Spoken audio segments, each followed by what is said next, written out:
2, 1. Good afternoon, ladies and gentlemen.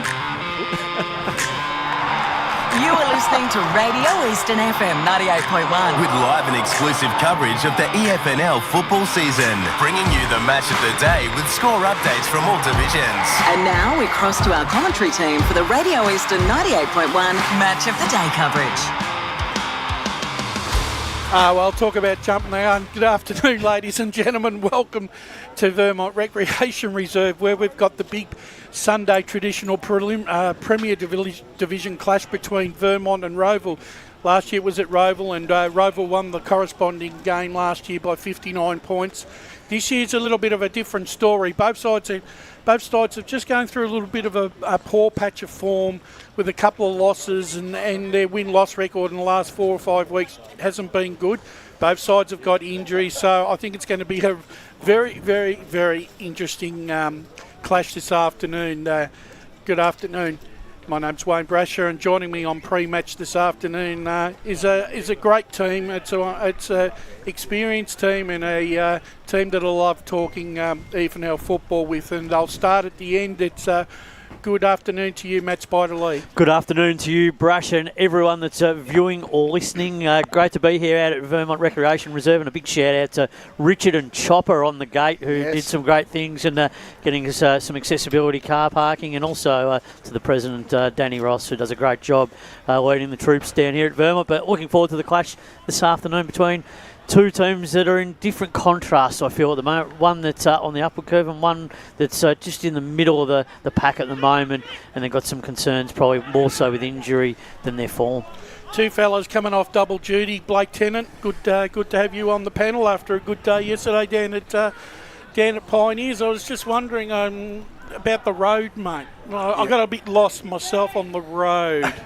Was it Ivanovic decided to go and plant some flowers in someone's garden or something? He did. He let one rip as well. But good to be here down at Vermont. I actually haven't been here in a long time, of course, as well. So good to be back here at one of the very passionate and rich history sort of club down here at Vermont. And Brush, before you start, I do have a hot off the press sort of thing that happened yesterday at community announcement. Yes, and our great man Ryan Long, media manager, does a terrific thing with what he's been doing, and he's had a hard day yesterday because we'll get it up if we can, Lee. But his car got hit yesterday, and we found some very shocking photos to see down at Springfield Park. So.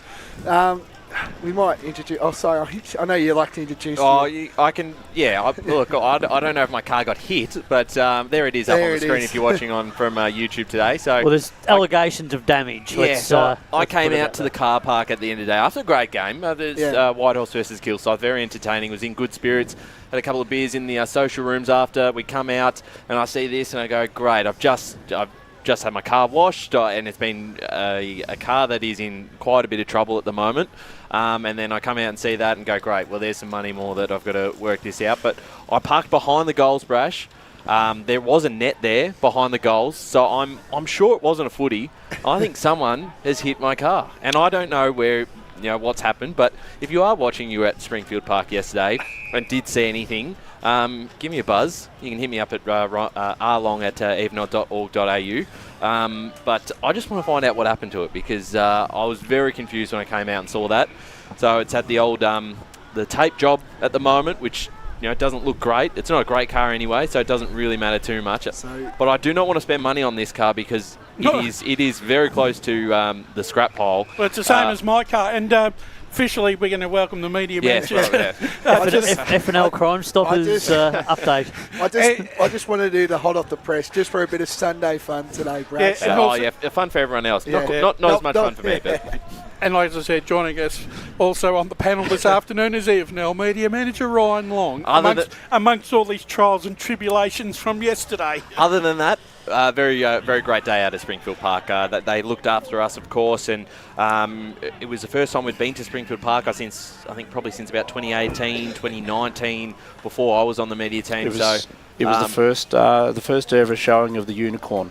Yeah, of the new van. So that does mean that it's easily over the 5 years that we've been down there. So Look, fascinating game. I know we've got a lot of talking points across all the divisions, so we might start at Division 4. Is that the game we want to talk about first? Or? Well, you've just hit the nail on the head. We're going to hit that. We're going to hit the radio game straight up, Blakey. Just before as well, we do have both coaches as well. Ben Wise at 1:30. Yep. And Matt Adolph, the Vermont coach, at 1:20. So no worries. Busy afternoon. Well, thank you very much. Yeah. Well, let's kick it off with Div 4, and we will start off with the match of the day. It was broadcast yesterday on Radio Eastland 98.1 and on Facebook and YouTube and all those other streams that that people love to watch us on. And it was a very entertaining game between Whitehorse Pioneers 13-9-87 defeating Kilsyth 10-9-69.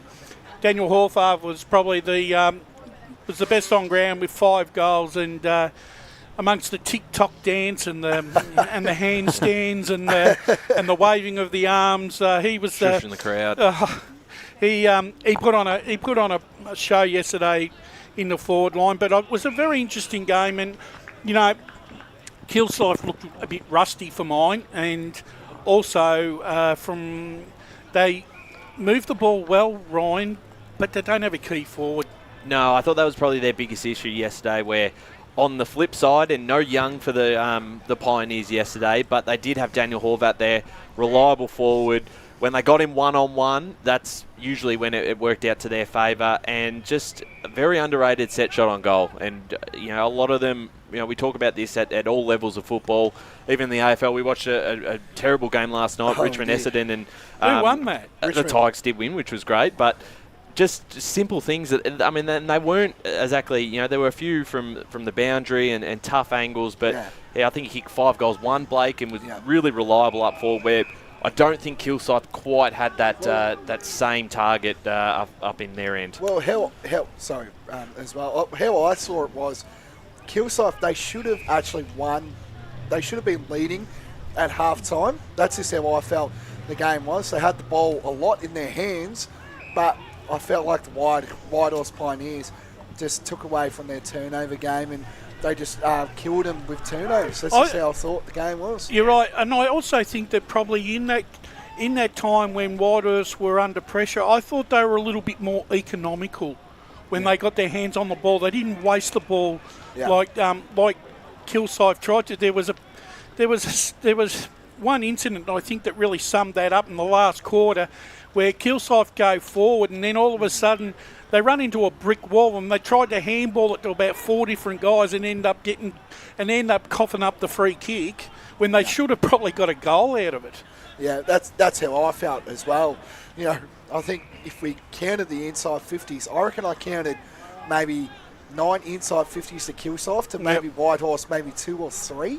Like, that's just how I felt, for that second quarter. So, but they play that ground so particularly well, Whitehorse, and I think that's the key to this, what happened yesterday. They use the ball a lot better. Kilsyth, we know there's been some question marks when when they do go forward. They haven't been as efficient with the quality entries that are going in, and it's their inability to kick big scores in recent times. So that's where their question marks lie. We know defensively they're okay, and midfield-wise they have the capacity to challenge you, but they just can't finish it off at where they need to, and that's in their forward line. Blake, you were impressed with a young player by the name of Riley Burtsons. He kicked 3 goals yesterday in the forward 50. Yep. Had a look 18. At him. Only 18. Yeah, I thought for a young man, I thought he handled himself quite well. Yeah, he did, and Andrew Haining was, as he said on pre-game, he touched about the 19s. He's not too fussed about the wins and losses, which is totally fine for a 19s development sort of team. But he just wants to see the growth of his plays, and they found a good one in Burton as well, kicking 3 goals at the age of 18, turning 19 this year. That's terrific things to see. I thought Harrison Prout in the back line played exceptionally well for Whitehorse, but also the skipper, the captain, the coach. I thought when you needed someone at a particular time of a contest just to steady the ship and get the momentum back on Whitehorse terms, you can't go any further than what Andrew Haining did. I thought, he didn't have, let's be honest, he didn't have a lot of touches, but whatever he did were qualities. I definitely felt that. And they also pushed him forward. as well, which is another key factor of his game. That, yes, the game's maybe going, not his way at the moment, just with the age and how fast things are going these days, especially Div 4. I know it's Div 4, no disrespect, of course, but I feel like it's maybe the game. I don't know. We've seen Andrew Haining. We don't know, of course, but that's a story for him to tell. But he played pretty well. Ryan, one of the key movers and Spider for Kilsyth is Ryan Goodinson. Yeah. He was good for the first quarter and a half, but I think for the rest of the game he was well held and shut out of the contest and really couldn't get into it in after halfway through the second quarter. Yeah, I would agree with that. I think he was pretty quiet by his standards. I thought their most dangerous forward was Luka Vanovic, and maybe that was more because that second half he ended up getting onto I think 3 goals in the end and was probably a little bit more lively than their other forwards. But he's not a tall. His brother was Daniel, tagged. yeah, He got tagged. who started the game well. Yeah. I just think when you compare them and you look at Chermside Park, they've got Corsi up forward, Ficarelli so dangerous, then they've got a lot of other contributors. And then for Whitehorse, when we talk about Whitehorse, Young didn't play, Young and Horvat are as good as a duo as you can get up forward. Just don't know if Kilsyth have got those answers up there, which we'll find out. They've got a massive test in the next month. They've got Chermside Park twice. They've got to go back to Springfield Park to play Whitehorse again. And they've got to play a Warrandyte side who, besides yesterday, are an informed team. So, look. Probably got the hardest run. They do. And if they do make finals, they're going to deserve it. Yeah, clearly earned it. Yeah, and I just think, I think at the end of the day, they really they are really missing McNay, aren't they? Yeah, it's been a bit of a problem for them all year. I mean, when you got your X factor player that's not there, it really shows some holes in your side. I mean, if he's playing, what he brings to that lineup is so much, and there's another couple of wins there, right there and then. If he is playing, we just know with the league best and fairest that he's won and provided performance over the last few years and for such a long period of time with consistency. Let's move on now to the clash between Forest Hills and Bulleen Templestone. It was a great win for Bulleen Temp, their best ever win in the competition in their first year. 26 goals, 18, 174, defeating Forest Hills 9-4-58. Great fillip for the club. That's their 4th win for the year, considering they've come into the competition. If you look at them over the season so far, they have been competitive in a lot of games. Yeah, ticked a lot of boxes, haven't they, Ron? Yeah, absolutely. And obviously, when you look at it, Tom Davis getting on the end of 9 goals, that's a pretty fair day for him. And I had a feeling they might blow him out in the end, not probably by the extent of 116 points, but they are a side who can take a couple more scalps, Blake, on the run home. Is Blake all good? Yeah, right? yeah. No, I just want to touch on as well. I think we've got to say hot off the press too. Forest Hill Reserves finally had their first win. That's good. On the weekend, which is great. They were down by 14 points at 3/4 time. So, great win for them. Unfortunately, they didn't have maybe... Well, they've made the right moves. They didn't have a key ruckman in their side. They've made the right moves. They've with got a headband. They've worked out the problem, got rid of him, and they get their win. So, but look, getting back to Bulleen Templestowe, it's been a great story. They've really showed some promise during the year, and they're certainly going to grow as a team, whether they play finals or not. So if they can, perhaps win 6 or 7 games for the season and shape the 4 and not make the finals, they'll probably walk away pretty satisfied. Look, obviously, if they could sneak in there, they'd be happy. But I think at this point in time, I don't think finals are probably they're probably out of the question. But they could sneak in if all the mathematics went their way. Well, they could probably still finish 5th even. Which would be great. Fifth's not off the cards for mine. No, it's not. No. Considering Kilsyth's draw. Do you feel like it's a development year for Bulleen Temp? It's a development year is that a harsh for the word? future. No, well, it's a development year in a way of they're looking to the future. Like they didn't, they could have finished anywhere this year, and it's a bit of a have a look and let's work out where we really fit in this competition. But they're a club on the move in the next few years. They're a club that could easily go up the divisions very quickly, not too dissimilar to what Park Orchards did back when and South Belgrade did when they joined the competition. Yeah. Let's just say, I think if you compared Croydon North Emlock's first year and Bulleen Temp's first year, it's chalk and cheese. Emlock didn't win a game in their first year.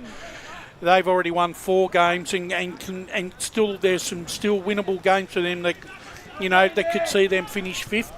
They're, like I said, they've won 4 and lost 7, and in at least 4 of those 7 losses, they've been within 4 goals. So I think they're on the right track, and they're going to be an attractive proposition for clubs, for their club for recruiting purposes. They'll be able to go and get the right players when they need them, and they've got a good junior program as well.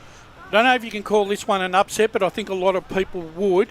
The informed Warrandyte went up to Hughes Park yesterday with Croydon North Emlock coming off the bye, and Croydon North Emlock have shocked Warrandyte by 27 points, 10-16-76, defeating Warrandyte 7-7-49. And I guess when you look at Warrandyte's form, you're thinking, keepers, they've won 6 of their last 7. They're on a roll. And Croydon North are coming off the bye, and you normally expect the side to be a little bit rusty, but Croydon North weren't having any of that, Ryan. Oh, they've got a point to prove. They are desperate to play the final series this year, and we talk about their run home. We compare it to Kilsyth.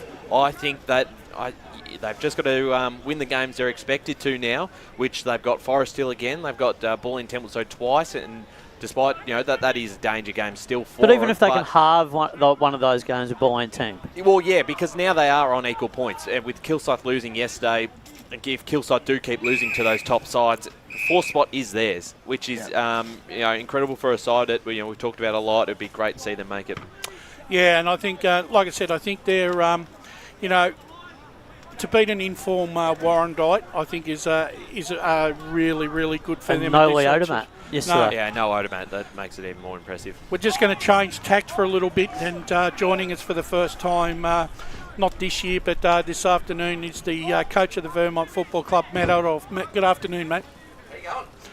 Well, and how are you going? Yeah, we're going well. It's good to be in here, considering how windy it is out there. Yeah.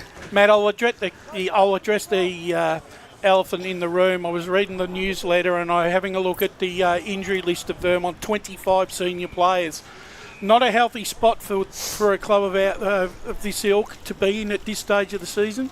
No, it's not. And the frustrating thing is I think I don't think we've got any soft tissues. So they're all collision or rolled ankles, shoulders. Yeah, the list goes on. Yeah. Look, you've had to fight very hard over the last month, in terms of win-losses, close wins against Berwick and Mitcham, and then, a couple of performances where you've been blown off the park a little bit. I guess it's very hard, when you're chopping and changing the side, trying to find that consistency of performance. Yeah, definitely. I think, I suppose the pleasing thing out of that is that you get to play kids that have come up from the 19s. I think we had a turnover of 19 kids come up to our senior list this year. So it gives opportunity for those guys to see where they're at and give them a taste of senior footy. But our luck, it's definitely no luck on our side so far. We've finished every game with blokes missing on the bench. So we just keep working through it. Shows the young fellas a bit of resilience as well, like when things start getting tough. But credit where credit's due. Some of those sides have put us in those positions to play that way and got close. Like last weekend, Doncaster East, they were a different team after half time, and we probably went into our shells and thought we had it won to a certain extent. But we've just got to get better as a side moving forward. And you mentioned the 19s as well, and they had another good win here today, this morning, and I think they're sitting second on the ladder. So you've been able to obviously got with such a fantastic junior program, and it comes into the 19s. And talk about some of those guys who have now come into the senior level, and obviously it's a bit different when you play seniors. It might take them a bit to get going, but who's impressed you so far? So we've had Jakey McLean the last couple of weeks play on a wing for us. He's got some speed. He's courageous, good overhead. Charlie Bryant came in for his first game last week, talk about adversity. The kid's had 2 ACLs and didn't play at all the last 2 years, and gets an opportunity last week. This week as well, not a junior kid, but a kid that's been around our program for a couple of years in Sam Mail, debuts today. So he's been playing really good in our reserve side. So Those three probably stand out. I mean, Oscar Cafiso's available to play 19s at the moment. He's part of Eastern Rangers program as well. He'll come in today and play a role for us, which is exciting. But yeah, I mean, the list goes on. But yeah, we're excited with what these guys are producing. I think there's 4 17s kids playing in the 19s this morning. So even our 17 and a half, I think there's 2 sides. So they're pretty competitive in the junior levels as well. Yes, indeed. Blake Tennant here. I just want to touch on as well, you talk about the injuries, but the man I want to know, are we going to be seeing him in the purple and gold, is Buxton, Liam Buxton. Is he potentially going to play? I know did his kneecap round 1, but what's the go there? Are we going to see him back? Or if it was Liam's decision, he'd be playing today, but it's not.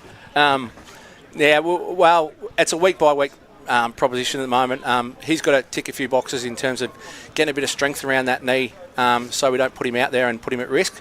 But we'd like to think that we'll see him before the end of the home and away season for sure. And also, he wanted me to touch on, but how much is Brett Lavar's been to your coaching panel? I know he just joined, of course, but I had to. He wanted me to mention that. Did he? Yeah, it doesn't surprise me that Brett would want to get a mention. No, he's been really good. I suppose for me as a first-year coach, get someone with the experience of 6 years coaching his own side, always good to sounding board to ring him up any time of the day.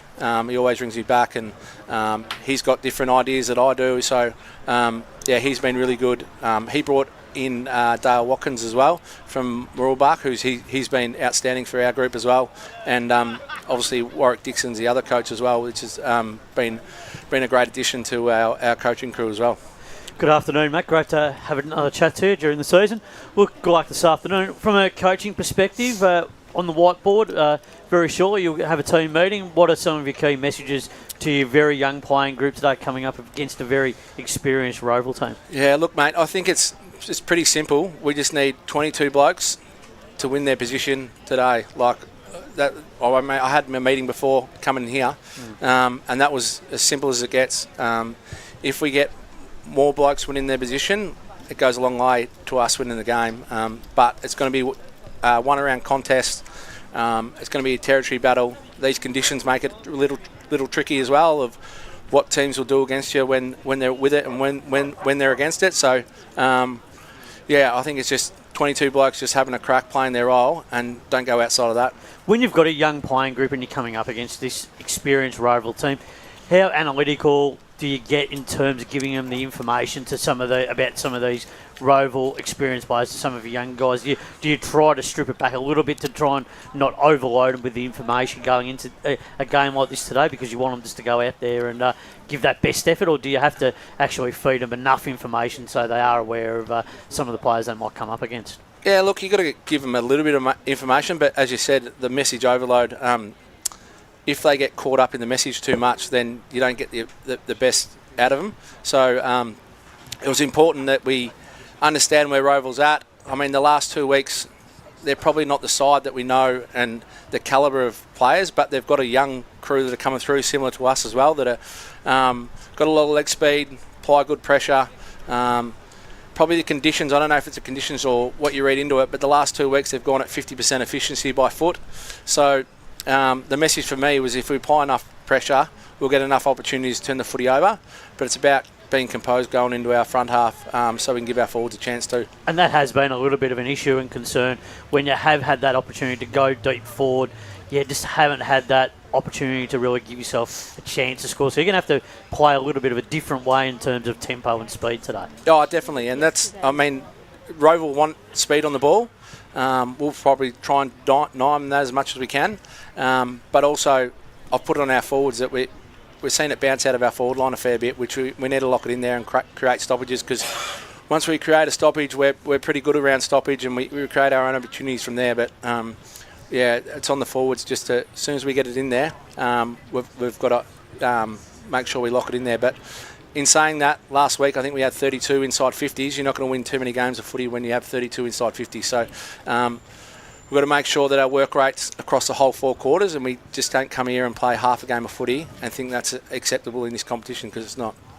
Matt, Sam Wiedemann's obviously coming to the side. He's been injured and he's come back, and obviously a focal point. If the ball's not going to get, if you're having problems getting the ball down to him this afternoon, do you think you may have to play him up the ground, maybe at centre half forward, to see if he can generate the ball coming from the back line more direct to him at centre half forward? Yeah, I think so. He naturally gets up and be an outlet for us across centre wing anyway. Yep. So it's probably just once we get it in deep, he's getting it to his advantage. I don't think we've helped him with the type of entries and all that kind of stuff. In saying that too, like we've got Zach Thiessen and Noel Burke that can take a catch as well, and young Oscar Dunn. So it's going to be a bit of trouble for Rowville, I think, in terms of our tools, but we just got enough supply, and I've put on in the mids today that we've just got to at least halve the contest around the ball today, so we get enough supply in there. And finally, look, I think Rowville's forward line's pretty potent, so it's going to be really important for Wilcox, McCafferty and James Ross this afternoon. They're really going to have to be right on their mettle because they love creating space, and especially with Matty Davey, who loves to freeload through that half forward, full forward line.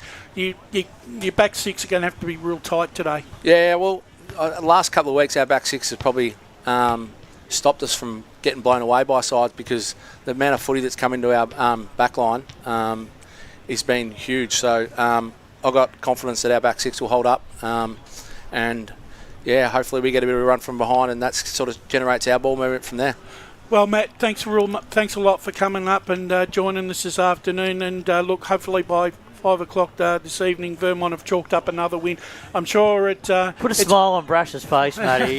He's been down in the dumps, and we've been feeling it. We've been hearing about it. He hasn't been the same up and about the Eagles. No, we're right. Yeah, so... Once again, look, thanks for giving up your time, and hopefully we get to chat to you again before the season's out. No worries. Thanks, boys. Have it. Coach of Vermont, Matt Adolph. Thank you, Spider, for your words of encouragement. had to mention it. Come on. That's okay. I haven't got no issue with that at all, because I have been feeling a little bit like that. Well, the senior coaches just keep rolling. Coming in, yeah. They just keep rolling on, and joining us now is the opposition coach, or the coach of the Rowville Football Club, Ben Wise. Good afternoon, Ben. G'day, guys. How are we? Not too bad. Look, Ben, I would say the last couple of weeks probably disappointing losses, but the fact is that Rowville have been in both those contests, so those wins could have gone your way as well. Yeah, look, a little bit disappointing. Probably more the Noble Park game, just with our performance. We just let that one slip. I don't think we played well all day, and that was a reflection of how the game finished. And they, getting momentum against us again out at the ball ring is always hard. But against Baldwin last week, I thought, we were a little bit undermanned in terms of the people that got hold of us within the game. Obviously our key backs are depleted, and to have Sam Durden get a hold of us was always going to be trouble. Well, the thing was, I mean, in terms of, you were probably, you're in front. You're like the horse, mate. You were in front for most of the afternoon, and they've come from behind and just pipped you with about a furlong to go. And one running away by a length. Yeah, so it's we obviously had a couple of concussions during that game, early in the game, which took rotations out, and then we had a couple of boys that we had no bench from halfway through the third, so that was obviously a telling factor, and it sort of limits what you're able to do late in games to stop momentum. And they're a quality outfit, and their key players stood up in important times of the game. It's funny you should say that, because there are a lot of coaches that we've been speaking to, right, that are saying the same thing. They're not finishing the game with 4 healthy players on the bench. Their players down before half-time or quarter time. Yeah. Is the intensity gone up again? Yeah, look, it's good footy, and it always has been. Like, we're playing so much faster than what we were 10, 15 years ago, and I think you're not sort of carrying as many players within your list. There's talent that we bat so much deeper at the level now, which means when kids come in and they're going to 90% of them are going to have speed. It's a young man's game out there at the minute. And of course, you've had obviously some changes, some guys away, some injuries as well. But you do able to get some younger players in. Blake Chambers is another one, Eastern Rangers boy. Mitch Gamble came in last week. Talked about some of those guys and getting their chance to experience some senior footy too. Yeah, it's as I was saying just to the boys, it's amazing the amount of outs and the amount of people that we've got out of the side, especially experienced players, and we continue to bring in kids with high talent. Obviously, Chambo just missed out on Vic Metro at Eastland. High quality kid, uses the ball really well, really smart with ball in hand. So, really excited to see him. I probably haven't seen a great deal of him, but yeah, comes with a huge reputation from the NAB League. And then Tommy Swainston gets his chance today as well, which is a bit of a hybrid. He marks the ball really well, runs really well. And he uses the ball really well. So he's been playing across half back. I may not use him there today, just due to what we've got with our side and our needs. But he's able to affect the game wherever we put him. I think we've got to say as well, Troy, of course, looking after us, of course, as well. But I want to touch on, Ryan mentioned it as well. Were you happy with some of the players leaving? Or I know it's their choice, but and when are we going to be seeing them back in the brown and gold as well? Yeah, so it's not ideal. It's not ideal. You'd love your senior players to play there, but as I've said, they told me pre-Christmas they'd obviously planned that trip a long way out, and that's all I ask, so I can prepare for that. Would have liked to be a little bit better position-wise. We dropped a few games before they went away. If we had been in a better spot, it would have been a bit more easier to deal with. But we've just had one of those years. And look, I'm not a coach to stop people to go get life experience anywhere. And if they want to travel, they want to travel. And they were good enough to let me know really early in the piece. Yeah, and just on the footy front as well. It's been consistent, of course, beating East Spring a couple of weeks ago. We were there, of course. But how have you found the last 2 weeks? I know Brush mentioned the ball one. How have you found a tough loss to Berwick, of course? We've been pretty inconsistent all year. Consistently inconsistent. But knocking off East Ringwood, which obviously Berwick did that yesterday. So I think if we you look at earlier in the year, we had a lot of consistency with our playing list, and then obviously things started to just unravel. Whether it's VFL go out, people obviously go away. I've had a lot of injuries, so when you get inconsistency with your selection, and people are coming in and out, like I've probably had 5 changes every week. We played 45 players and had 5 or 6 debutants, so that's a lot by around 11, 12 in the year. We haven't reached sort of 42, I reckon, for the last 3 or 4 years. So once you get that, it tests our depth. We're lucky our 19s are playing well. They obviously lost today, but they're on top, and our 2s are consistently having a crack and being up top of the ladder. So our depth of our squad's really big, and it just gives great opportunity. So that's probably why you see the inconsistent performance, just because you've got so many players that are new to playing senior level. Good to chat again, Wisey. Good luck this afternoon, mate. Well done on the new couple of years appointment too, mate. That'll just increase the money bank balance a bit.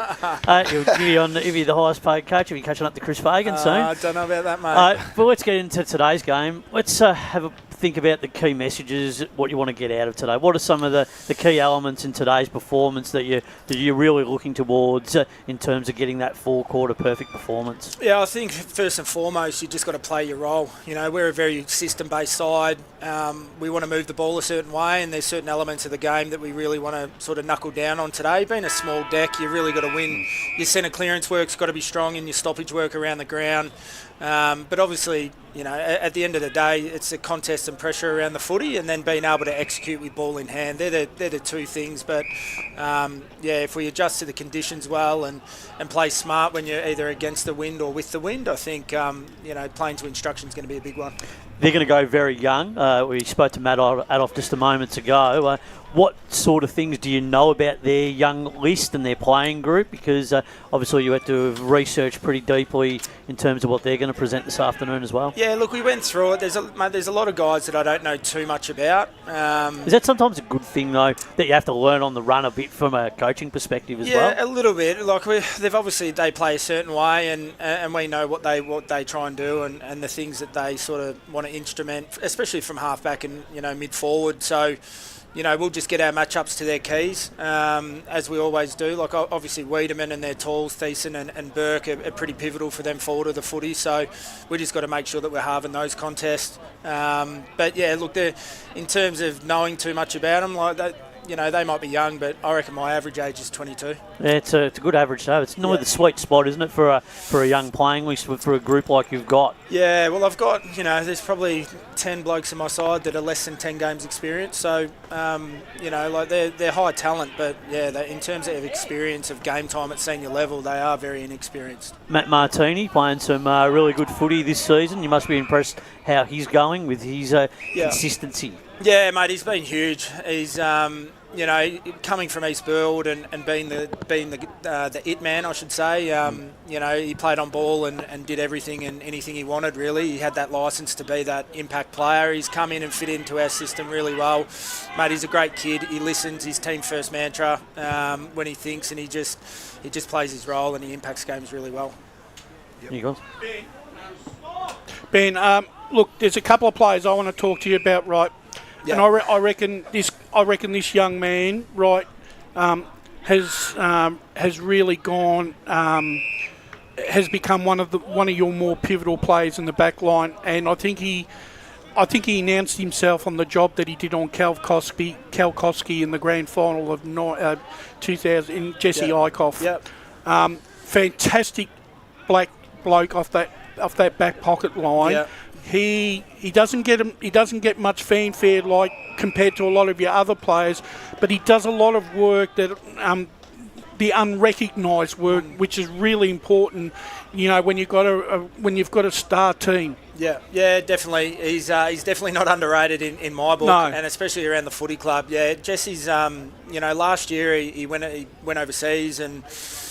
For 6 weeks, I think, or 5 weeks, and that sort of it's probably the mental side last year, like always thinking you're going away, 2 weeks out, do you not play, do you play? And he sort of had an okay year last year, but off the back of being away for most of it. And then I sort of said to him this year, make sure you have a really good pre-season, make sure that you, do the work and put on some size. I think that's one area that he could have got because he was quite wiry. So, mate, he's worked extremely hard. He's been one of our most consistent performers over the time I've been coached. We've been giving him big jobs for 4 or 5 years now and very rarely gets beat. Plays on the Charlie Haley's, Kalkowski's, and then plays on the small nippy guys that can move and crumb really well. So, yeah, mate, he's elite, and we value him very highly. And Matty Davey, and look, not only did we see him in East Ringwood, right, and he comes on as an impact player, but I've watched him do this in quite a few games on how you use him. Yeah. In fact, it's probably the perfect position. If you've got a player of his ilk, he's playing the perfect position. Would you agree? Yeah, mate, he's obviously a well-regarded player when I came to the footy club. He's been a great support to me, 34 years of age and probably playing the best footy of his career, especially the last probably 3 years. So, yeah, where we use him and what role he plays, he's one of the best people to have in your side, the camaraderie, the jokes. He's a very clever player, but he's probably one of the most hardest workers. He's always a top 3 in the running, pre-season time trials, and he may be wiry built, but he's probably one of the hardest players I've seen go at the contest. Well, Ben, we could sit here all afternoon and go through the whole list, but we'll let you go. But easy. Once again, thanks very much for giving up your time. And no worries. And it's this clash it's a perennial Sunday clash now, and it's always a great clash between the two sides. Yep. So good luck to Rowville this afternoon, and maybe by 5 o'clock you could be on the winner's side. Yep. Congratulations on your 2 years too. Yeah, by the thanks, way. mate. Really Sucked me in for another couple. Well done. Have a great call, guys. Newly appointed for another 2 years, Rowville coach Ben Wise. Mate, he'll be there for another 10 if he gets a couple more flags. Yeah, well, he'll be building a statue of him out there. Well, gents, it's good. It was good talking to the coaches, and it was in a much more relaxed atmosphere of not a normal Saturday game where we've got a little bit of time and we can throw a few extra questions at them. And both coaches have been really forthcoming today, so I've really enjoyed the chats with them. We're going to take a little break just for a couple of minutes and have a few ads, and then we're going to get one of our team members, Davis Harrigan, to join us for a couple of minutes and talk about a special photo that he took yesterday. Today at Eastland, Lucy's trying on jeans for a momentous occasion. Coffee with the ex. She needs jeans she can move in because she's definitely moved on. Jeans that get a second look, but don't give any second chances. Jeans that say, "Why, yes, I have spent the last 8 months in a post-breakup juice-cleansing, kickboxing, personal training frenzy."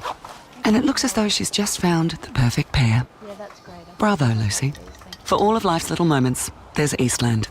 Eastland. Live real. Sprained your ankle bursting through the banner? For bumps, breaks or bleeds, be seen sooner, close to home, at Knox Private 24/7 Emergency Department. You'll generally experience shorter wait times. Knox Private 24/7 Emergency, 262 Mountain Highway, Wanturna. Do you feel good about your bank? Because there is a bank you can feel good about. They share their profits to fund big community projects, small community clubs, and vital emergency services. They've given $250 million to help Australian communities thrive. They have all the products and tech you expect from a big bank, with service you don't. It's Bendigo Bank. Feel good about who you bank with. Try Bendigo. Search bendigobank.com.au or search Bendigo Bank near me. Tobin Brothers Funerals wear their heart on their sleeve. Their clear and easy-to-use website and Memory Maker app make it easy for families to make an informed decision. Here's James McLeod, Managing Director of Tobin Brothers Funerals. There's no mystery about our pricing. It is clearly displayed on our website and our app. We have staff standing by 24 hours a day, every day of the year to assist you in your absolute time of need. Visit tobinbrothers.com.au. Tobin Brothers Funerals, celebrating lives. There are only 3 things that should be flushed down your toilet: pee, poo and paper. Some wet wipes and antibacterial wipes say that you can flush them, but you can't. They clog up the toilet and pipes, causing expensive blockages. Save yourself a truckload of trouble. Put your wet wipes in the bin. To learn more, head to the Yarra Valley Water website, yvw.com.au/wet-wipes. Hi, Dylan Dow from the Baroni Football Netball Club here. When I need to grab a quick coffee or a bite to eat, I'm popping into Eastland. Eastland's more than a shopping centre. They support a range of community organisations and have been a major partner of the EFNL since 2018. Cheers, Eastland.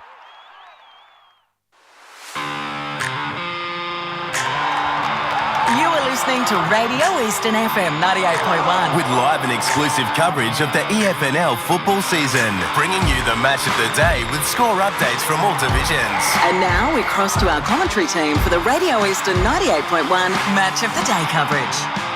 Welcome back, ladies and gentlemen. The big clash this afternoon between Vermont and Rowville here at Vermont Recreation Reserve. We're 10 minutes into the third quarter here in the development game. It's Rowville 3-7-25 leading Vermont 3 behinds. Joining us now is probably one of the doyens of EFNL photography. The best in the business, they call it. One of the best in the business. And if you've seen some of the photos that this young man has taken, you'll agree, right, that this bloke knows how to take a photo. And it's lovely to welcome to the broadcast this afternoon our chief photographer, Davis Harrigan. Good afternoon, Davis. Thanks, Brash. Yeah, well, put it this way, the doyens, I feel a bit of part of the furniture when my first game was in 2014 for the league, and I'm still but you've hardly been on, mate. I know, yeah, very limited chance when I'm out there on the boundary and not doing anything else. So you've got something special to share with us this afternoon? Well, partly today is game 50 for the season, but something else happened because I was watching and scrubbing the footage from the women's match of the round yesterday between Eastern Devils and Ferntree Gully, and obviously we know Brie Carter got best on ground, and later that day, because I'd spotted the best on ground voucher, she said, "Oh yeah, I did the bow and arrow again, and I wish you were there." So for context, a few weeks ago we did Mitch and Ferntree Gully's the women's match of the round on June 21st, and it just so happens that I was there and lined that up. And just to the end of the first quarter, it was just like, oh yeah, she's going to kick a goal. She ended up kicking that goal. I nearly turned and tuned away from it, and as you can see on screen, she's gone and done the bow and arrow. And turns out I'd actually captured it in full. So I've gone to her later. Oh yeah, I've actually taken this shot, and she was like, "Oh my god!" So not only has that become the second most liked post for me this year, but I decided to be a little bit cheeky with the caption and say, "Oh yeah, Xavier Dursman's come to the EFNL." No, it's just Brie Carter doing this. Turns out someone has commented and tagged Xavier in the comments, and he's actually gone and liked that photo. So the AFL came to the EFNL. We didn't actually realise until she did it last night. We were chatting. She did a bit of sleuthing, and turns out, yeah, she's actually liked it. So whoever did that, thank you. That was absolutely a fantastic moment, and it is definitely in my top 5 photos this year already. I'm not going to start naming numbers, but there are a lot of photos out there this year, and I'm keen to share a lot more. I'm partly biased. There are 2 Blackburn photos in that top 5. So don't be biased. What's number one? Number one is probably going to be Will Oglethorpe's Anzac Day goal. That was iconic, came up in the milestone post, and as soon as he kicked that against South Korea, I knew it was a fantastic goal, because the coverage actually panned towards the goal, and I was just there, and I thought, if he kicks this, he's going to celebrate. All the Blackburn supporters were behind me as well, so it ended up being a fantastic kick. That is probably number 1 on the list at the moment. It's probably disappointing that you weren't there for that big grab that Woodsy took, mate. Well, I looked at it and I just went, and then Dylan, Joe's boy from Field of View, we both messaged each other and went, oh my God, the one game we didn't go to, we would have absolutely nailed it. That mark, I didn't know about it until later on. That mark is still something to behold. Like the fact that he didn't even have a step ladder behind him, basically. He's just got up off the ground and marked it. Held on to it too. He literally held on to it. And is that the best you've seen? Woody's not a short boy, and he's stepped on it. I reckon he just ran out of rungs. There wasn't anything else to step on. And there was nothing to stop him falling down as well. I'd certainly say it's one of the best, probably one of the best marks I've seen, because I've seen a few in my 11 years and now 521 games after today with the league, so I'm going to rate it very, very highly. But what's the key for a photographer to capture that moment? I mean, what for you? I mean, sometimes it's just the instinct, and you click, and it definitely instinct. It comes. But is there one thing that you've been taught to actually look for? Is there something that you get into position ready and go, okay, something's going to happen here? And you do it. I mean, there's obviously some sort of motivation for it. I mean, some of the best, Michael Dodgers and Mickey Kleins, they just do it for a living, and obviously that's your aspiration as well. But you do it for the passion. But there must be a method to the madness. Well, I actually spoke to Michael Wilson at an AFL Victoria Awards thing. This was several years ago, and he actually mentioned a shot that I'd taken in an international comp. He said, "It's a good photo, just crop it closer." So I've kind of kept that in mind when I'm shooting a lot. It's partly instinct and luck.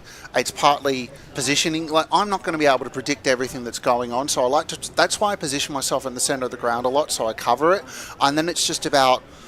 It's really hard about whether you're going to find the frame, or you're going to get someone kicking it, you're going to get someone tackling it, marking it, all that sort of stuff. It's very hard to tell. So I'd say it's a little bit of luck, and the rest is just experience. Well, Davis, you've enlightened us again this afternoon. And given us a photography 101 class here for us budding amateur photographers. But look, once again, the work you do, mate, is fantastic. And once again, you're one of the experts at capturing the moment. And all I can say to you is keep doing it, mate, because we love it. Look, put it this way: that photo gear and camera gets put through a lot. But you know what? I love my footy. I call it my sanity Saturdays. Honestly, I wouldn't have it any other way, Brash. Thank you very much, Davis. Thank you, guys. Thank you. There you have it, Davis Harrigan, our chief number 1 photographer for the EFNL, and what a fantastic job he does. He does a great job. Well, gents, we've got plenty. We've still got half an hour. We've got plenty of time. We've still got plenty of time. We can talk about WWE. No, we're not. That was actually the last time we spoke about it. Was here, Blake? So no, actually, that was after Brash's 24-hour WWE fest. That's it. Even I don't want to talk about WWE. Okay. Let's talk about Division 3. Yeah. And I'm going to start with the game that may see a possibility evolve, where a side will not win a game on the road this year, possibly playing finals, and that's Sylvan, because yesterday they've come from 5 goals down at three-quarter time to win by a point up at home, 12-9-81 to Upper Gully 12-8-80. Matty Lowe kicked 5 goals for Sylvan, and they just continue, Ryan, to be the absolute enigma. Look, it's fascinating. I enjoy the scenario that they're sitting in at the moment. I'm sure it's frustrating for them at times, but when you've won now, I think that's 7-1 at home, 0-6 on the road, the contrast is incredible. I haven't seen much of this, in the last few years of being so one-sided at home, but so out of it on the road. Their scores are quite strong. They're averaging almost 100 points at home. When they go on the road, they average about 50. So it's a major difference. I can't get a read on them because they play their last game of the season against Coldstream away from home. That could be for a final spot, and it could be on the road, and they could be going into that game 0-8 on the road. Like, it's just a very bizarre season. Could be playing for relegation. Yeah, look, I didn't think they'd win yesterday. No, and at all. Just Blake and Spider, I'll get you to go over this point. Upper Gully, right? They've lost by a point, and they've got done by 4 points last week. They'd won their last 6. If they'd win these 2, they'd nearly sew up the double chance. Now that's actually in jeopardy. So you go first, Mike. Yeah, look, it's digesting it. Yeah, it's amazing how in space of a couple of weeks it's just turned around for them. I mean, you just think, well, maybe they've left that opportunity, slip by. But they'd be really disappointed not to have even just halved one of those games. So, but to lose both heartbreakingly for them, it's going to be a hard one to swallow for them. The game they should have won yesterday, but that could be the one that bites them. And look, they'll be disappointed, no doubt. But I think 5 goals up at three-quarter time. Yeah, it'll be 5 goals up too, and then just to be overrun. That'd be the frustrating thing for Upper Gully. The thing is also is that Sylvan were kicking to the right of your screen if you were watching the vision, of course. So it's mainly, I know you guys have been there. I've been there a few times, and I think it's just maybe a one kick out of the square sort of thing down there. It's a tiny ground, Yeah, so they would have took the advantage, definitely. So, but that's a massive win for Sylvan. Back-to-back losses for Upper Gully, though. Yep. So it's an interesting one as well to see, are they going to slide? But it's up to them. Yeah, next few weeks are going to really be important for them to consolidate. Yeah, and they're going to be tough games. So if they get there, they're going to do it the hard way, and they're definitely going to earn their spot. They've got Oakley District next week at home, and then the week after that they play Donvale. So not tricky. But Donvale, as we say, not and we're going to talk about them very shortly. They're not going as well as what they have been. I mean, yesterday we had that win, but they've lost a couple too along the way. So it just goes to show at this time of the year the results do fluctuate and form can be a bit deceiving. Scoresby are the side of the moment. They're in form in this comp, and in very good nick too. They won by 45 points again yesterday over the Basin. They reversed that result in very early on against the season, 14-9-93. Basin 7-6-48. Basin were never really in this contest. Scoresby basically controlled the game from the outset and walked away with a 45-point win. Nothing much really to talk about in this game, gentlemen. I think, pretty methodical, wasn't it? Yeah, it was. And the win was without Adam Amin too, by the way. No, he played. Did he play? He kicked 5. I saw him was in Europe, so... Where'd you get that from? Follow him on Instagram, when did he go to Europe? He's listed he kicked 5. Oh, he kicked 5. He must have honestly been on a jet straight to Scores because I think I saw him in Italy. But all right. I'm definitely wrong now. I'll just get the mouth shut about that one. But really good performance by Scoresby. Quick trip to Europe if he's gone. Great performance by Scoresby, and they're really giving themselves a chance to finish on top of the ladder now. They are. Knox had to come. Well, Knox were in front for a lot of the afternoon, and then Oakley District decided that they better put some effort into the contest. And at one stage they hit the front, but Knox once again got that winning goal, and they've won by 2 points, and it was an important win because it probably knocked Oakley District out of the finals race. 10-12-72, Oakley District 9-16-70. Well, it was, because reverse that result, it has consequences for Upper Ferntree Gully as well. Oakley would have been a game behind both Sylvan and Ferntree Gully, and with Dane Swan coming back next week, they would have been a real red-hot chance to play finals from there. It's going to be very tough from now. They have to win every game, and they've got to hope that other results go their way as well. A lot's got to go right for them now. For Knox, they've got now control of that top 3 spot. They just got to keep winning. Yep. They played they've got to play Donvale again, but they've played Scoresby twice. So if they keep winning the games they're supposed to, they'll probably finish third. Yeah, and probably for a period of time, we always thought that was looking a little bit more unlikely than likely. But at the start of the year, we all had the prospect of them being a real premiership threat. But just they had that month of bad form, some injuries, some player unavailability.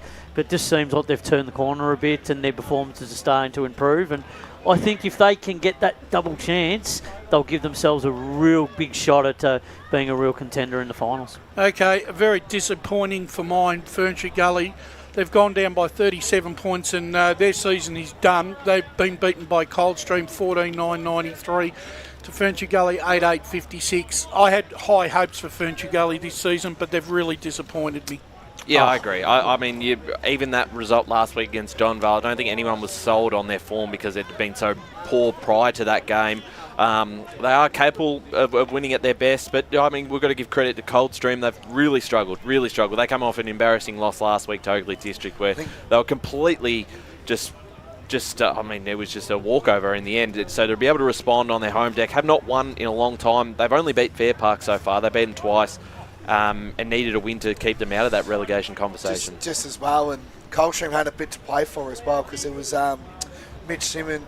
Yeah. 150th, I believe, down there for Coldstream. And they had the Indigenous jumper that they paraded as well. They wore. So it would have been a big day for Coldstream, and this is the game to get them up and about. But no smite for the year, boys. So Ferntree Gully are in a bit of trouble at this stage. So they're done. I would say. I think they're done too. They've been the biggest disappointment this year, Ferntree Gully, from the expectations that we probably had on them. I mean, I thought they would play finals this year, and thought with Jonas Stevenson coming into the team that he would provide them.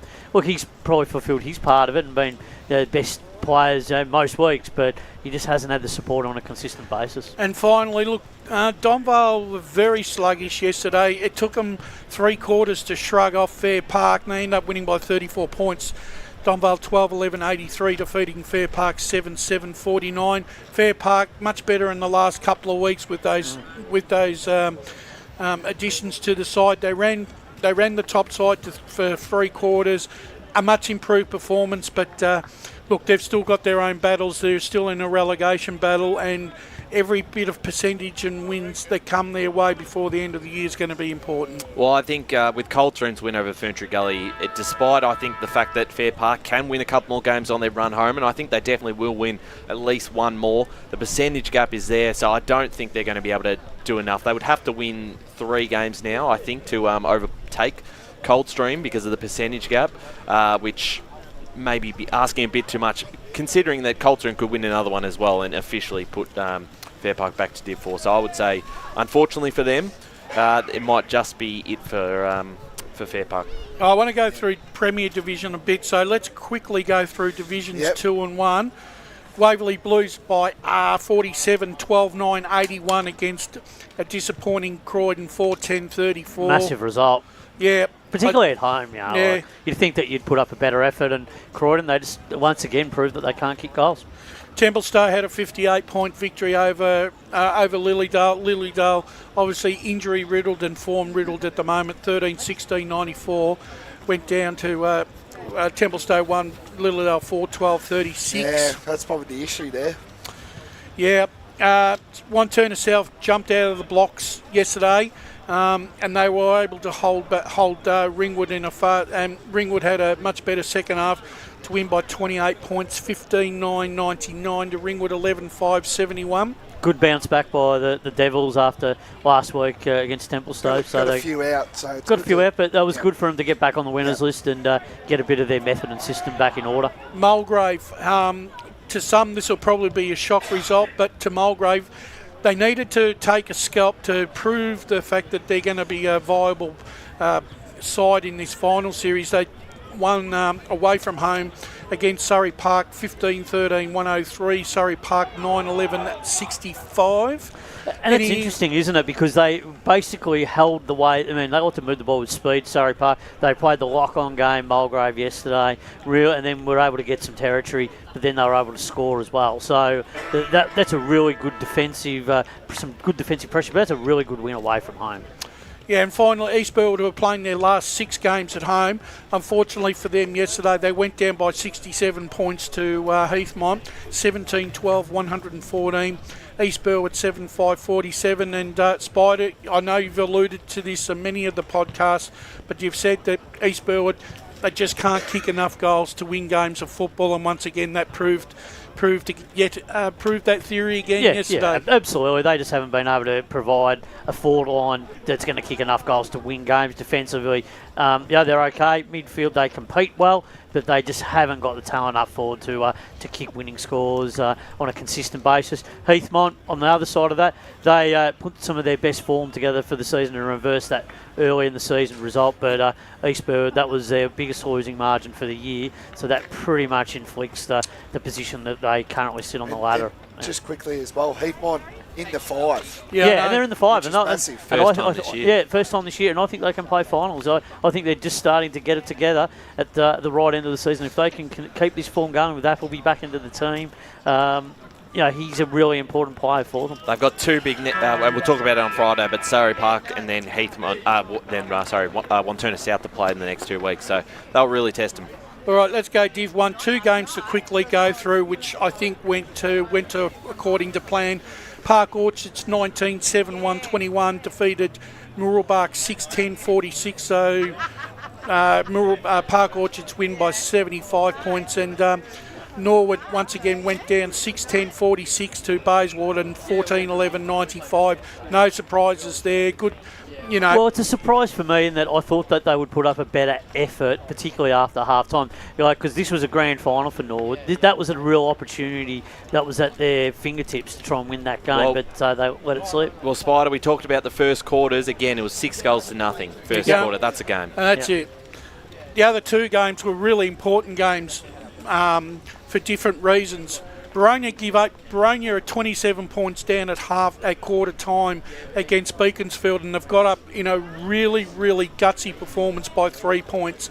9-15-69 defeating Beaconsfield 9-12-66. It still doesn't guarantee Boronia that double chance, because they've got some heavy duty games coming up in the next month. So they're going to really have to earn that 3rd spot. But I tell you what, if there's 4 points for character, they get it in spades yesterday. Well, if they had to win that, if they were going to finish with a double chance, a loss would have been, would have put them games 4 points behind Beaconsfield.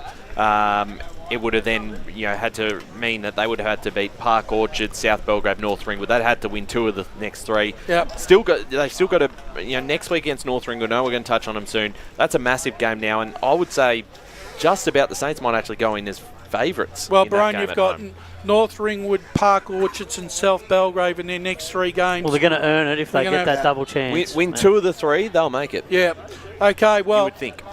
What about Beaconsfield? I mean, they've lost a couple of those games now, so that is a little bit of a concern when they're losing. They've plateaued a bit, haven't they?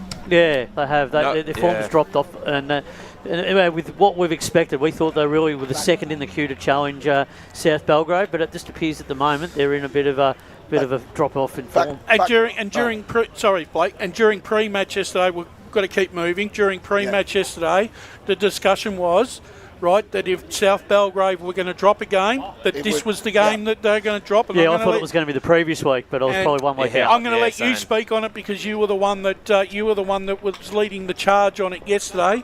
You would have been. It was 13-9-87 in the end to South Belgrave 11-10-76. North Ringwood controlled the contest for most of the afternoon. There was a period there, I think, early in the last quarter where South Belgrave hit the front. You think, oh well, that's it. But North Ringwood have shown some G&D here, and they've got up and won by 11 points, Blake. Oh, it's massive. You know, we talked about the Beaconsfield. No, not the Beaconsfield game. The one that I had. What was it? Sorry, I'm off topic here with North Ringwood, but I'll get my stats up. Sorry. You know, they beat Norwood last week. That would have got a confidence booster, but this, as everyone said, this could be the game when North Ringwood finally break the streak of South Belgrave and how they're going, and that's a big win for North Ringwood. I reckon I haven't seen a bigger win for North Ringwood in this in a long time. So no, I agree with that. This might be their biggest win. I don't know. Since when? Probably in the last 5 years. Yeah, definitely. So, but North Ringwood, they're doing really well. They've probably got the toughest run home. You know, they've still got to play. I think we said it before. They've got Baronia next week, and then I think they've got Park Orchard. So they've got a tougher sort of run home, and that round 17 match against Montrose could really dictate where. But some games at home that are real winnable too. Yeah. I think next week I honestly think they might go in as favourites against Baronia. Yeah, they could. With the way they're playing at the moment, they've beaten the tough side there is. Yeah. And their side's settled down a little bit more over the last few weeks. They've had a lot of guys coming in and out through the VFL, but just in the last couple of weeks, that side they've got a couple of those key players back. The side's a little bit more stable than what it has been. I know we've got to move to Premier, but if they win one of the next two against Baronia or Park Orchards, they'll make it. So yeah, I agree with that. A couple of weeks. Let's move into Premier, and Premier was once again a couple of results here that I think went to script. Baldwin after a slow start, but once again once they got their running boots on Baldwin, they just ran all over the ground down at Baldwin Park yesterday. 21-18, 144, defeated Mitcham 6-12-48. So Baldwin win by 96 points, some good percentage, and once again I think in the last month their form has just gone up a little bit when you compare them to where East Ringwood are at.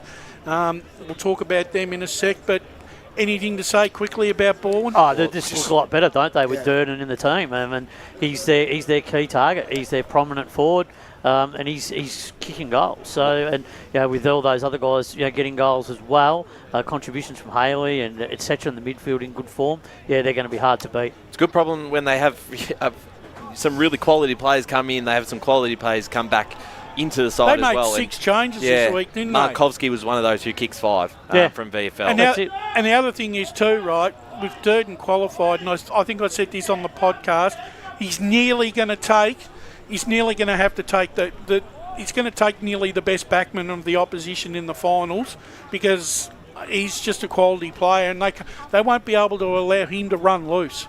Yeah, and with Lynott back in the team, and some big decisions for Sando to make. Whether is Josh Walker going to come back in, and is he in that best team?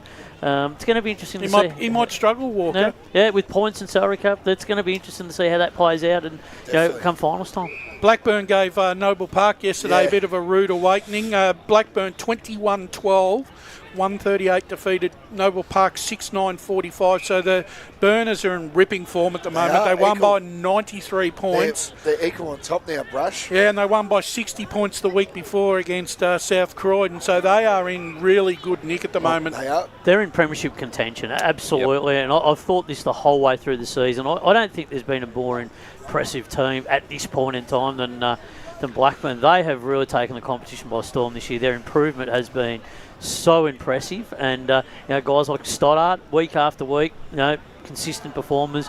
Toby Wooler, Macadorian, all those players, they just look like they're growing in confidence week by week. I think Anthony Fagan's doing a fantastic job this season. Coach of the year potentially, boys. Most definitely. Yep. Yeah, you have to say so. And I'd have to say they've probably got 3 or 4 players that could be candidates for the Team of the year. Team of the year, I reckon. Yeah, I reckon. Lawler, Stoddart, and Dorian. Yep. Yep. Probably the biggest upset, and there's probably no other way, right, to describe this yesterday. Berwick have inflicted a valuable win for them, right, away from home against the top side East Ringwood. East Ringwood 8-19-67 have been defeated by Berwick 11-7-73. And it's the old adage, Blackburn, they kick 6-21 and lost to Baldwin. Well, East Ringwood kick 8-19 and lose. Well, Brash, the old saying, and I'm going to throw you for this next one, bad kicking. Bad football. Now, I'm going to ask you a question, Blake. East Ringwood are going to be in your furnace. No, they won't be. They've beaten the benchmark team. I don't know how they've, like Ray even said it yesterday. I'm like, how can they be in the furnace? They've been the benchmark team all year. So you're running out of teams to put in there. I've only got one in the team, and which was, I don't want to say what team it is, but they win it this week. So, but no, that's a huge win for Berwick as well. Yeah. They beat Rowville, of course, so doing really well. Got to compliment Berwick. Well done. Yeah. They brought their attitude, they brought their effort, they brought their desire, and that's what they've been doing against some of these higher quality teams and the pressure that they put on you. Their last 6 weeks, Berwick has been as good as what you can get for a side that's really been struggling to win games of football. They've been highly competitive, right? They could have beaten Vermont. They beat Rowville. Beat Donny East. Beat Donny East. They could have beaten Donny East. No, they did. Oh, the first time. Yeah. And the second time. So, I mean, look... they could get another few wins before the season's Well, out. mate, Andrew Williams, he's been a very impressive coach this year. But he's done well, hasn't he? The most important thing for Berwick and Andrew Williams is the fact is now they set two games clear of Mitcham and percentage. I think Mitcham 11% gap. And that 11% nowadays is an extra game. It's basically 3 games. I think Mitcham are unfortunately done, so they'll be going in Div 1. That's just But now that's the benchmark for Berwick, like to bring that sort of level of performance week after week, 4-quarter performance. And that's what they've got to do going forward if they want to be competitive in Premier Division and want to be a Premier club. They got Baldwin next week, so it's a hard Can one. they replicate it? Yeah, that's the thing. And finally... This is a big one. This one it is, surprised and me. if you're a Doncaster East supporter, they'll probably be doing your head in here at the moment because... South Croydon 18-8, 116 have defeated Doncaster East 14-10-94. A much needed win for South Croydon. That gives them 4 wins, and that puts them in 6th or 7th position and probably out of the relegation fight now, Blake. Yeah, I think so. That's a big win for South Croydon, and just with Doncaster East, if I do get into South Croydon and all that, it's getting a little bit concerning with Doncaster East. They've now lost to, I think they lost to Berwick, they've lost to South Croydon, they've lost to Noble Park, and at the start of the year we didn't think Noble Park would be where they are, of course, but are we a little bit concerned and worried about how Doncaster East are going as well? I know they had a big win against Vermont last week, but still... they had a gilt-edged opportunity, right, with knowing this game was up for grabs this afternoon, to at least be still sitting in the 5 if they had a 1 yesterday after whatever happened with this result. Once again, they've put themselves under the kibosh, right, and they're going to have to find another few wins. It almost seems like to me the way Premier Division ladder is shaping up, 5th place, right, basically is not going to... I don't see them go... Whoever does finish 5th, it's not going to... They won't last a week. Just letting you know as well, Brush, if Vermont win today, they will actually go into the 5. I know, and it just seems... It doesn't seem plausible, but that's just it is. And that just leads us into the match of the day, Vermont and Rowville. Let's have a quick talk about that before we go to our final break and bring in the team. Look, both sides have got injuries. Both sides have got have had some form issues of late.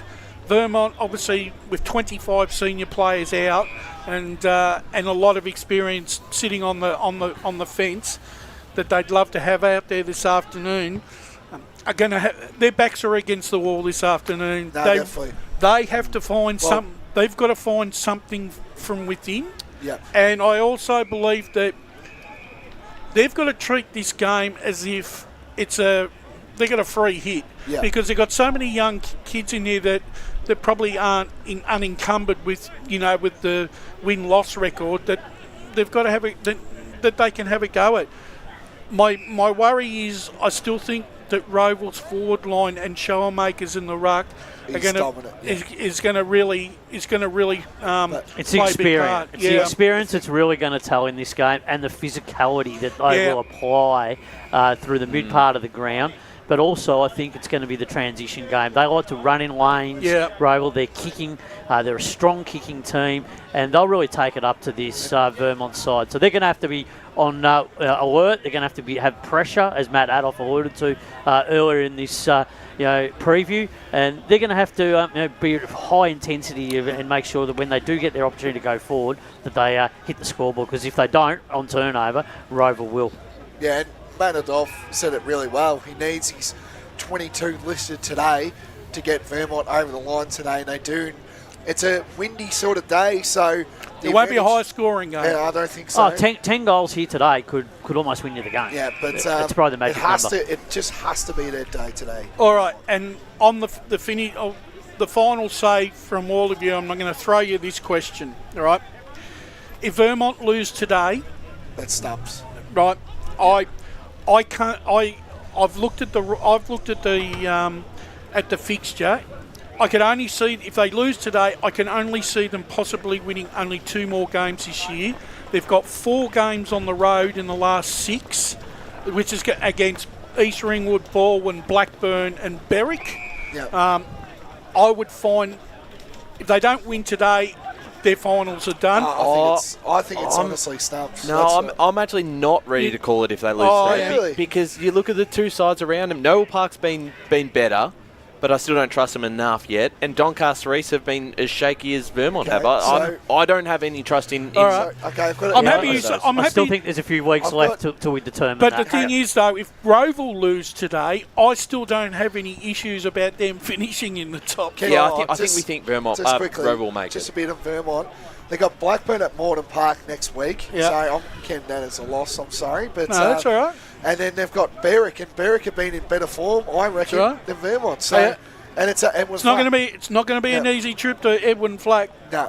Well, gents, thank you very much for an entertaining hour and a quarter. We got all the coaches in, and we got everything done. And we've got everything done. Jeepers, I don't know how I do this, but I just do it. You're an ultimate professional, Brush. Always love talking EFNL footy with you. We did give you an extra 15 minutes, Brush. Yeah, I know. I'm grateful for that. There you go. Right, so let's call it a day, and when we come back, you done? We're going home. We're going home. Back it up. Pull the pools away, Brush. Let's bring in the call team, and I'll just go and park myself in the golden tonsils of Gavin Casey coming in. Yeah, and I'll go and park myself somewhere in a special comments tent. All right. That's it for us, and quickly, Rowville 5-10-40 leading Vermont 2-7-19 in the development squad game. But coming up, call team assembled, big game, Vermont versus Rowville, coming to you live from Vermont Recreation Reserve. As Sarah opened her best friend Jackie's wedding invitation, she was overcome with a wave of emotion. While her 2 young boys wrestled on the floor, tears of happiness rolled down Sarah's cheeks as she saw the words she'd been longing to see. Please note, this wedding will be a child-free event. Well, Sarah, looks like we're off to Eastland for a new frock and some heels. And let's book in that babysitter. For all of life's little moments, there's Eastland. Eastland.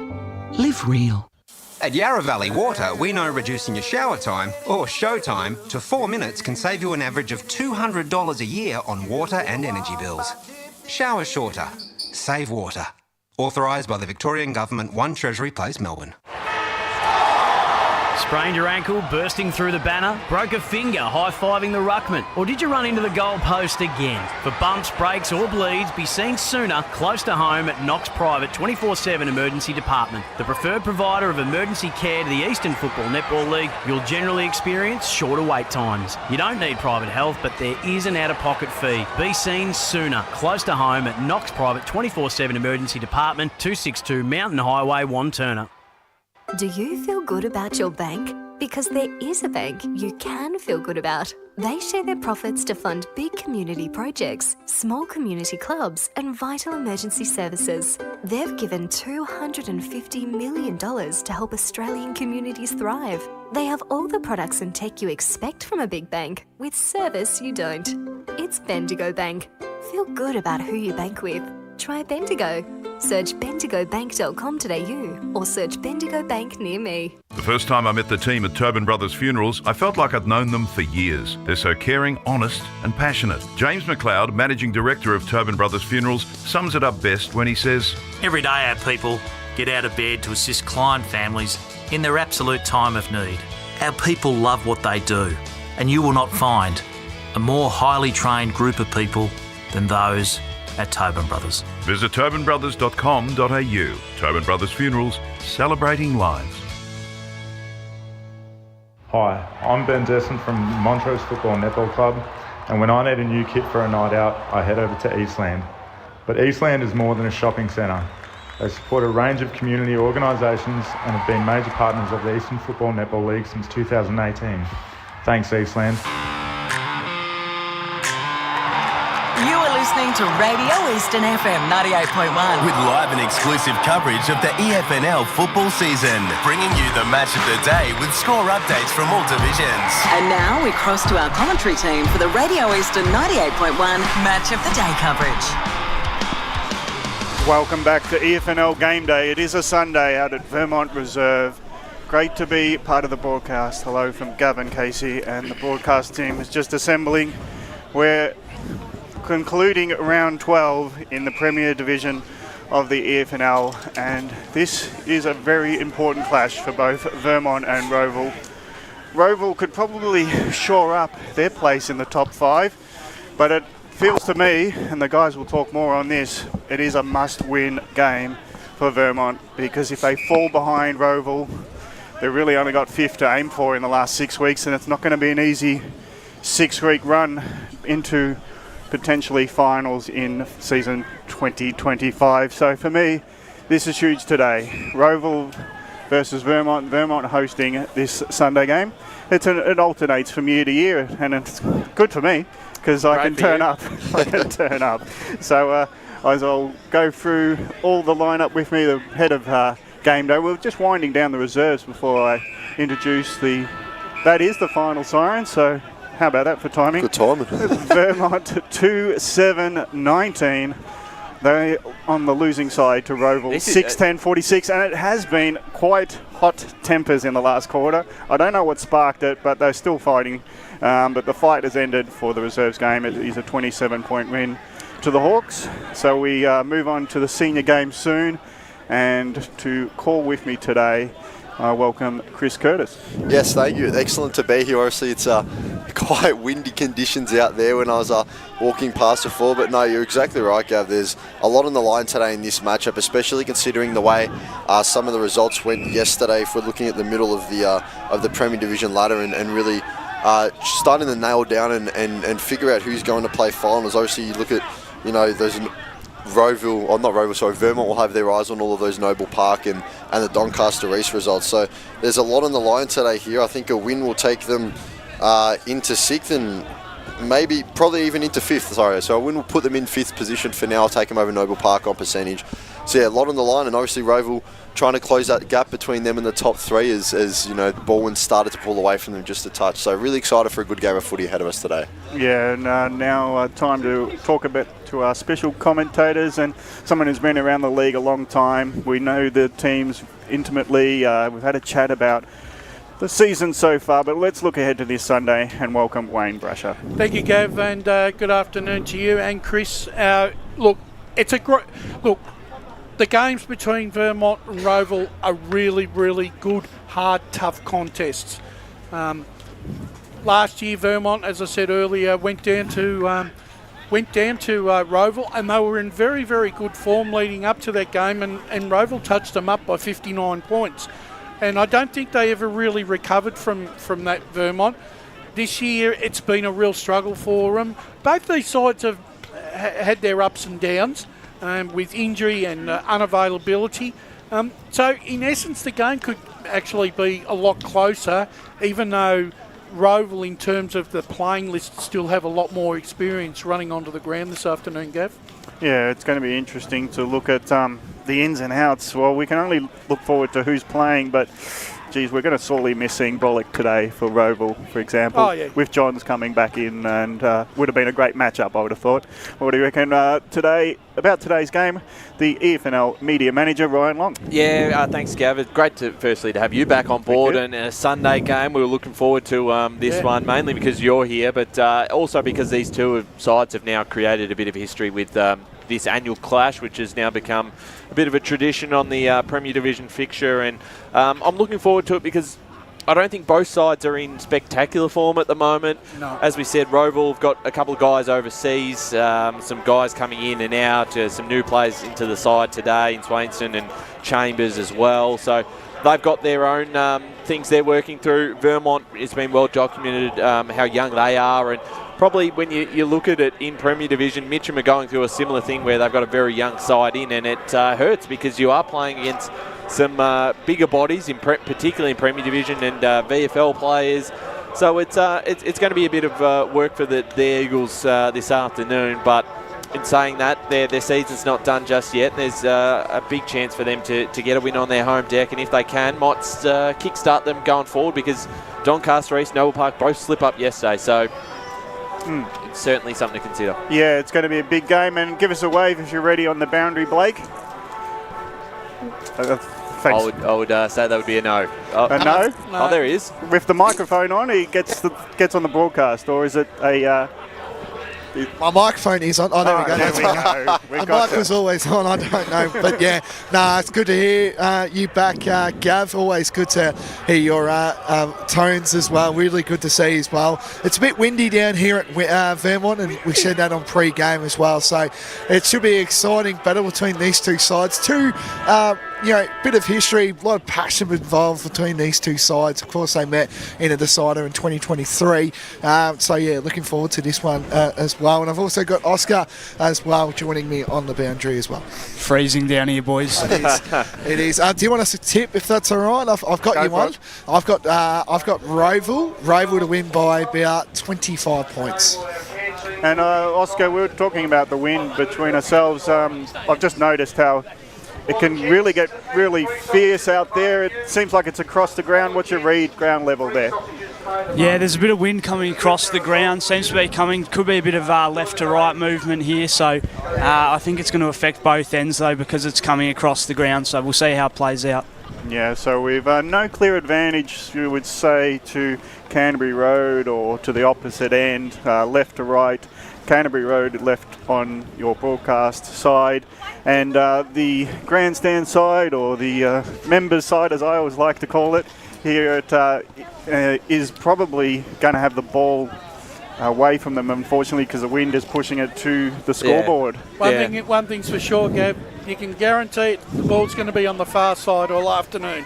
Yeah, It hardly ever comes over this side. Well, the reserves wasn't a great indicator of goal kicking, was it, when there was only 8 goals scored? So they didn't really give us much to look at, but definitely, we're going to see it on the outer side. You're going to have to put it on the left post when you're kicking towards Canterbury Road end, and it's going to be an interesting game. What do you reckon the highlights are going to be, if you can preempt Brash and Ryan? Well, I think one highlight for me is just seeing Lockie Johns run back out there, because we have missed him quite a bit this season. Brash, he's been in and out of the side. He came back not long ago and then was straight back out.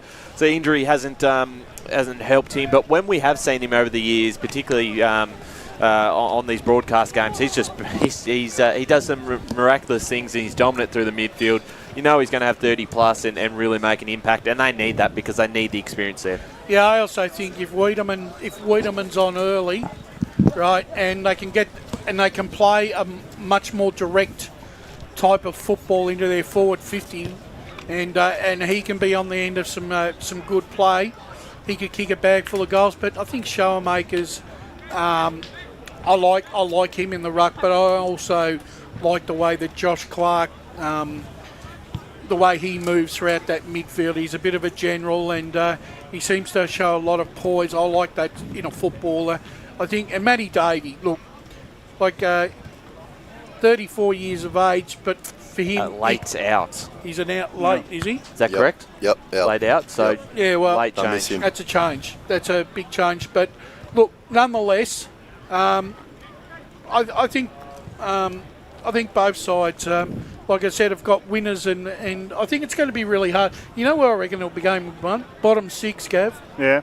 The bottom 6. Because of the depth is tested. Yes, both sides' depth. What about Wiedemann in the matchup? Because the last time I saw Vermont live, he kicked 5 against Mitcham. Yeah. 7 was it? 7, Jeez, yeah. that's when my memory's fading. I would say I think Cal Varel will probably get the job on him, because he got the job on the East Ring on Josh Fox. Did a marvellous job on him, kept Fox probably down to 2 goals for the afternoon. Brash, who do you think is going to go on Wiedemann? I think you mentioned Eichhoff as well. Do you reckon he will get the job on Wiedemann? Probably different. I think different Eichhoff will get one of the forward pockets. Blake, I said Cal Varel will probably get the job on Wiedemann, number 6. Yeah, I know Cal and Will pretty well, of course. They're good players for Rowville, and also good people. So Evans has been good for Rowville in the air forward 50 as well. He's more than capable of kicking a few goals. Like I said, I think there's plus and minuses, Ryan, for both sides. It's not like if you had Rowville's full side in against what Vermont have got on the park, you'd say that Vermont would be in trouble. But I think with the injury, the keeps it alive a bit. Yeah, absolutely. And of course, I think we've got the ground on focus on the camera at the moment. Rowville are wearing their Indigenous jumper, which they wore last year in this corresponding fixture on the Sunday out at Seabeck Oval. So that is why they are wearing the white strip here today. It's not great for numbers. I love the jumper. Yeah, that's right. A little bit harder on the numbers for you two, but and they surely cannot. Jumper. There's no 0 there. There's surely Blake Chambers is not wearing a 0. I think he is. He was listed on the socials as 0, but I'm not sure if that's. It have to be the first time I've seen a footy player wear a donut on their back. We did have many years ago. There was a round where all the captains TAC. wore. Yeah, I think it was. Yeah. Yep. And similarly, another round where every one of them wore a 9 that was specific for the same. I think it was even earlier. Don't worry, Chris. We've had blokes that wear jumper number 101. Oh, one, yeah. We've seen some big ones. Well, 88's the hardest because it goes full jumper. You need a big back. Here we go. So we're here in the middle of Vermont Recreation Reserve. Welcome, and we are off in our Eastland match of the round here on this standalone Sunday fixture as the Rucks will cancel each other out. It looks to be Rowville with the first possessions. Showmakers brings it out. They'll go backwards to go forward as the kick enters the corridor. Few leading up off hands, couldn't quite take the mark. Now they're looking to go through Dixon. That was Roby, I should say, but he was wrapped up in a tackle, and Vermont will take possession for the first time today. So there'll be Tyler Dobay to look to the far side wing. The ball hit the deck. Wiedemann's around there, and it's now found its way over the boundary line. So we'll have boundary throw-in, far side wing. Good matchup. Johns and Josh Clark, 1-on-1. I think that's a really good matchup for both sides. And we've seen those who've been the match winners in the past in our match of the round. So definitely want to keep an eye on Brashes. The Eagles looking to bring it out, miss the handball target, but McLean is there sweeping up. He'll go backwards so that his teammate in Dobay could go forwards. Bit of the footy early for Tyler Dobay. Now the ball's finding its way just on the arc of the forward 50. Vermont looking to go backwards to go forwards, but they've turned it over, and now a chance for Rowville to get out the back in transition. Pack forming under it. Was a player held. Umpire says nothing doing. Rossi's around there, taps it out towards the boundary line, and will now make sure it makes its way over safely. Vermont back 6 are going to have to defend resolutely, and they can't afford to be playing 2 or 3 metres off their man this afternoon. So we'll have the boundary throw-in. Far side wing here on the scoreboard end. So the Rucks will get ready to go away. It will be Schoenmakers gets the double-handed tap down to a teammate who's wrapped up immediately. So not a lot of territory here either way as we're past the first minute and a half in this matchup. Showmakers and Dunn trying to go at it. They all avoid the ruck contest in the end with the wrestle. So at ground level, Rowville try to get an inside 50. The defence holding up nicely. John's quick kick into the middle. Might be a turnover ball. So Rowville load up. Long ball. First inside 50 of the day. 2VT. Good grab. Good front position. And nice mark there by the Rowville leader there.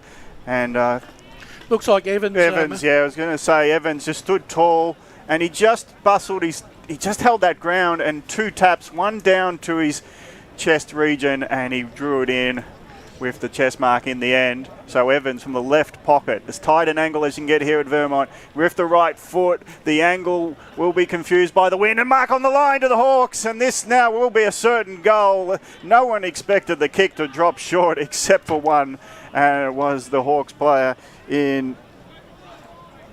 Just looking around the sheet there. It's another number in the 20s. Yeah, 29. So I'm just scrambling in my recognition. I'll get some help on that in a second. But it is a goal to Rowville 3 minutes in, the first on the board. And the Hawks first inside 50, first goal. Maybe Blake Chambers? Yeah, I was going to say Chambers. It's just... I'll follow that up. Yeah, thank you. Chambers we're going to go with at the moment. That would have been our mystery number 0.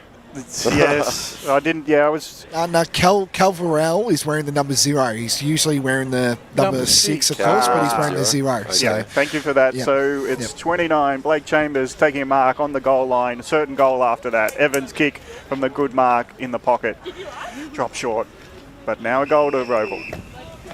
Back at it again. There's a free kick here that's been found in the middle of the ruck contest, so it will go the way of the Eagles. Chance for them to respond now.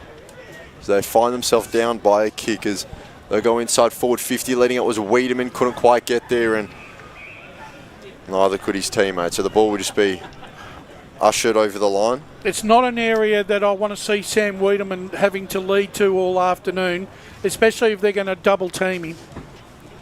So the boundary throw, and we're about 60 away from the Eagles uprights. The Showmakers will win the tap. Just looking for a teammate named Roby, couldn't quite get it to him. It was off hands. And there's a free kick that's been found to go in the direction of the Hawks. So Vermont ping for a throw as Rowville will look to go out the far side through Clark. Josh Clark sends a kick into the corridor. It was off the hands of his teammate, couldn't quite take it cleanly. And now Ross with a handball over the top for the Eagles. Chance to bring it out now. Footy's hit the deck. Boundary. Wrapped up in a tackle. We'll go boundary side to Blake Tennant. So it wasn't actually Blake Chambers who kicked that one. It was actually Sullivan, Roby Sullivan. I think that's his name. Sullivan Roby, there you go. He's wearing the number 11. So he's on the sheet, it says 7, but he's number 11.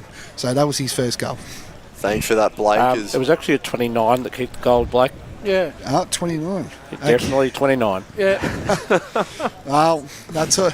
we'll keep working here. Just get us the number. Just find out for us, Blake, when you can. So there's a ball up true centre wing as Vermont looking to get inside forward 50. The kick was miscued, hit the deck, looking to bring it out through Jaden Leon, leaning up his Wiedemann, and he takes the mark. Well, at least we know that we've got the Vermont jersey numbers right as we work away with getting the right ones for the Indigenous Clash jersey for Rowville. It's a scrappy way of getting an inside 50, but you'll take it. You'll take it every day of the week. And Sam Wiedemann had just happened to be in the right place at the right time. So I always try and play in front. So Wiedemann will have his kick now from around 35 metres out. A 45-degree angle. His kick is on its way, and he looks like he's pulled it wide. Hang on, no, he may No, not it's gone through, fair enough. Wiedemann's kick truly. And Vermont get their first of the day. Well, it's going to be really important to obviously get the Wiedemann involved as much as you can. And last week didn't quite have the opportunities with their forward 50 entries, didn't have enough of them. So if they can, and he's going to present for it every time, and a great kick in front of goal, Brash. So good start for Wiedemann. Got to say, great theatrics there by the goal umpire. Yeah, he was running to the point post, wasn't he? So I thought Wiedemann had pulled the kick wide, but no, apparently not. Reminds me of me when I was a goal umpire. Used the wind very smartly, did Sam Wiedemann. Johns picks it up at the back of the pack from the centre, gets the hand pass received. He's got some help and runners going inboard with Fisher. Fisher goes out wide, kick smothered by the winger. So Rowville do well, just as it looked like there's going to be a centre clearance straight into 50 for Vermont, but it's now being pushed over the boundary line. Good defence on the outer side there by Rowville with this first smother. Tell you what, this will be a day where your kicking skills will really need to come to the fore. Schoenmakers has to get a free kick there. He was sort of hugged around with the tackle was hugging his head, and he had his head in the opponent's chest in the end. That's how severe the impediment was. So it's a kick backwards. Rowville sharing it around at a fence, looking sideways. and they keep it in hand nicely, and it's going to be Eekhoff who gets it off to the runner. So Rowville from half back, get it long down the line. Pack go at that. At the fall of the ball, it is Wood, and he's tackled to the ground close to the boundary line. Be a ball up. Boundary line, Blake Tennant. I finally did it. So Sullivan Roby is actually wearing that 28 or 29 jersey that you guys mentioned before. So that was the first goal. All right. Okay, that's good to know. Thanks for that information. Another inside 50 for Rowville, but there's been harassed. Walking out of that first tackle is that man, Sullivan Roby, and he kicks from the right post. But with the wind, he couldn't bring it back enough, and it's a minor score. So we're now on it. It's Roby with 29, according to Blake Tennant, and he's kicked 1-1 so far. All the scoring for that 29 Roby. 1-1-7, Rowville leading Vermont 1 straight, 8 minutes in. So Wilcox will bring it out from the square. Looks at the far side wing. Kick took a lot of territory and he's been spoiled out of bounds. So we'll have a boundary throw in shortly. As the players will take position, it's Hawks by a point, as we just heard. 8 gone in this opening term. This standalone Sunday fixture as the Rucks will go out once more. Done against Showmakers. Showmakers will win this time. Gets it out to Clark, who kick didn't quite get the right spot or the right drop. He got the belly of the ball, and as a result, it's ended up in the hands of Connor McCafferty. So McCafferty in the long sleeves today looks high and wide down the line. Pack forming under it. One of them there was Burke, but couldn't quite take it, and we'll have another ball up as the umpire calls for it. So Vermont just getting a bit of territory going, using these stoppages to their advantage to get up this far side wing as Rush go at it again. Showmakers grabs it out this time. Gets it wide. It was Johns though. Got it inside to Fisher. Fisher hands off to a teammate who looks forward, inside forward 50, just over the head of Wiedemann. And it will make its way out of bounds. There was Leon there, Chris. Cooper Leon, number 19, that kicked that ball into the forward 50. Brilliant. Thank you for that, Brash. As Leon with the entry there, just missed his mark as Rucks will go at it once more. They cancel each other out off the chest of Clark. Couldn't take it. Showmaker's looking to get it done himself, but he was spoiled off the boot. As there's been a bit of, it looks like a three-way head clash there, but play will continue. There's 2v2 in here. Both players going at it. Rowville looking to bring it out. Footy spilled loose now on this near side. Looking to burst away. Just got a handball off. So play will continue. Swarming pressure for Vermont. It was well done to get the kick straight away on the boot. And the intercept mark taken by James Ross. So Ross just outside the 50. Well, handball off to Johns. Johns cuts back onto his right. It's a high kick. A pack will form under it. It will drop 20 out. Dead in front of the Vermont uprights. They've tapped it backwards, looking to repel through Mitch Schruck, who looks to spear now. Couldn't quite get rid of his man in Dixon. And as a result, the handball makes its way over the boundary line. Brash, the lack of the plan with the hand pass to Johns was just it just stopped the momentum of the play. You should have backed his judgment. Yeah, just kick it yourself. Blake Tennant on the boundary. Yeah, just an injury concern for Rowville. Number 10, Lockie Stapleton, has just gone off with the trainers. So get back to you as soon as we can. From the boundary throw in, Vermont get the ball at ground level. The flying shot with the wind misses everything. So it's a no addition to the score with that shot at goal. So it's and I think that was McCafferty potentially. But in any way, it's not on the score sheet, so it's a kick across ground. Sometimes that's dangerous, but doing well, Rowville out of defence. 2 kicks and long. One player in good position. At the fall of the ball, he does pick up and run with it. And now the kick inside. Verrill goes in. Another short pass. Late spoil won't be timely enough, and it's going to be a mark inside for 50 for Rowville as Verrill's pass spots up his teammate, and they're making the most of their opportunities in the forward line. Rowville just getting some free space, taking marks, and this time it looks like it's Roby again. They overcommitted there, Vermont. They pushed too many players on the thin side of the ground, and they left that open side for Rowville to run into and create that loose man. Well, it's Rowville having a shot at goal to extend their lead, missing to left side, and it's a minor score. It's 1-2, Rowville leading Vermont 1 straight 6. 12 minutes gone, first term, and Wilcox is just waiting for the ball to come back to him so he can take the kick-out duties. So just 2 points in it here as we cross the 12-minute mark. So just about waiting to get the footy back into play so we can continue. One of the the joys of local footy, or not so joys at that. But we're ready now as Wilcox will go from the square and just find a target. Short chip kick out wide, finds the hands of McCafferty.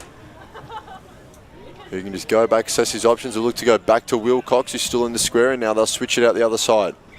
Mark taken by Henry Smith. Smith now can assess his options. Looks for a lead-up target. It was a 2v1. It was off the hands of the Rowville defence. Looking to bring it out now. No clear winner of it. Now it's Sam Mayle that just gets it on the boot. Kick goes high. Pack forming under it. Rowville have the numbers here. They'll go backwards to go forwards, and they'll do so through Eichhoff. Eichhoff further back to Verrell. Now Verrell looks wide. Just undercooked the kick. It was well cut off. It's a foot race now. 2v1 for the Eagles. Handball over the top. Here's Jaden Leon. Leon can run into an open goal square and put his side in front.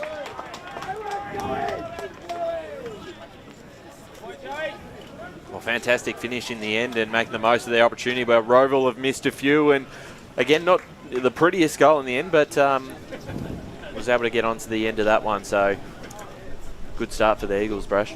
It is, and it just shows you, you've got to be in the contest, every contest, right? And look, let's be honest, the game so far, it's been a scrappy game. It hasn't.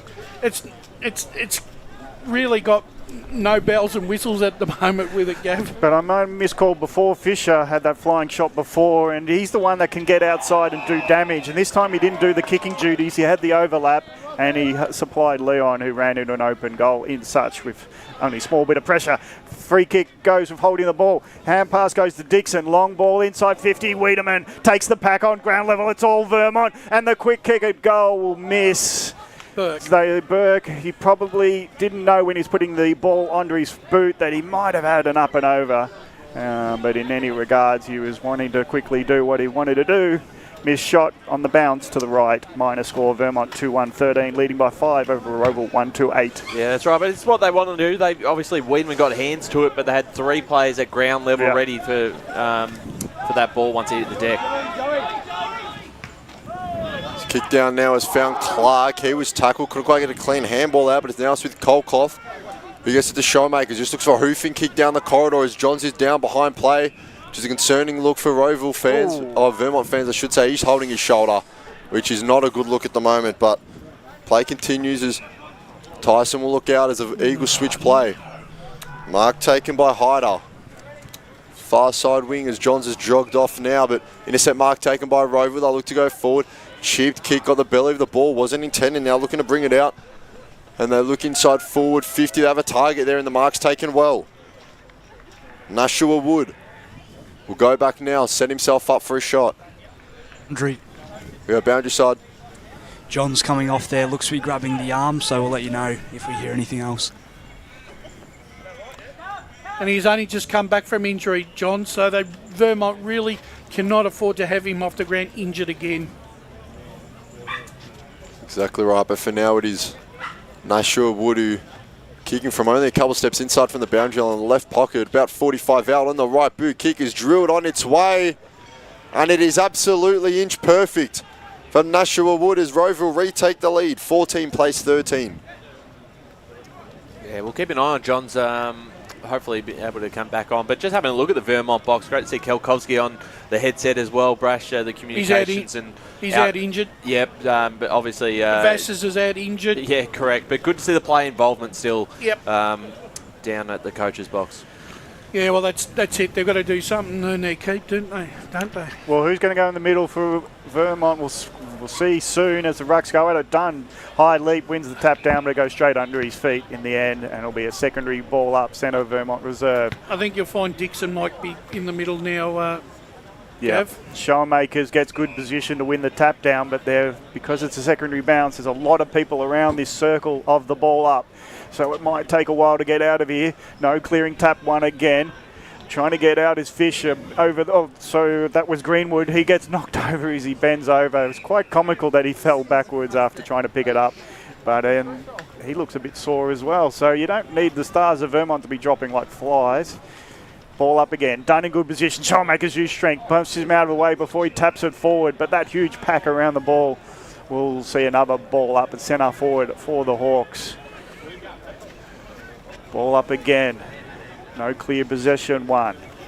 That might be over the shoulder. The umpire not in the best position to give the Eagles a free kick, so he saw it as a ball up. Fair enough. Handing the ball back was Mail. Showmakers, he decides he's got the strength advantage. He's going to take the ball in his grasp if he can and see if he can just get a quick kick, but he was tackled as soon as he did it. So we'll see if he goes again with this tactic. Very much like a Tristan Sherry-like endeavour, but it's come out to Greenwood. Well, in the end, Leon gets it forward, and underneath it was Wiedemann, but he only gets to contest the ball close to the boundary line. It was too close. In fact, it was over the boundary line and out on the full. So it'll be a free kick to Rowville at half-back. And we've got McDonald having the ball in hand, looking across, looking forward now, and decides to go long without options in his eye line, and it's going to be a turnover mark taken. So what can Vermont dangerously in the middle? This might go one way or the other. It's a disputed ball here in Vermont Reserve. It was a proppy kick, and I don't know if the one person really wanted to be underneath it. Gee, they dodged a bullet there. That could have been intercepted in a very advantageous position there for Rowville. And they seem strong into the contest to Rowville, but they can't clear out of that centre circle. Vermont have been pretty good at extracting. But now Greenwood runs onto it. On the wing, hand passes it to his teammate. Dixon can't get it moving. He's dispossessed. The hand pass, free kick forward. Now Stapleton gets the ball forward. Long ball for Rowville. Quick inside 50. Might get Vermont under a heap of pressure here as they're unsettled in defence. But they hold up nicely. Taking on the tackle was McLean. And he picks himself up with the ball. Hands it to the umpire. 20 metres away from Rowville's goal. Dunn, good position to knock it to himself in effect. Now the long kick, dumping ball 40 metres out. Wiedemann's the man just to hold up, but he got himself out position, tripped over McDonald as he was trying to get towards the mark. McDonald stood up, took the mark. His kick inside 50 suits his target, but he didn't take it on the second grab at it. So now the hand pass to Stapleton. He has to take on the tackler. Dixon stood up nicely as well did, sorry, that was just looking at all the players there. It was Seth McDonald that time for Rowville. Hand pass out the back. Bit of Harlem Globetrotters or Rowville might be seen as a throw, was it? Yeah. Over the head, it was no fist, two hand, said the umpire, so it's a throw and it's a free kick to Greenwood. He'll look at options inside and out. He does go the outside wing. Wiedemann again out position. He's not even getting within the 5 metres of the drop of the ball. He's not judging it. He's probably trying to do too much body work as Wiedemann in the marking contest. Yeah, anyway. Rowville are denying him his space as well, Gav. Yeah, that's fair enough. They're smartly playing Rowville in defence at the moment. Now, they know the one danger is there. The quick fly out to Spencer. He tried to run away from all tacklers. He couldn't, and it's going to be a turnover free kick. And Rowville do nicely. Short pass in. Schrook has got it there for Rowville. The Schrock will assess his options ahead of him. Look to just chip a kick into a corridor and we'll find Caulfield. Looks to switch it now. Missed kick though. Just got through the hands of the Vermont defence. We're now applying the pressure and wrapping up his teammate. His opponent in the tackle is Tyson. So the Eagles do well to lock the ball in. We just got the Rowville head team manager in the van at the moment, Ray Baird. As the ball is inside 50, Wiedemann is out the back, couldn't quite get there enough. Rowville looking to repel. It's in the hands of 37 in Cooper McDonald, who looks to the far side, missed his kick, drops into the hands of Cooper Leon, and he got hit late, so he'll be awarded with a free kick. Boundary. So we go boundary side, Oscar Lucky. Lachlan John's shoulders looking good, all right, boys, so he's coming back on. It's good to hear. So John's back out there as Leon looks a bit indecisive. Look to pass it. Will now just look to put it as close to the goals as he can and has pulled this one wide. So wide that the fact that it's gone out on the full. Needed to score from there, Chris. That wasn't a hard shot to kick a goal from. No. Those opportunities you've got to take. That was like my goal screen. No wind is helping that one. Stop that from hooking. So they'll look to bring it out now as pack forms under it. A few flyers, no real winners of it yet. Johns is back out there. No strapping on the shoulder as it stands. Johns, handball backward. Greenwood taken high. Free kick paid. So Vermont with a bit of territory dominance. As soon as Johns comes back on, he creates something, and that's what Vermont really need. Greenwood looks inside, look for the lead up of Wiedemann. He was leading against 4. They need to really help him out with the way they're going inside 50 at the moment. As Rowville will look to repel, and they'll use this near side wing to do so. just in front of us as the pack forms under it. 2 hands to it, couldn't quite take it, bursting away now as Johns can take the mark just in front. Juggled it in between his legs, but still got it. Gets a short 15-metre kick to Ross. James Ross now just outside the 50. We'll look inside though. Again, they kick to a 4v1. Rowville just swarming numbers back the Hawks defence are. As Gordian could take the mark, he looks wide, finds Schruck. As Schruck slows it down for a second now. We'll look to just go long, take a bit of territory. It was a missed punch there from the Vermont defence. They're still looking to get the work done, looking to get it forward, and they do so. Down the wing, intercept mark taken by Josh Clark. So Clark almost exasperated, saying, I don't have many options here. We'll just look to take territory with the kick and clear his lines. Wilcox is under it, and the footy's found its way over the boundary line. The one thing the Vermont forwards aren't doing is, right, they're not giving Wiedemann any space to run into, and they're not taking their direct opponents away from that, or they're not accountable for these Rowville back six that are running into Wiedemann's space. Dunn wins the ruck contest, but it's Johns with a handball back into the middle of the ground. Dunn just gets a wider chance. Now the Eagles have a bit of room to run. Drilled ball inside 50, looking for Wiedemann, who gets over the top, couldn't quite grasp the mark. Verrill clears his lines, was tackled as he kicks, so there's a pack forming under it now. No real winner of it just yet. Looking to get boot to ball as Mail, but he got tackled before he could make a connection. Now the Eagles bursting out the front of the pack on the left foot, looking for a target. And standing under it, 2 hands to the footy, couldn't quite take it cleanly. Hawks will need to go backwards to go forward. Verrill ducked under a tackle, did well to get it out. And now Rowville will look to steady themselves. It's a 2v1. Gee, they'll maybe asking a bit much of Corfy, but he got bailed out with a free kick there. Yeah, but you can't do that, Chris. You can't tackle front on, That's mate. exactly right, front on contact. So a chance now with Blake Chambers with footy in hand. As he'll look forward, kicked it into the man on the mark. Zerobi, my apologies, as we had that jumper change confirmed earlier on. As the kick will look down the line and will find its way out of bounds on the full. Yeah, unfortunately, Vermont's ball disposal into their forward 50 is not good at the moment. That's exactly right, Bryce. They've had the pressure to lock it in their half, but they just haven't been able to make much of it just yet as they look forward with Koklo. Now Clark with the footy in hand. He's had a fair few touches in this opening term as we passed 24.5 minutes played. Kick down the line, favoured no one really as Ross was able to come over the top of the contest in effect. The difference is at the moment that when Rowville get the ball, they're able to play a little bit of tempo football and just slow it down and look for a target. Vermont are trying too hard, right, to move the ball too quick without singling out opponents, their advantage. Schoenmakers taps himself, gives it to Clark. Clark's quick inside 50, spoiled. Ground level McCafferty mops up. Bouncing ball in the middle. It's a contest for the nicely barging his way through his Gordian. Now he goes inside with a proppy kick. The position of the defender was good and he gets a free kick for over the shoulder. So it'll go back to Vermont and the runner there and Dobey was like, oh, advantage. But the umpire didn't see it that way. So yeah, it's going to go to Pay. Pay goes away. Got paid the free kick, did Pay. And it's Brian on the other side. He kicks it short. And they're waxing beautifully now, Vermont in defence. But this is where it stops. Long ball down the line. 3 versus 3. Wiedemann, well, he might have gave a bit of a shove, but he was last man standing in that pack. Hand pass off to the runner. Now to half forward. And there's no Wiedemann there to take the mark. And Rowville will go across ground. Dangerous kick. It might be Corfy. Is 3 against 1 in the end. Bounce suits Fisher.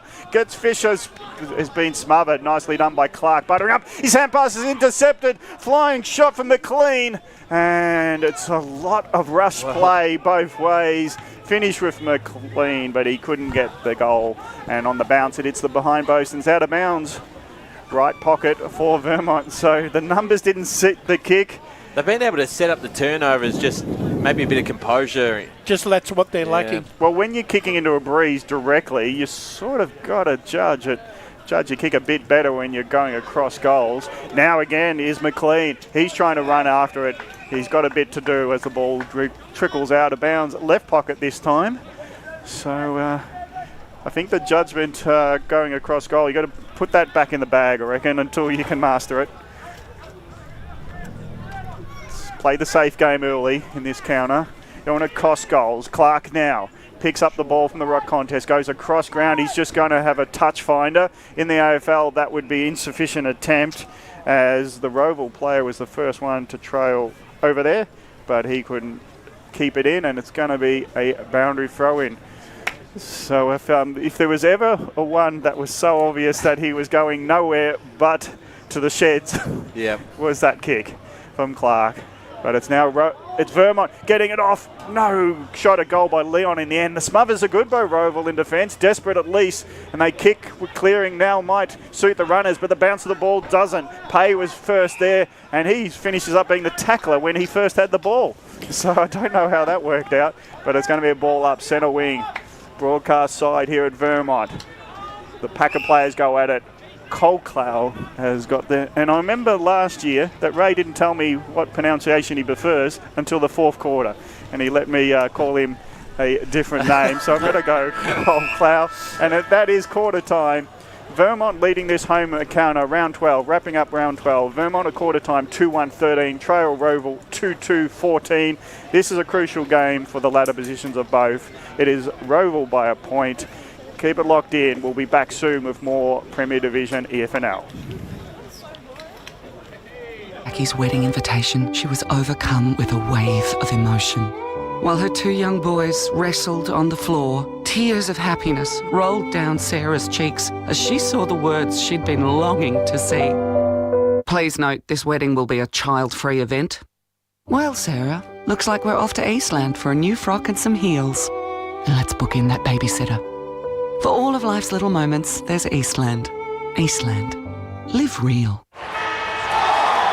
Sprained your ankle, bursting through the banner, broke a finger, high-fiving the ruckman, or did you run into the goal post again? For bumps, breaks or bleeds, be seen sooner, close to home at Knox Private 24/7 Emergency Department. The preferred provider of emergency care to the Eastern Football Netball League, you'll generally experience shorter wait times. You don't need private health, but there is an out-of-pocket fee. Be seen sooner, close to home at Knox Private 24/7 Emergency Department, 262 Mountain Highway, Wantirna.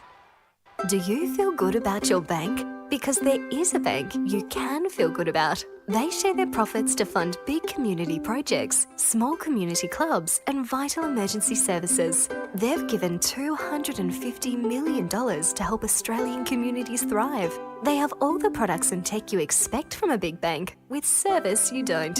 It's Bendigo Bank. Feel good about who you bank with. Try Bendigo.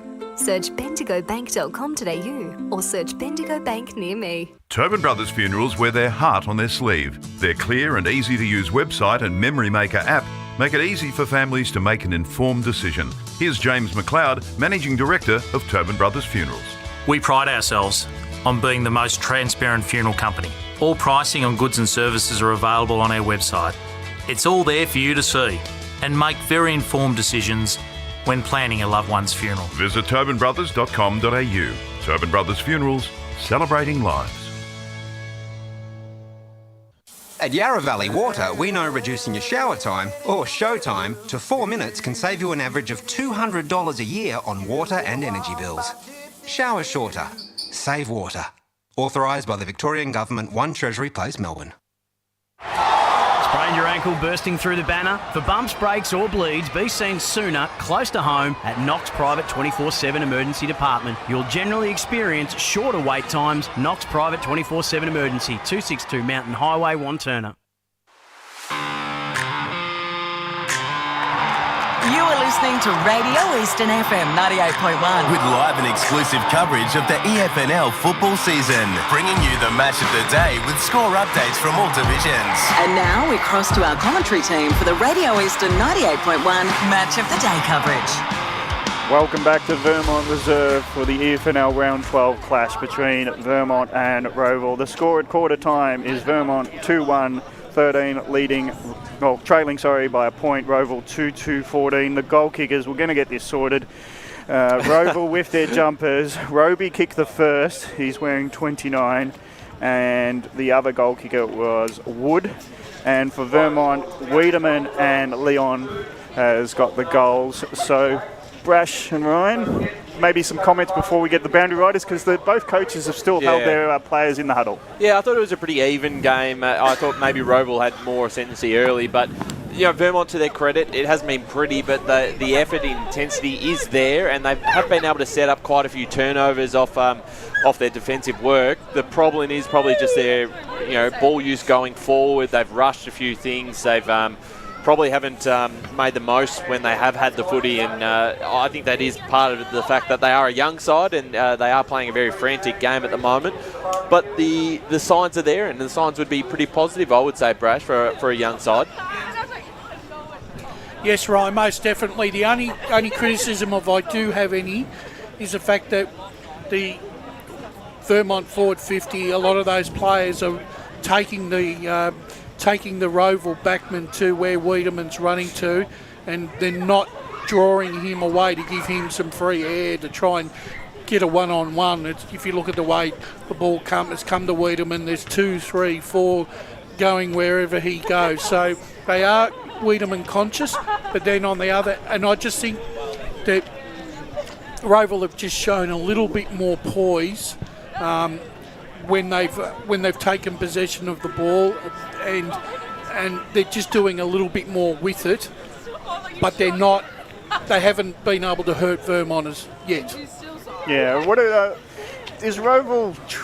they trying to do around the ruck dominance body-wise of show and makers? Do you think that Vermont's actually releasing themselves out of the pack a little bit better? Like Johns, you saw Johns, you've seen Fisher get on the outside, that they seem to, a couple other players getting it moving, they seem to be getting it on the outside from those disputed balls a little bit better. I think what they're trying to do, Gav, is try and ruck Rove to show and make his strength and try and take Rowville or put pressure on the Rowville midfield so that they don't get that benefit. Yeah, let's go boundary side, Blake Tennant.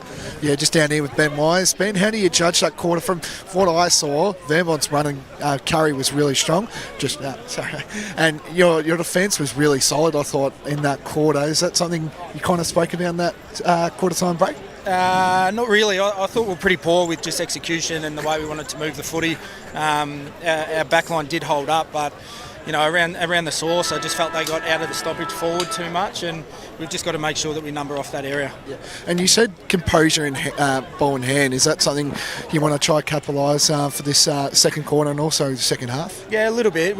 I just felt that we didn't shape the ball the way we wanted to out of our back half, and then we had kicking forward to a contest, and they had numbers behind the ball. So I just felt that we'll feed in their offence a little bit, and we just had to tighten that up for the second half. No, thanks, Wisey. Cheers.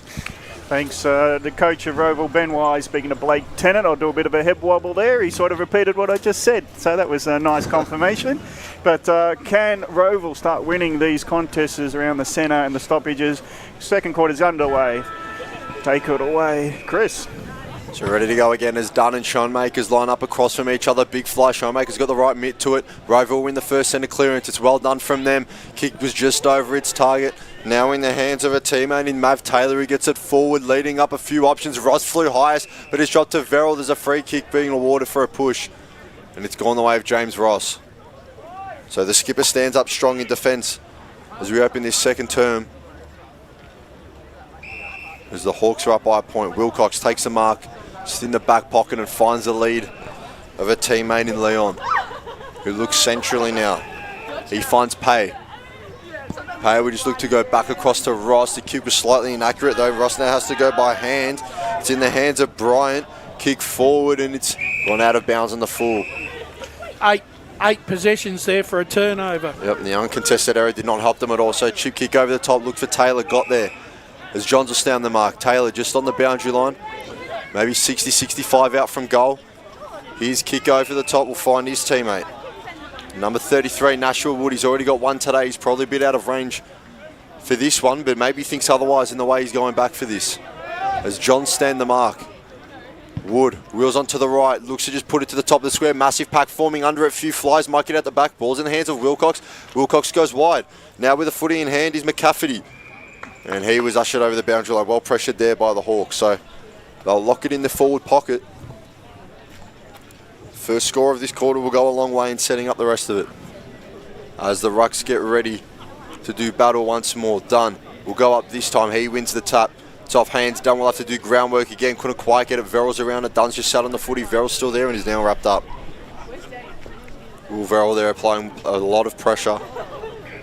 It's in the forward line. I believe it's Sullivan Roby doing a bit of relief rucking earlier on as Dunn will win this one again. It was off the hands of Greenwood. He couldn't quite take it cleanly. Now snapped on the right boot. Around the corner is Goldwood, but he's well right at that. So ball is, I believe, out of bounds on the full, and we'll wait for the Eagles to bring it back in.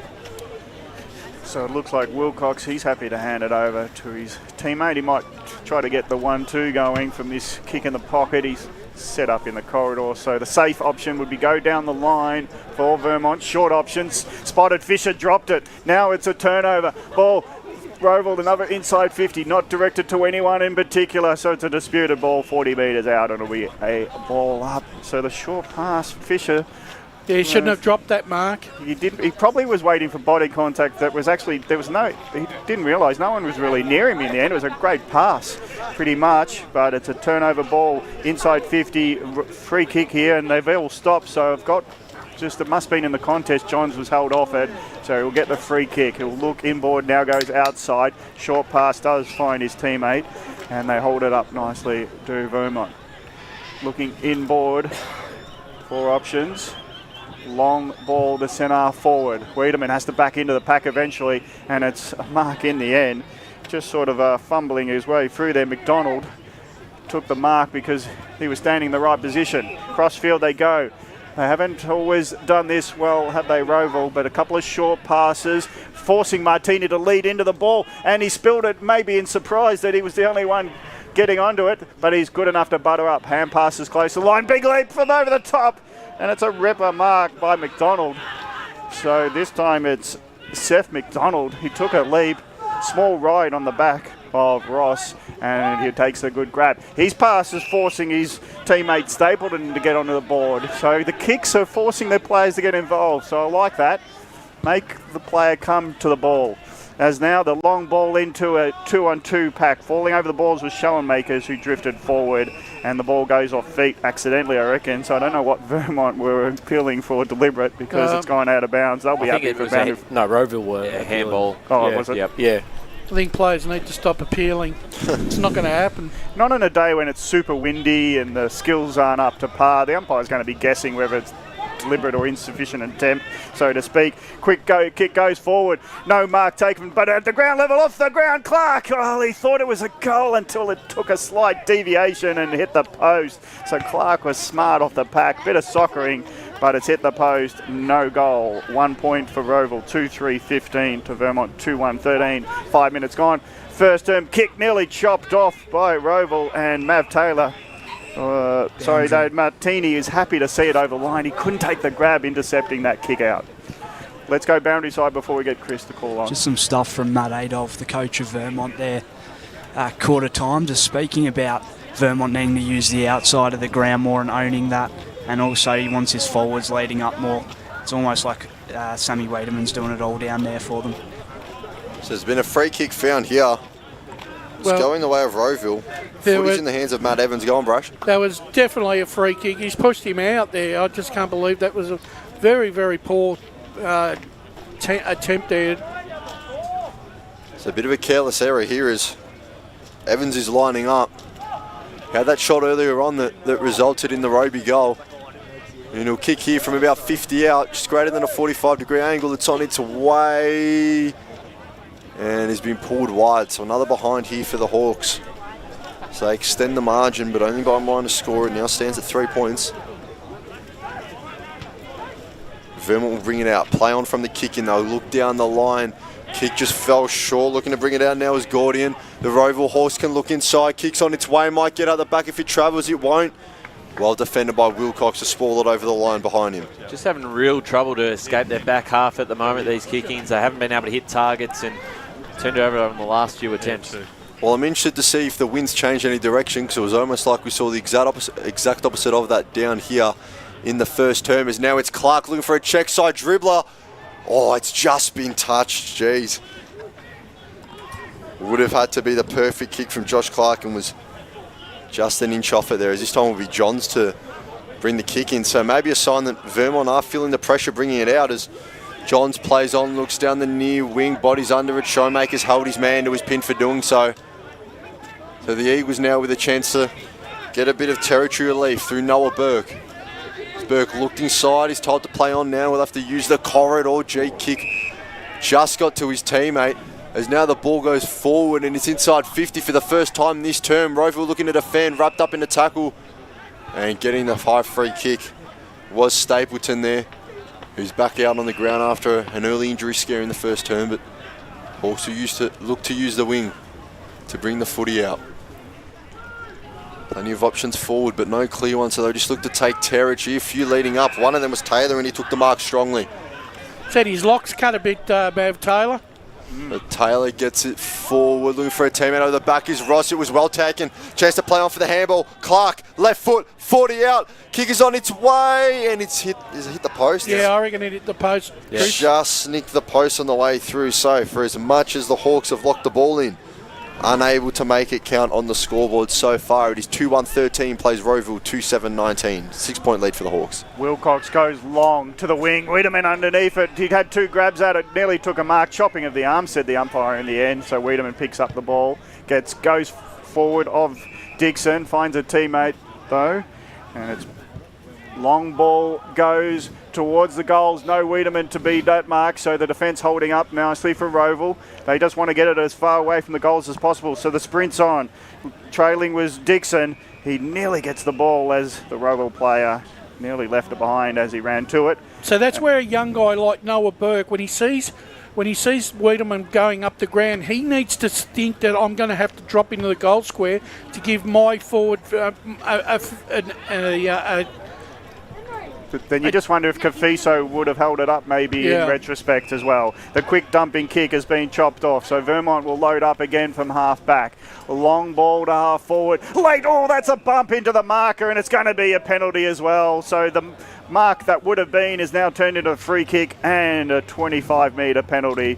So this will be a shot at goal in the hands of Fraser Smith, who was always going to take the mark. So the run-in bump on his back was so unnecessary, and it might just be the ultimate cost and tie this game up. Smith from 40 metres out. Vermont trail by 6, 9 minutes into this second term. Load up. He'll have to put it right post and pump it through the goals. He's definitely gone for the distance, and it's curled nicely. It may have gone into the wind a bit with a left to right action, and the right to left wind didn't affect it. It was a goal in the end, and it has tied this game up. 10 minutes gone in this second term. It's 3-1-19, and Rowville at 2-7-19 have really blown their chances in this second term. Actually, it's probably a goal against the grain, really, because Rowville have basically controlled this contest, very early on and for basically the first 9 minutes, and that was only probably Vermont's second time in their forward 50. Well, Ben Wise will be seething that one's gone through, and they've conceded the first goal, and they may be conceding the second here as Greenwood sends it forward. Schruck got a lot on the footy but wasn't paid the mark. Leon looking to get it out. Here's Schruck again, looks down the line, dumping kick, 1v1 contest out there. In pursuit of it was Bryant, and now footy found its way over the boundary line. So we're all tied up here. 3-1 plays 2-7, 19 points apiece. There's 10 minutes gone in this second quarter, I should say. So the rucks were set up to go at it. Showmaker's got an uncontested run at it, fading into the handball. Got a kick off but was smothered. Wrapping up in a tackle now is Fisher. Well, I think Coldcloud was probably a little bit unlucky there, because I think he did try to get rid of it, but umpire thought differently. So Fisher sends the kick down the line. It's off the hands of Cooper McDonald and out of bounds. So we'll have another boundary throw in. It seems like that wind, Chris, is really dragging that ball when it's close to that side of the ground. It's a very good point. Brushes are waiting for the footy to make its way back over the fence, as it has now. We're just about ready to get back underway. So it's Showmakers going against Tyson this time. Showmakers gets a two-hand tap. He does well. Colclough in pursuit. Now it's out through Greenwood. With the footy in hand was Brian, and he's wrapped up straight away from Colclough again. So we'll have another ball up. You centre wing on the far side here is a dog has maybe eaten our effects, Mike, because that ripped through the headset as Showmakers will win the tap, and that one goes straight out of bounds again. So a bit of stop-start footy early here, but Vermont won't like it. They've been under the cosh early in this term. But they've made it count on the scoreboard, which their opponents have not so far in Rowville. So Tyson and Showmakers go at it again. This time it's Fisher bringing it out, sends a kick forward. Kick probably didn't connect as nicely as he would have liked. Verrill keeps it in, gets it off to Cooper McDonald. McDonald looks down the line. Wilcox is under it, but that will sail over the fence and out of bounds on the full. I know it's been ugly football for Vermont, but it's probably suiting them at the moment because it's not allowing Rowville to to get out and spread the ball around. So Wilcox now assessing his options. Finds a lead up just down the line. Have a chance to pick out another target here. It's not an awful lot of movement in front of the footy, but the kick will just be long, take a lot of territory. It's off the hands of two Rowville defenders as they flew. Wiedemann got on the left boot around the corner. Verrill has the handball backwards. Schruck's there. He's waved off. The kick might just miss its target, but it's a well-taken mark. Stood up well and went back with it. So the Hawks are bringing it out. Schruck kicked it into his opponent who was closing down in Dobe. Brilliant pressure there from Tyler Dobe. Boundary. He's spoiled all over the line as we go boundary side to Oscar Ludke. Got some weather conditions for you boys. We've got a bit of a northwesterly wind coming across at the moment, which will die down a bit later, and possibly some showers developing. Hopefully it'll miss us. Okay, so while it's dry, we might be needing to either team really get out a bit of a cushion. If the conditions worsen as we're back in the centre circle here as the footy's made its way there and wrapped up in the tackle is Henry Smith. Lavinia Nixon on the boundary line. That's fantastic. That sounded very good, actually. So umpires just organising. It's Tyson in the ruck once more doing the relief rucking. Looking to bring it out with Stapleton. Got it to Colclough. Colclough's kick will just hit the arc. No real winner of it just yet. He's gone forward through Roby. Mark taking handball off. Another handball for Rowville. They need to get a shot on target here, and the drop punt will make its way. And it's another behind. So the Hawks doing everything right, but stand at 2 goals, 8-20. Well, the numbers they had there, that was unforgivable. Yeah, well, that's right, and that's been the story of their quarter so far. 13 minutes, and well, they kicked 5 behinds. Yeah, you're right. The first time 6 behinds, that one gets 2, and Bryant now gets the receiving kick from Wilcox, goes down the line. Punch comes in from the Rowville fence. Ground level ball not taken by Spencer, and it's out of bounds at halfback. Vermont will be happy with that play. No trail by a point. So every time they allow for the wind shots at goal, though, Rowville, it doesn't come around for them. And every time they try to penetrate the ball through the middle, it sort of drifts up on them. No one touched out of the rock contest, so the umpire's called his own rule here and said, well, if no one touches it, we're redoing it. Give it to me. So another boundary throw. I don't think the boundary throwing was that bad. The rucks are they're back at the centre circle almost. Now the ball gets to them, and front level, Rowville might get forward of the pack here, trying to get it going. There was Martindale. Now it's bobbling around, hand pass flowing. Colclough gets it back to Martindale. His ball has been chopped off. Nice mark, intercept there. And it'll be Vermont loading up, long ball out of defence. They seem to be outnumbered in this position. Ground level. It's a big disputed ball, but it's Rowville getting out. The hand pass, trying to get it going forward is Suleimani. His hand pass finally gets a teammate. The rush kick on the bounce. Thiessen did nicely just to smother it to the ground. So it's now a 50-50 contest, leaving it behind. Again was Suleimani. Now it's flying out to the left boundary line. Martini's ball was smothered as he tried to quickly put it on the right. So it's bobbling around. The wind's playing an effect. The defenders are trying to keep control of the ball. The attackers are trying to snare any loose ball, and it really is not clear-cut at the moment. Wiedemann front position. No clear contest. One Suleimani hand passes to the open, trying to get it through the centre forward. Hand pass gets out eventually. Colclough puts it in the middle of the pack with his hand pass, so I don't know what he was thinking was going to open up. And the umpire's going to penalise the Rowville player for not even trying to get rid of it. So it was a bit stiff. Jones, hand pass received, takes on a second tackler. He ran around the man on the mark, really didn't know there was going to be someone blocking him, and it's that tackle done by the Rowville player. Martini gets a long ball in the forward line. It's going to be an unperturbed effort because there's no one in the way, and having a straight line fly at the ball, Rowville will take the mark 15 metres out and they're going to have an easy shot at goal. But no shot has been easy for Rowville. They've kicked 6 points this quarter. And Martini's tackle has been rewarded with a long kick in. He had 2 to the advantage of 1. And the one that was in good position was Seth McDonald. Just had the line of the ball, flew at it, and had no body on him when he took the mark 20 metres from goal. So Seth McDonald puts it on the left post. He drives it through just. He was within range for it to be a goal. And McDonald finally gets, after all those efforts of inside 50s, and there's a fight on now. But it's all too late for Vermont to stop that goal. Rowville 3-8-26, leading by 7. Vermont 3-1-19, 17 minutes gone, second term. Yeah, Brash, they really needed that for the dominance they've had in this quarter to not have a goal next to their name. That was a vital one for their for their work that they've done in this quarter without... Yeah, there's nothing worse, Ryan, when you've dominated possession for the quarter and you kick 1 goal, 6 or none, or 7 behind. It's soul-destroying, really. So we're back at it in the middle as Clark worked the handball out. Kick now goes inside forward 50. There was a couple Hawks out the back, couldn't quite get to it. And now taking the footy and being wrapped up in a tackle is Jaden Pay. So Brash, does Johns have to stop asking for those hand pass receives behind a man?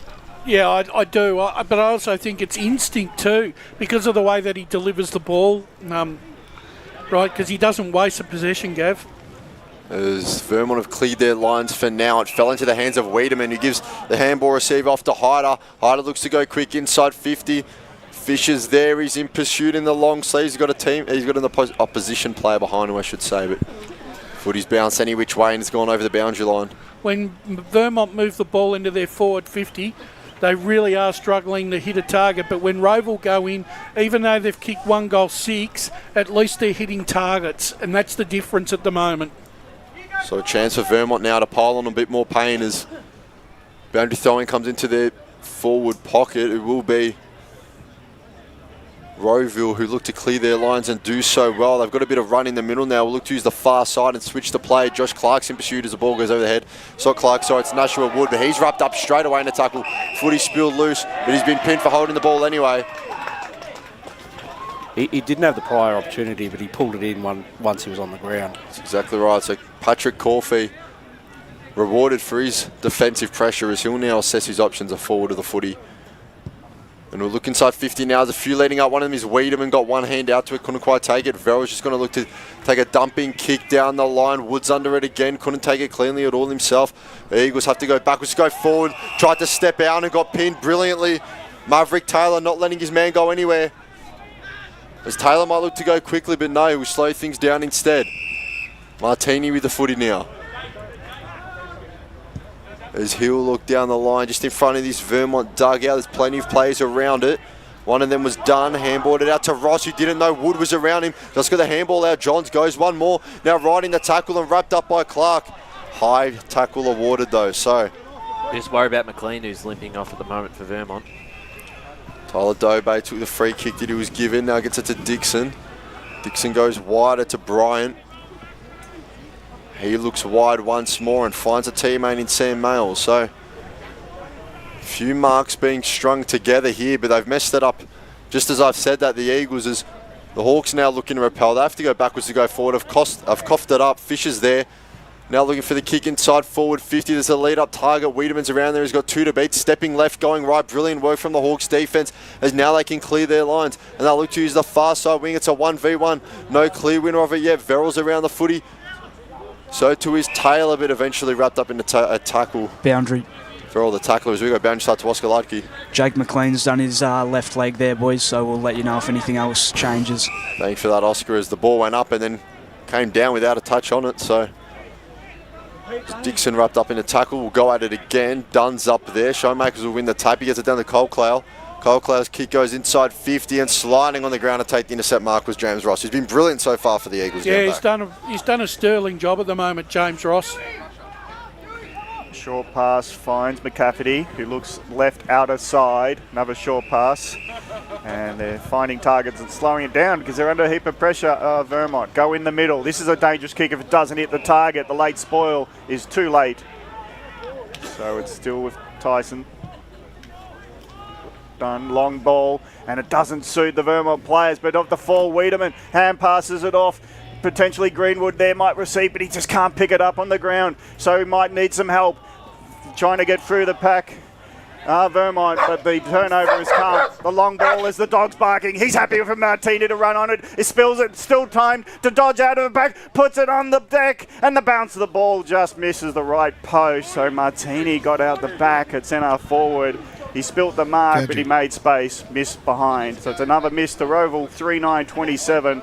Leading by 8 over Vermont, 3-1-19. Blake Tennant on the boundary. Yeah, you talk about James Ross. Obviously he's known as a full back, but he's been playing predominantly as the ruck. So that's a big move from Vermont.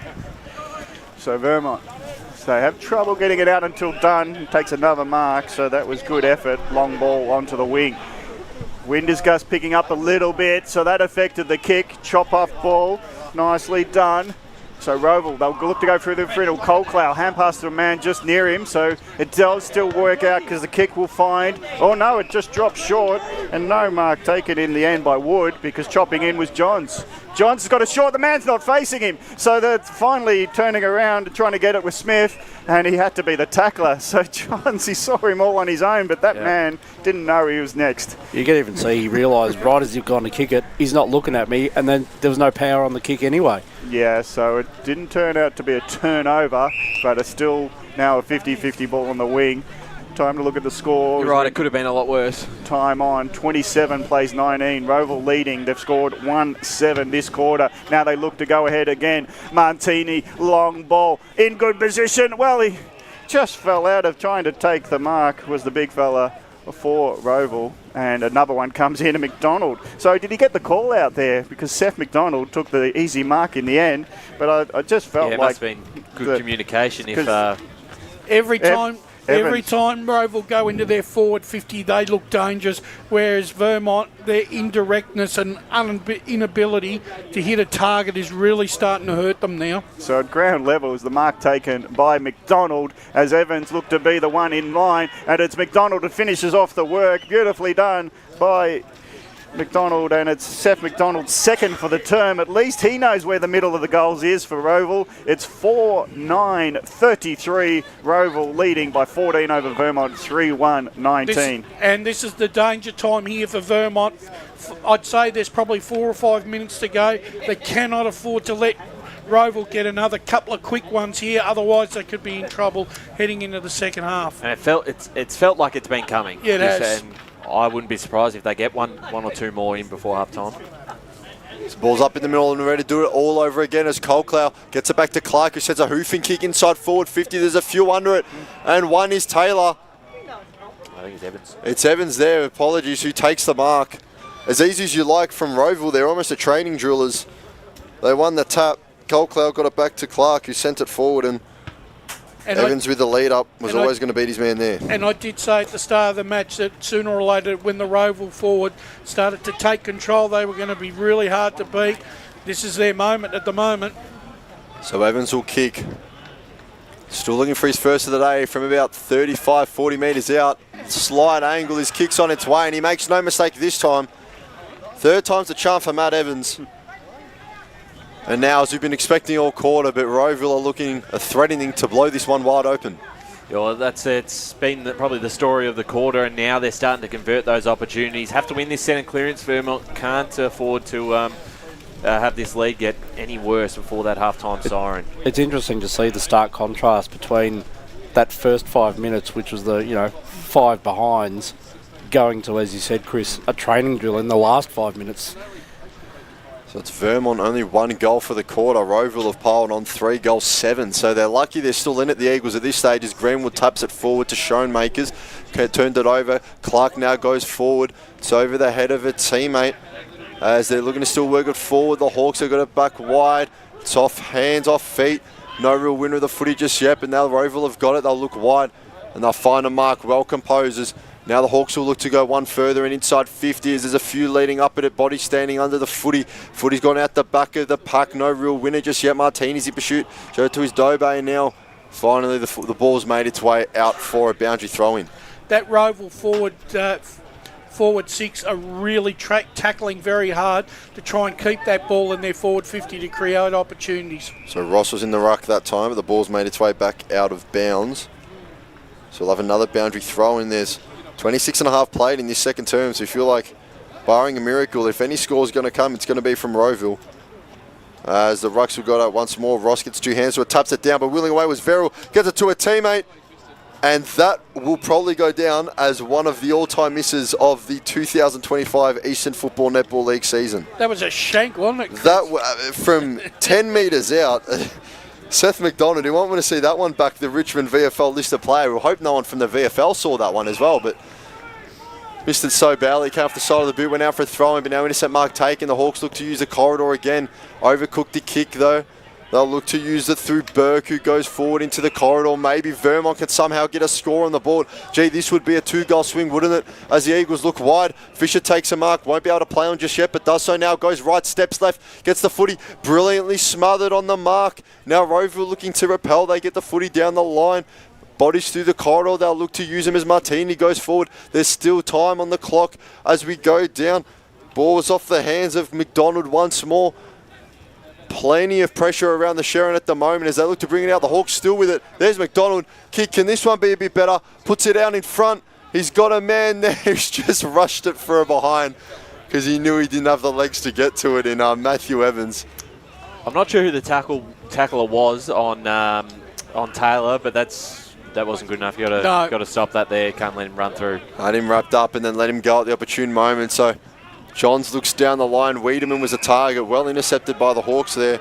They cannot hit a target now in their forward 50. In the form of Cooper McDonald, and just heard from Brash, they're really struggling to get the ball out now, the Vermont Eagles on their home turf, as Ross will fly for it. Did well to spoil from the back, and now they'll go backwards to go forward, thrown on the boot, and the siren goes in the second term. So 3-1-19 plays 5-10-40. It is the Rowville Hawks up by 21, and in all honesty, they'll be scratching their heads trying to figure out how on earth they're not up by another 21 points. As before we go into our major break at halftime, we go through our goal kickers so far today for Vermont. Singles to Sam Wiedemann, Cooper Leon and Fraser Smith. And on the other side of things, for the Hawks playing away from home, we have 2 to Seth McDonald, and then singles to Nashua Wood, Matt Evans and Sullivan Roby. As we'll head in for our halftime break, and shortly we'll be back with you for your halftime talks from our boundary riders as well. So we'll be back shortly. As Sarah opened her best friend Jackie's wedding invitation, she was overcome with a wave of emotion. While her 2 young boys wrestled on the floor, tears of happiness rolled down Sarah's cheeks as she saw the words she'd been longing to see. Please note, this wedding will be a child-free event. Well, Sarah, looks like we're off to Eastland for a new frock and some heels. And let's book in that babysitter. For all of life's little moments, there's Eastland. Eastland. Live real. Sprained your ankle, bursting through the banner, broke a finger, high-fiving the ruckman, or did you run into the goal post again? For bumps, breaks or bleeds, be seen sooner, close to home at Knox Private 24/7 Emergency Department. The preferred provider of emergency care to the Eastern Football Netball League, you'll generally experience shorter wait times. You don't need private health, but there is an out-of-pocket fee. Be seen sooner, close to home at Knox Private 24/7 Emergency Department, 262 Mountain Highway, Wantirna. Do you feel good about your bank? Because there is a bank you can feel good about. They share their profits to fund big community projects, small community clubs, and vital emergency services. They've given $250 million to help Australian communities thrive. They have all the products and tech you expect from a big bank, with service you don't. It's Bendigo Bank. Feel good about who you bank with. Try Bendigo. Search bendigobank.com.au or search Bendigo Bank near me. Tobin Brothers Funerals wear their heart on their sleeve. Their clear and easy-to-use website and Memory Maker app make it easy for families to make an informed decision. Here's James McLeod, Managing Director of Tobin Brothers Funerals. We pride ourselves on being the most transparent funeral company. All pricing on goods and services are available on our website. It's all there for you to see and make very informed decisions when planning a loved one's funeral. Visit tobinbrothers.com.au. Tobin Brothers Funerals, celebrating lives. Do you want to study at the #1 sports science school worldwide? Study sport at Deakin and benefit from the most advanced sports facilities available, from running tracks to biomechanics labs, and decked out gyms to a climate chamber. Deakin have what you need to graduate ahead of the pack. Discover endless opportunities in sports science by visiting deakin.edu.au/sport. Deakin, proud sponsors of the EFNL.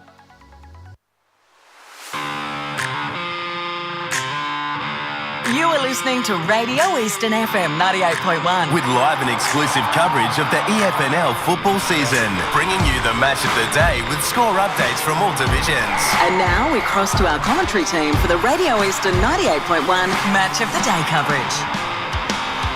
Yes, welcome back to EFNL Game Day presented by Eastland. It's the Sunday clash, the standalone clash played here at Vermont Recreation Reserve between Vermont and Rowville, and this is the halftime show. My name is Blake Tennant. I'm joined by Oscar Ludke. Did I get that one right? Did I? Yeah, that's and fine. The one and only Matt Spider Lee as well for this halftime show.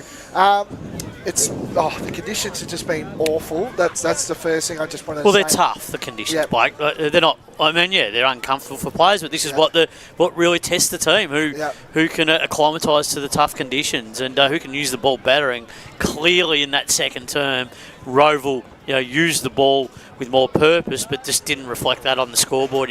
Kicking, what was it in the end? 2 goals, 7, I think it was.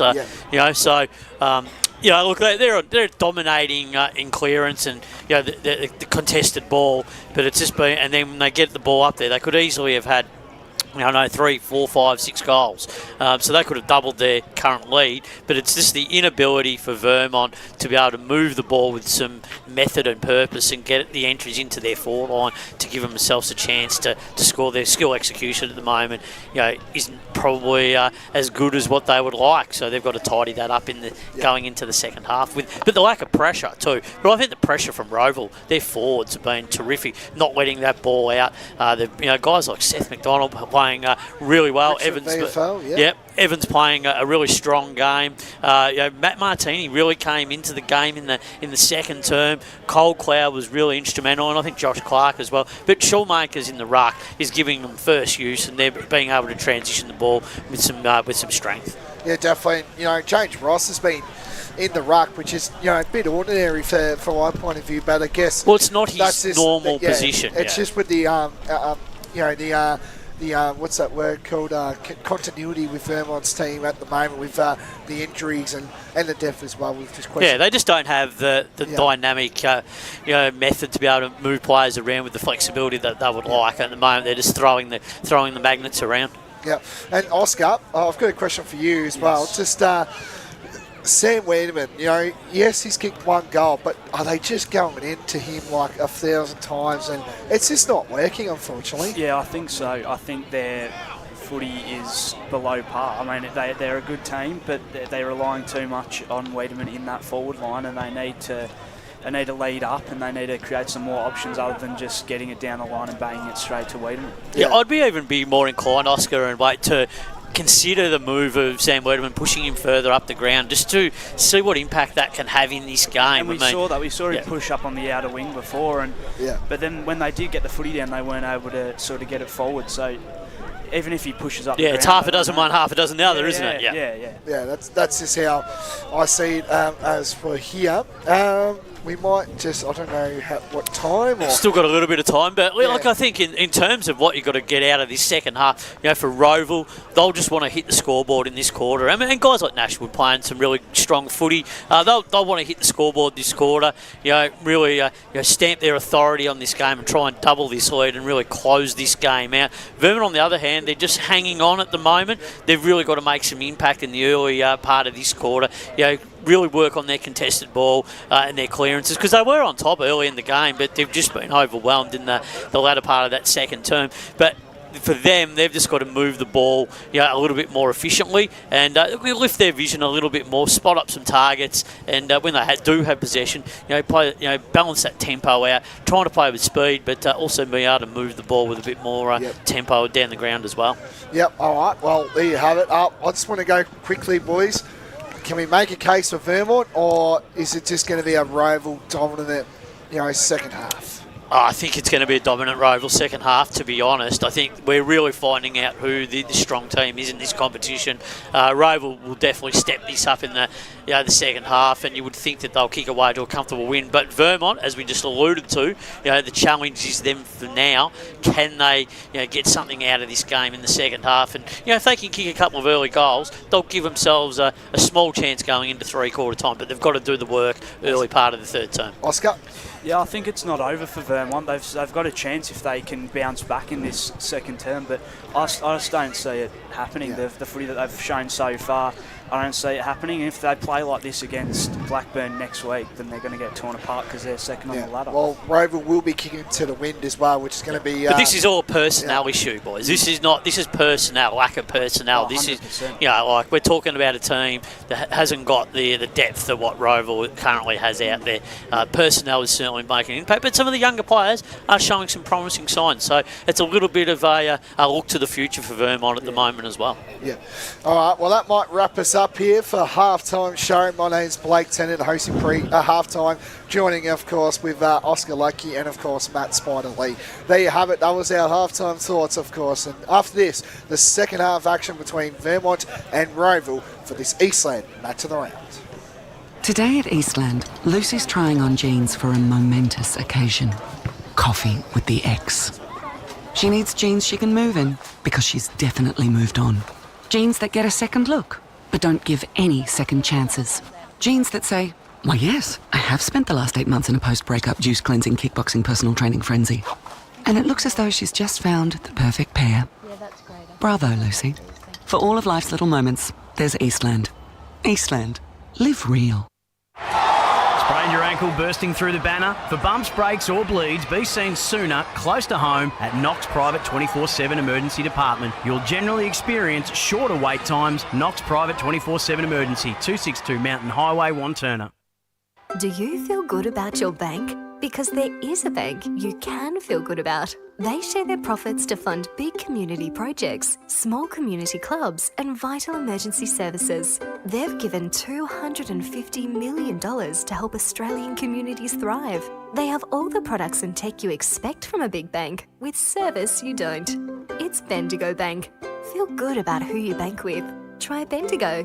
Search bendigobank.com.au or search Bendigo Bank near me. Tobin Brothers Funerals wear their heart on their sleeve. Their clear and easy-to-use website and Memory Maker app make it easy for families to make an informed decision. Here's James McLeod, Managing Director of Tobin Brothers Funerals. There's no mystery about our pricing. It is clearly displayed on our website and our app. We have staff standing by 24 hours a day, every day of the year to assist you in your absolute time of need. Visit tobinbrothers.com.au. Tobin Brothers Funerals, celebrating lives. There are only 3 things that should be flushed down your toilet. Pee, poo and paper.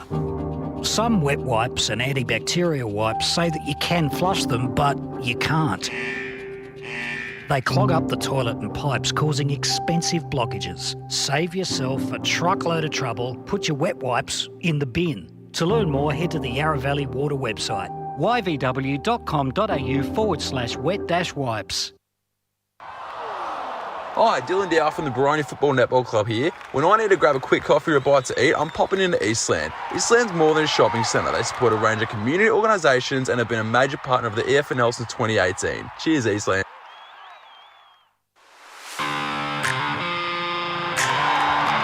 You are listening to Radio Eastern FM 98.1. With live and exclusive coverage of the EFNL football season, bringing you the match of the day with score updates from all divisions. And now we cross to our commentary team for the Radio Eastern 98.1 Match of the Day coverage. Welcome back to Vermont Reserve, and it's Rowville leading this round 12 encounter on a Sunday, so it's a one-off encounter. That is now an annual event between these two clubs, and Rowville got a great record in these games, and they continue to hold sway.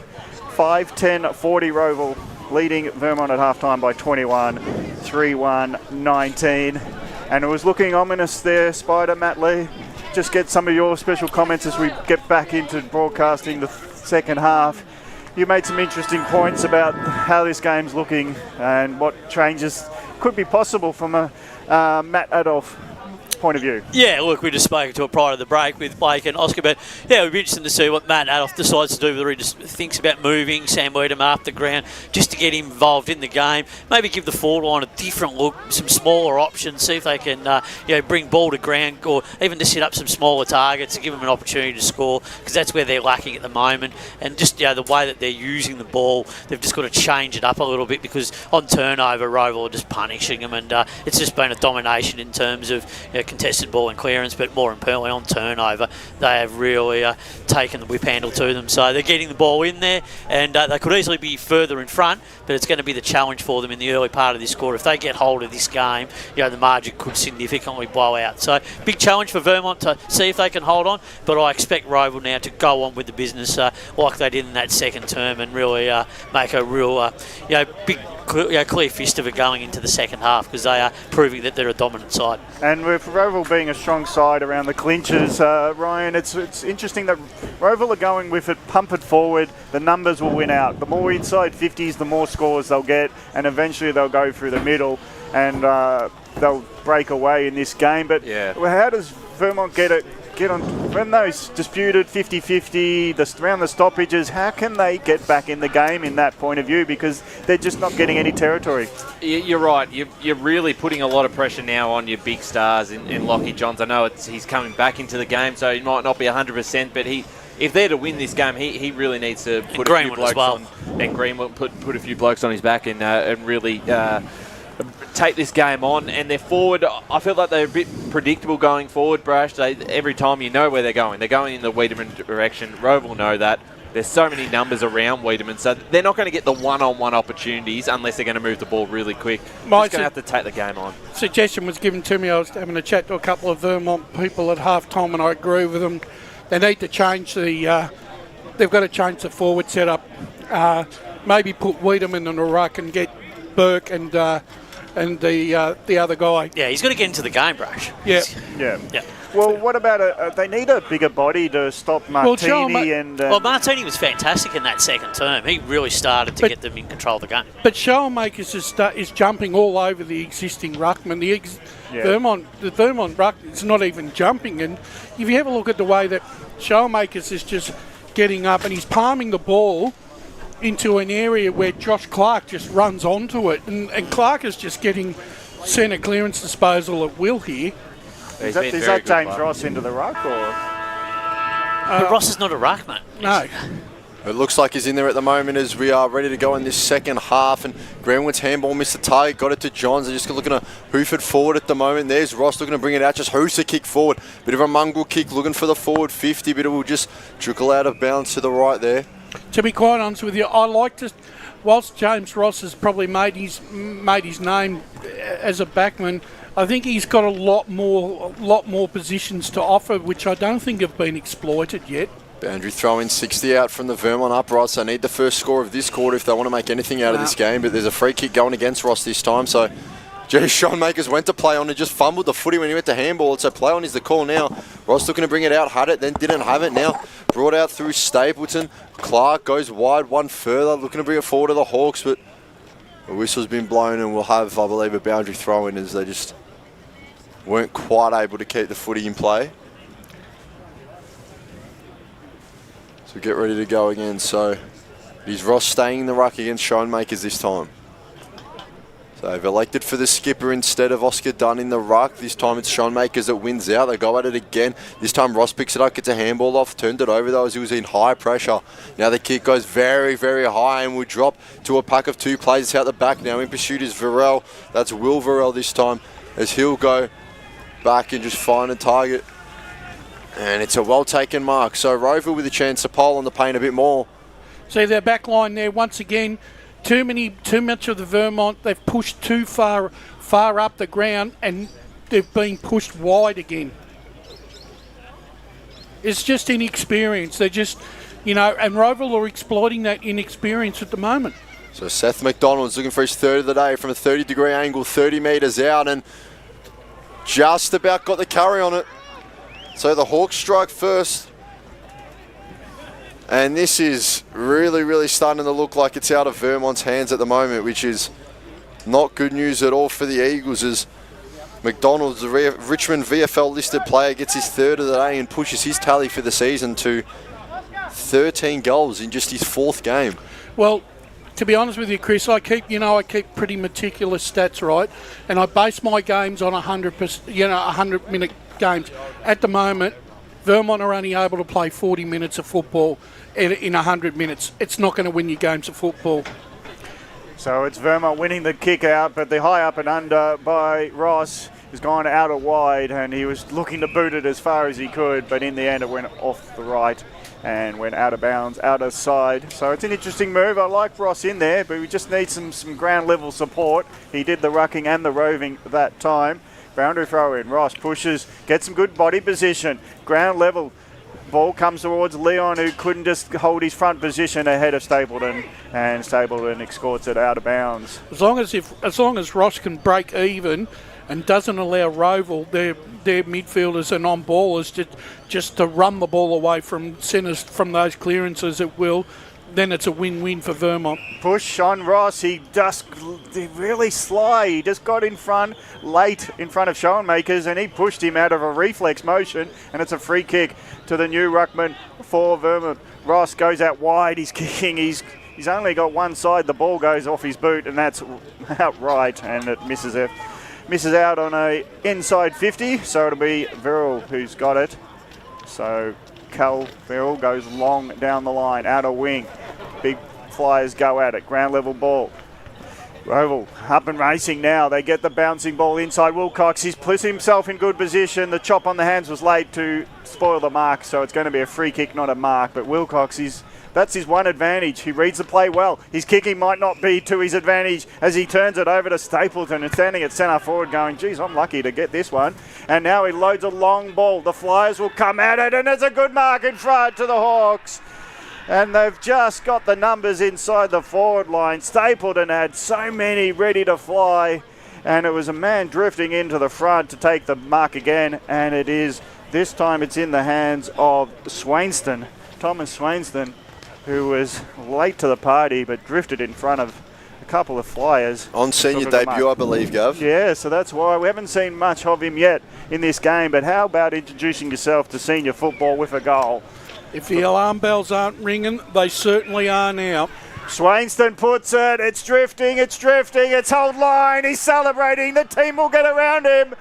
Big moment for the young fella, congratulations to him.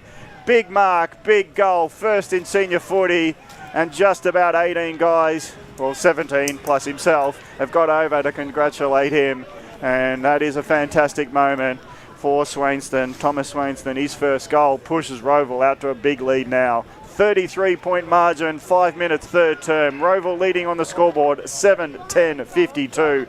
Vermont are stuck on 3-1-19. Now this is where the character of the Vermont Football Club are going to come right into play.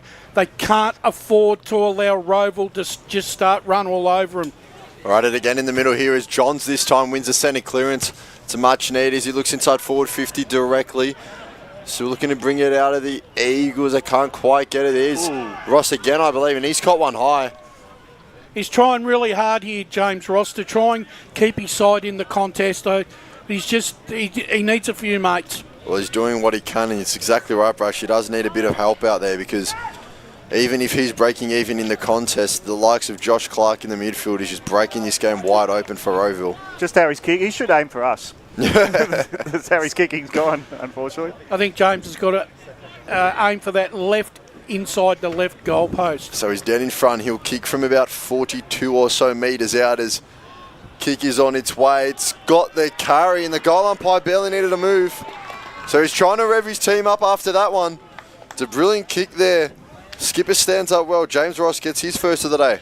Well, you got to really credit Brush James Ross and his effort in this clash, particularly as this game starts to slip away. We've seen him come out playing in the ruck at the start of this quarter.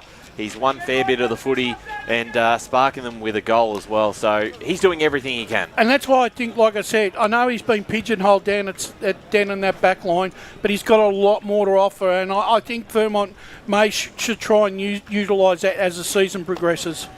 Credit to the coaching move there as here goes Johns. Picks up the ball. Long ball in good position. 2 grabs at it. No mark taken by Burke. At the ground, it's been a big goal. And Burke butters up nicely. No mark when he could have taken it without spoil, but he was first to predict where it would next be and puts it on the boot for a goal. So is this a mini revival? We hope so as a neutral. Burke dropping the mark, but he doesn't drop the chance to get a goal. And it's a fantastic effort by Burke. Long ball out of the middle by Johns. Yeah, that's right. Probably should have taken the mark, but he did keep it in front of himself. The second effort was great. Finished it nicely.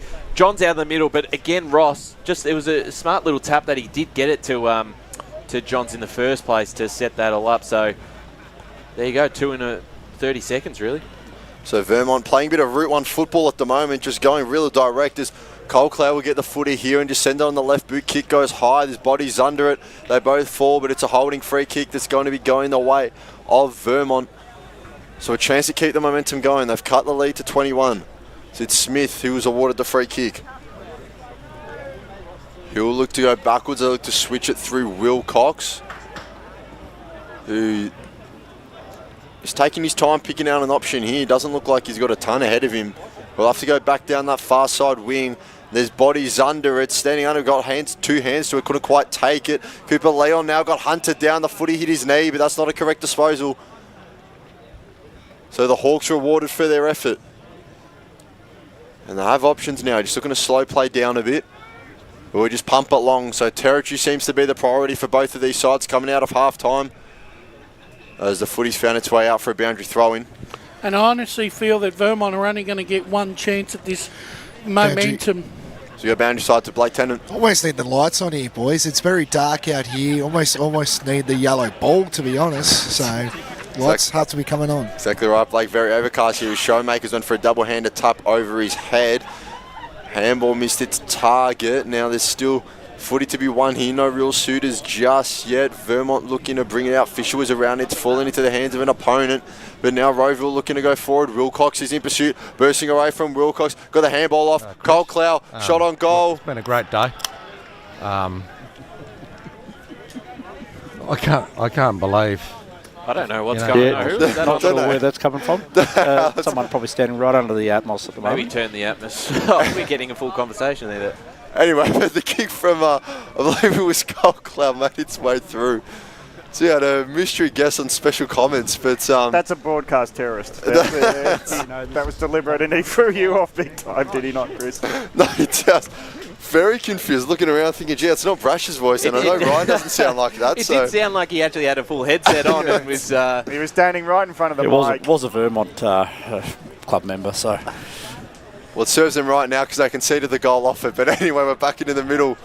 Wrapped up in a tackle. Play on is a call. Cole Clouds around the footy. Ross looking to bring it out. The lights are on. There you go, Blake Tennant. He's wrapped up in the middle again. We'll be ready to do it all They over. just listen to me, don't they? Well, we might need Oscar Jane Bunn to get going with more predictions because spot on with the early read. Now John spears a ball in. No mark taken for Vermont inside 50, bobbling around. Tackler was a bit fierce from Kafiso, didn't let Verrill to get up with the ball, but he had his head over it, and over the shoulder was the tackle. Free kick for Verrill. He's looking both ways before he just goes straight down the line like he always should have. Kick, no mark taken, a couple of hands from each team, and it'll be a ball up at half forward for Rowville. So Mav Taylor will pick himself up and hand the ball over to the umpire. Ball up. Big goal against a slight move there by Vermont. Got 2 in a row before Rowville got their lead back out to 27. But at the back of the square, can Vermont get it going? In front of Kafiso now. He leads the race. He did only temporarily because some clean heels there by the player in Martingale who made up 3 metres in the blink of an eye and led his way to the boundary fence in the end. He maybe had too much pace up. Yeah, but that sort of epitomises the desperation between the two sides. That Rowville player went full tilt at that ball. That Vermont player, as young as he is, he needed to keep running and chasing that ball. He gave up. I think it's one of those ones where you're 2 steps ahead of yourself, hoping that when you pick up the ball, but when in those forts complex, it allows the man with one mindset to just overtake you and take it out of bounds. But it's a ball up in the outer side here of Vermont Reserve. Wrestle goes in the ruck. No free kick against Rowville there, which may have been. So Showmakers is starting to push his way around, and we go boundary side for more comment. Just some more updates on the weather, guys. The wind has dropped from 24 kilometres per hour to 22. However, the wind is still coming across the ground quite heavily. You must have the amphemometer out there. The rain should hold off till the last quarter, but Yeah. I'll keep you guys updated. Yeah, I was looking at the radar myself. It looks like it's probably an hour away. Very accurate there by Oscar. 45 minutes away to be exact, guys. Oh, big shout. Do you reckon we could just blow the siren now?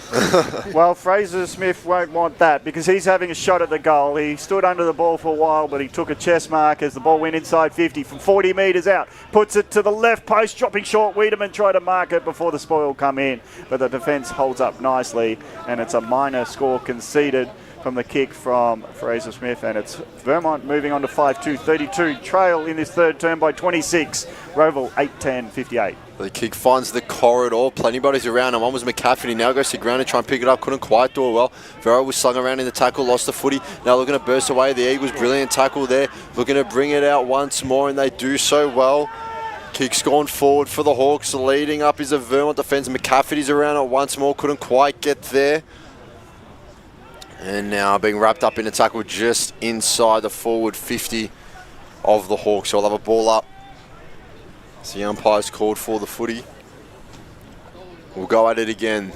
Rucks cancel each other out more or less. No real winner of the footy is. The umpire will call for it once more. Just inching further and further away from the Rowville uprights. As the ball's back up, I believe it's Evans doing a bit of relief rucking now against Noah Berg as footy's found its way out. Great tackle there by Fisher, and he's been rewarded for his efforts. Hunted down his opponents. Now he looks to the line to Wiedemann, but McDonald did well. Gee, it was stiff not to be given the free kick, but now the non-officiating umpire pays it. So it's the right call in the end, rewarding Cooper McDonald as he got in front of his man. And McDonald is on the Collingwood VFL list himself, can now direct traffic, points forward and looks to go long, does just that. Big pack forming underneath, one of them was Wilcox. He got over the top of him, but now a hoofing top, just going straight towards Wiedemann, but standing under it strongly.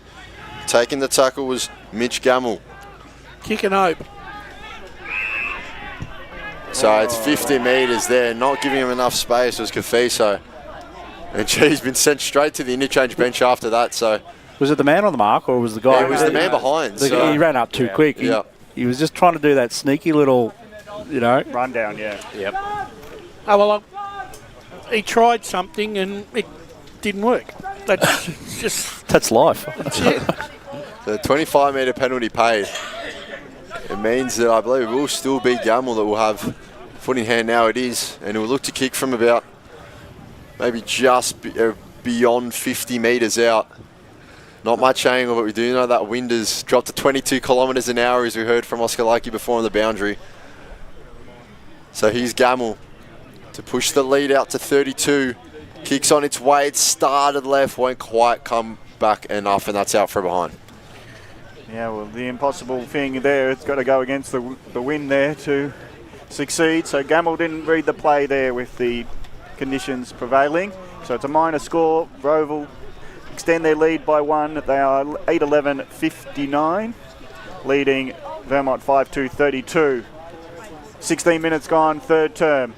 Nice 1-2 grab effort there, and it's going to be Vermont. I think through Dunn, is it? Yep. Dunn's got it at centre back. He didn't look at the man of the mark, and he walks straight into him, kicks it. Now the turnover ball to Martini, bounces his way to 50, and he went short instead of long, and the pass was too short of the leading player there, so maybe he got a bit excited, did Martini, after the smother, and his kick dribbles out of bounds into the forward pocket. We'll just do the boundary throw in before we go boundary side for comment. Rucks go at it. Wilcox comes in late, does win the tap. Ground level ball. Martini again is involved. He can't burst through two tacklers, and he's holding the ball, says the umpire. So too much was taken on. The hand pass going out wide. Mail gets it going. Now the long ball to the wing. If it comes out the back, maybe Vermont are in position to run on with Wiedemann. there, but it's Spoil takes it out of bounds where the scoreboard is blaring in the darkness. It's very bright. 59 plays 32. Let's go to boundary side for comment.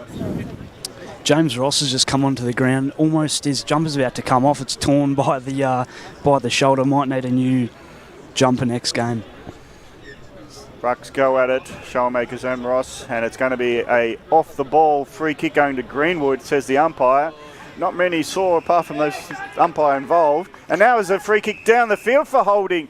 So I'll have to look at who's going to get the free kick. It's because a Vermont free. Yeah, so the man, Dunn, I believe, was being held. So maybe he was... 28. Dunn was going to lead up, and the Rowville defence was trying to be too smart by half. And it is Gordian who's conceding the free kick to Dunn. And there was no kick yet taken from the Vermont player at half back. So this is a big penalty. And Dunn will line up to close the gap. Speaking of Dunn, Jake McLean done for the day. Why am I not surprised? Dunn, big kick, great goal. Vermont will celebrate, and maybe there's some momentum building for the Eagles. 6-2, 38, 21 points behind. At Rowville, 8-11, 58, 18 minutes third term. They kicked 3 of the last 4 goals, Vermont. Yeah, and looking at it, with Rowville at one stage looking like they might blow this game out and could be 7 or 8 goals by this stage. They've really fought back, so they've been able to get a couple on the board, and they've kicked 6 from 8 scoring shots. So unlike Rowville, they have converted what they've had with their opportunities, Brash. So if that's something they can certainly take in. They're definitely showing a bit of spirit here, Vermont. They're not chucking the towel in. They're trying things, and I don't care if they turn the ball over as long as they're trying. There's a mark that's been found inside forward 50 now, and it's that man again, Oscar Dunn. He's not done yet. So Vermont had kicked 3 goals, 1 at halftime. They've kicked 3 goals, 1 in this quarter alone so far in the 19 and a bit minutes that have been played, and Dunn will look to add to that. So in the game we did against Doncaster East, he played in the ruck, and he played a terrific game that day. So we'll be kicking from beyond 50 metres out, around a 45-degree angle. The kick's on its way, just will fall short as a pack of the square, and it's rushed over for a behind. So lead and cut down to 20 for Rowville. We said they'd left the door open, and still might be a chance for Vermont to break through. So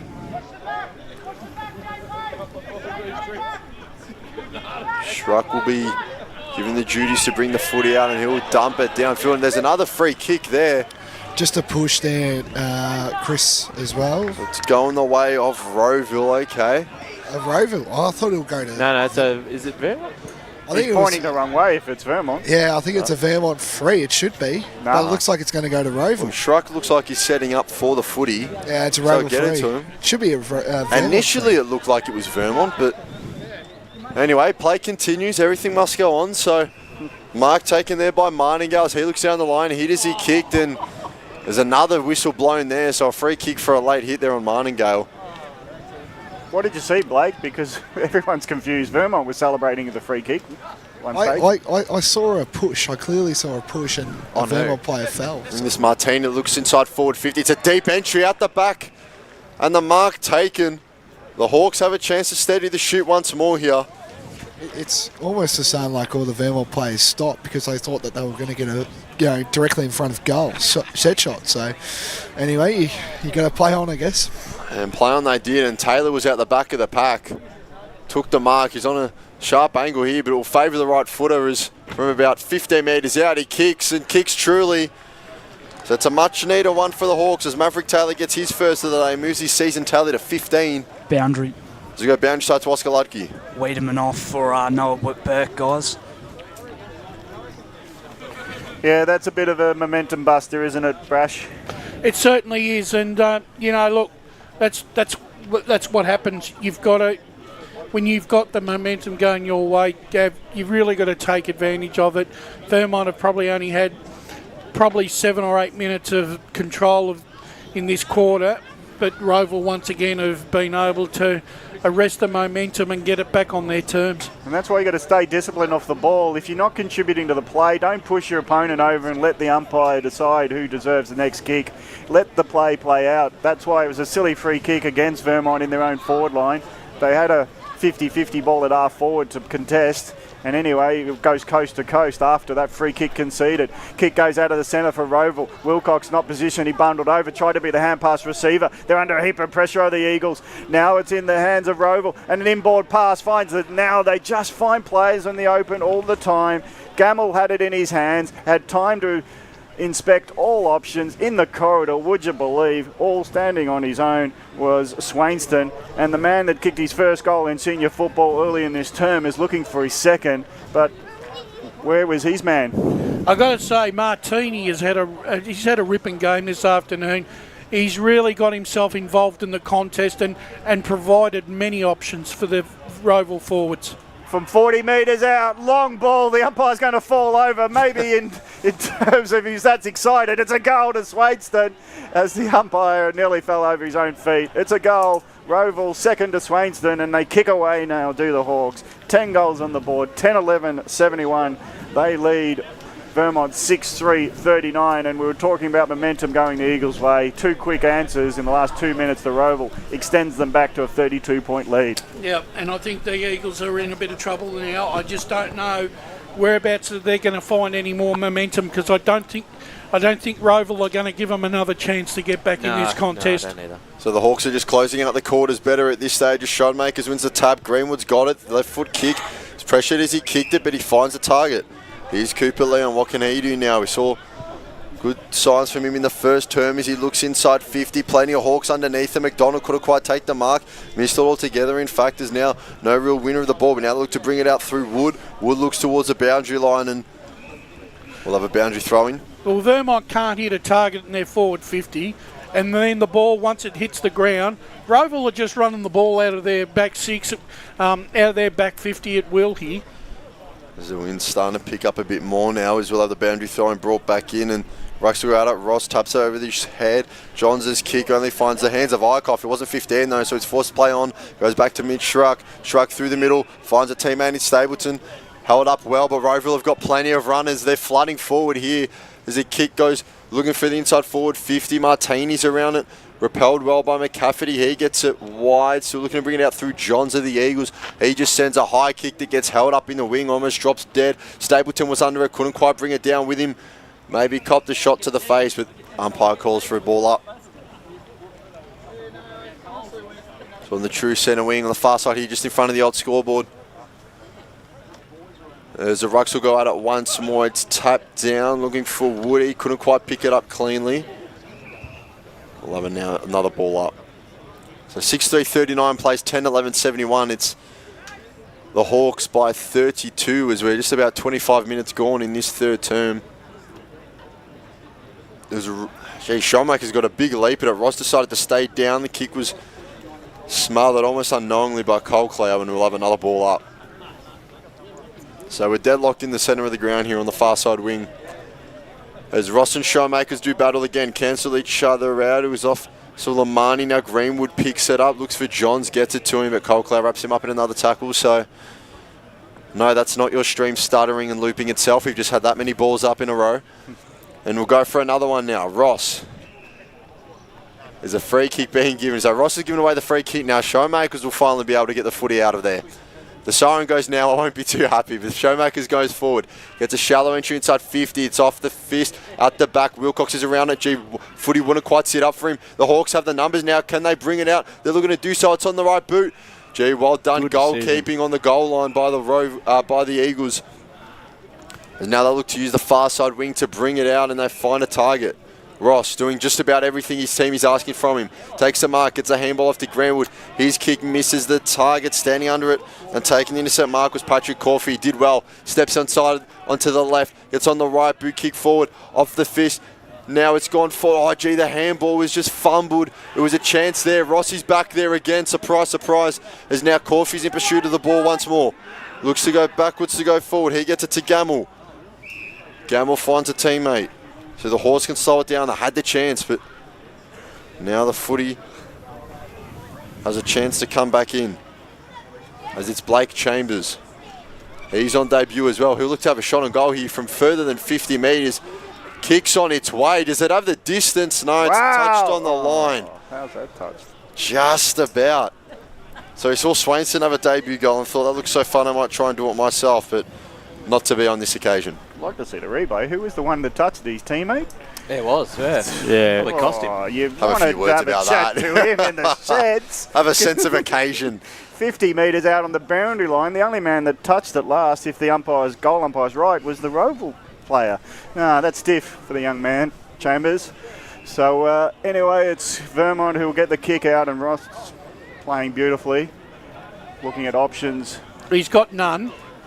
Goes in the middle. Finally, Wilcox, who likes to get on the end of passes. It's just the next ones that's a worry for the Eagles. He's looking both directions. Play a safe option. Go out wide. Who's there? John's coming in late. He's too small to be even a spoiler, but it goes to the ground level where it's picked off. And off go Vermont through Wood. Hand releases. Now the long ball inside 50. Pack goes up. The back of the pack, McCafferty. And Vermont hold up for now. Long ball. It looks like there's a lot of Hawks in this pack. Nearly 2 grabs at it. Ground level ball picked up by Burke. He releases hand pass. Gets to John eventually. Johns looks ahead. Long ball to Dunn underneath. It takes a big mark. There's a big fella. 50 metres out. Looks at options. Quick to play on. Smart play. Wiedemann late. Big grab. Forward. The defender came in from the front. Unlucky Wiedemann not to be given the free kick after spilling the mark. Or so it wasn't Wiedemann. It was... Yeah, Wiedemann went There for was the Wiedemann. Sorry, I'm doubting myself. Shouldn't do. Anyway, it's now the disputed ball at 10 metres out. Ruck contest. Nothing came of it. And there's the siren for three-quarter time. It's the visitors, Rowville, setting themselves up to settle at top 4 position. 10-12-72, leading by 33 over Vermont, 6-3-39. We are concluding the round 12 here with a big encounter. Rowville leading by 33 points at three-quarter time. Keep it tuned in, and we'll get the fourth quarter underway at Vermont soon. Today at Eastland, Lucy's trying on jeans for a momentous occasion. Coffee with the ex. She needs jeans she can move in, because she's definitely moved on. Jeans that get a second look, but don't give any second chances. Jeans that say, why yes, I have spent the last 8 months in a post-breakup juice cleansing, kickboxing, personal training frenzy. And it looks as though she's just found the perfect pair. Bravo, Lucy. For all of life's little moments, there's Eastland. Eastland. Live real. Sprained your ankle bursting through the banner? For bumps, breaks or bleeds, be seen sooner, close to home, at Knox Private 24/7 Emergency Department. You'll generally experience shorter wait times. Knox Private 24/7 Emergency, 262 Mountain Highway, Wanturna.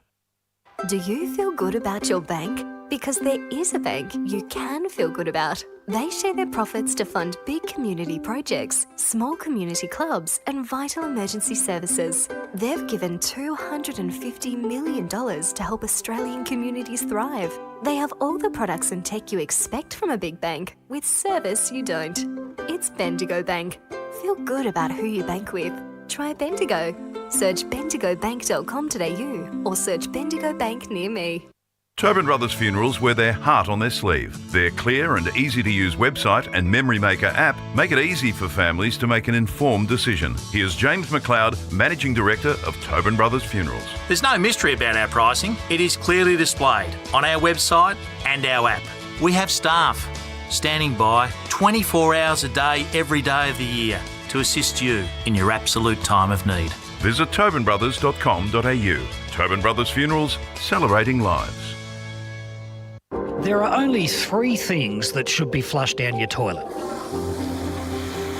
Pee, poo and paper. Some wet wipes and antibacterial wipes say that you can flush them, but you can't. They clog up the toilet and pipes, causing expensive blockages. Save yourself a truckload of trouble. Put your wet wipes in the bin. To learn more, head to the Yarra Valley Water website, yvw.com.au/wet-wipes. Hi, Dylan Dow from the Vermont Football Netball Club here. When I need to grab a quick coffee or a bite to eat, I'm popping into Eastland. Eastland's more than a shopping centre. They support a range of community organisations and have been a major partner of the EFNL since 2018. Cheers, Eastland.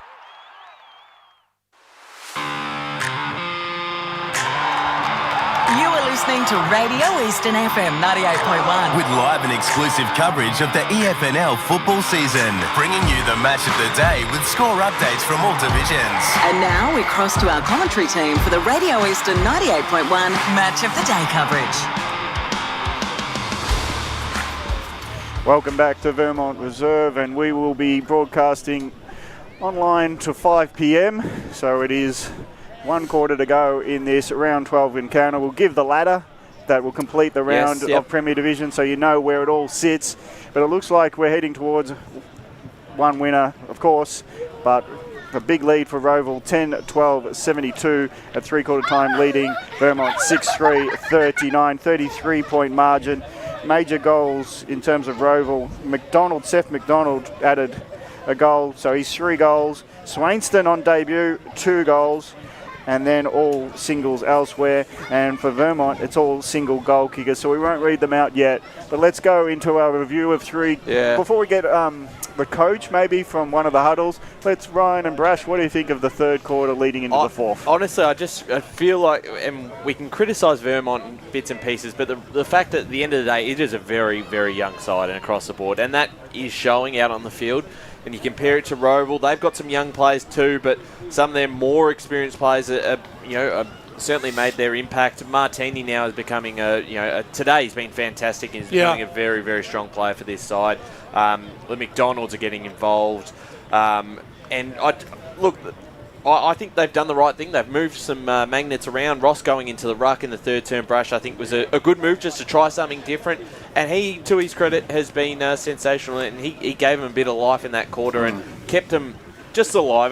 They're not going to win this game from here, but he kept the door open. And players like that, they're more experienced players. I think we've still seen a bit from them. Yeah, look, like I said, I mean, look, they early in that quarter when Rowville took control. Boundary. Let's go down to you, Blakey. Yep, just down with Matty. Down with Matty Adolf. Matty talked about 30 minutes and just finding a way. Is that the sort of message you're coming to this last quarter? Yeah, we still can't go into our shells here. We've just got to find a way somehow. And I think if we get our ball movement going, then who knows what could happen. And, you talked about, how good James Ross has been today. Are we going to be seeing him in the ruck yet again, or are we going to be seeing more back? Oh, it'll be a week-by-week proposition, mate. Yeah, cheers. No worries, thank you. Blake's voice, and I know this because he was out last night. He has not got much left in the tank. These Sunday games, maybe we have to think about personnel. Yeah, Blake we might have to rule Blake out of Sunday finals. Well, obviously Blake hasn't used my strepsils in a long time. I'm actually needing instructions, Brash, so I'll love some more, but I know they're not cheap, so... they're not cheap. Look, guys, the Tigers got up. Let him enjoy it. I just got the impression there off Matt Adolf that, it's almost like, okay, you've got to throw everything into it. Just give me 30 minutes of football, right? And, all right, if we at least go down fighting, that's what I'm thinking. Yeah, that's exactly what he touched on about. And he touched on about a season-defining, game. It sort of is for Vermont, so that's what he was saying as well. Ball's back up, and the Rucks will go out once more. Showmakers wins again. He's been brilliant so far today. Ball will bounce over the head of Smith. Now Rowville looking to bring it out. Clark got hands to the footy. Was wrapped up immediately by Johns. Boundary. We go boundary side, Oscar. I was just there at the Rowville huddle there. They're keeping it pretty simple. Just want to control their ball movement in this last quarter. And they're in front of the game, so they just want to play it safe and hold on to the footy. Showmakers plucked it out of the ruck. Now Martini looking to bring it out. Woods in pursuit of it. He's got a lot of pressure. So had to get a handball off quickly. Handball didn't really go to anyone. Now Rowville looking to bring it out. Sweeping up is Gamble. He looks to go backwards so that his teammate can go forwards. There's a contest out the wing. Leon's there. Bounced away from him. Rossi's there as well. So is Clark. But the footy will get away. Here's Cooper Leon again. It was the last touch of the footy. Clark got to him, but just late. And the plays will continue. So the umpire said nothing doing as the kick from Hyder didn't find his boot. Still looking to bring it out, and we'll have a ball up in the forward pocket. Well, free kick was paid to Rowville downfield like that. Leon was dragged down there. He should have been getting a free kick there. It probably could have been high as well, Brushes. Looking to bring it out now. Jesus. Somehow it's been seen as a disposal there as Schruck gets a handball out. Hawks still looking to bring it out as they go to the wing. Clark looked for the half volley. And gee, that bounced on the line. What are we going to have here? Looks like a... No, that's... deliberate. No, well, the umpire just put his hand up as it out of bounds. Well, if it bounces on the line, I believe that counts as staying in. So apparently morally, it's a free kick against him. Play it. Just kicking it off the ground. If you're going to have him that big of a clanger, maybe we need to give it back to the other team. But the Bucks got it again. Grabbed it out of the ruck was Ross. He got flattened in a tackle.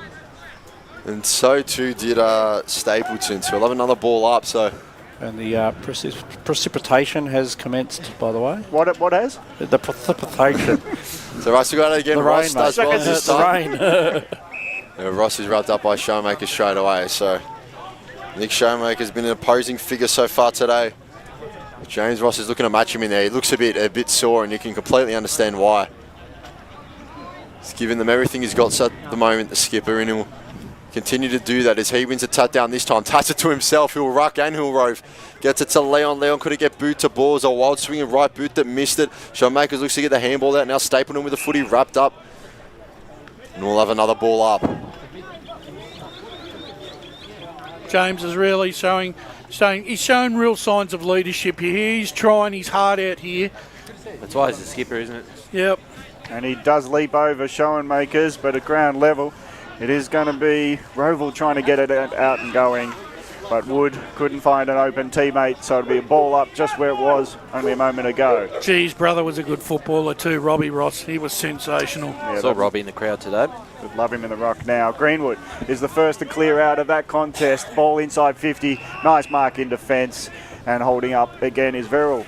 Long ball out to Stapleton. Well, a wider ball, should I say. And just before where that penalty line was intercepted the kick off the ground, he takes the mark just inside it.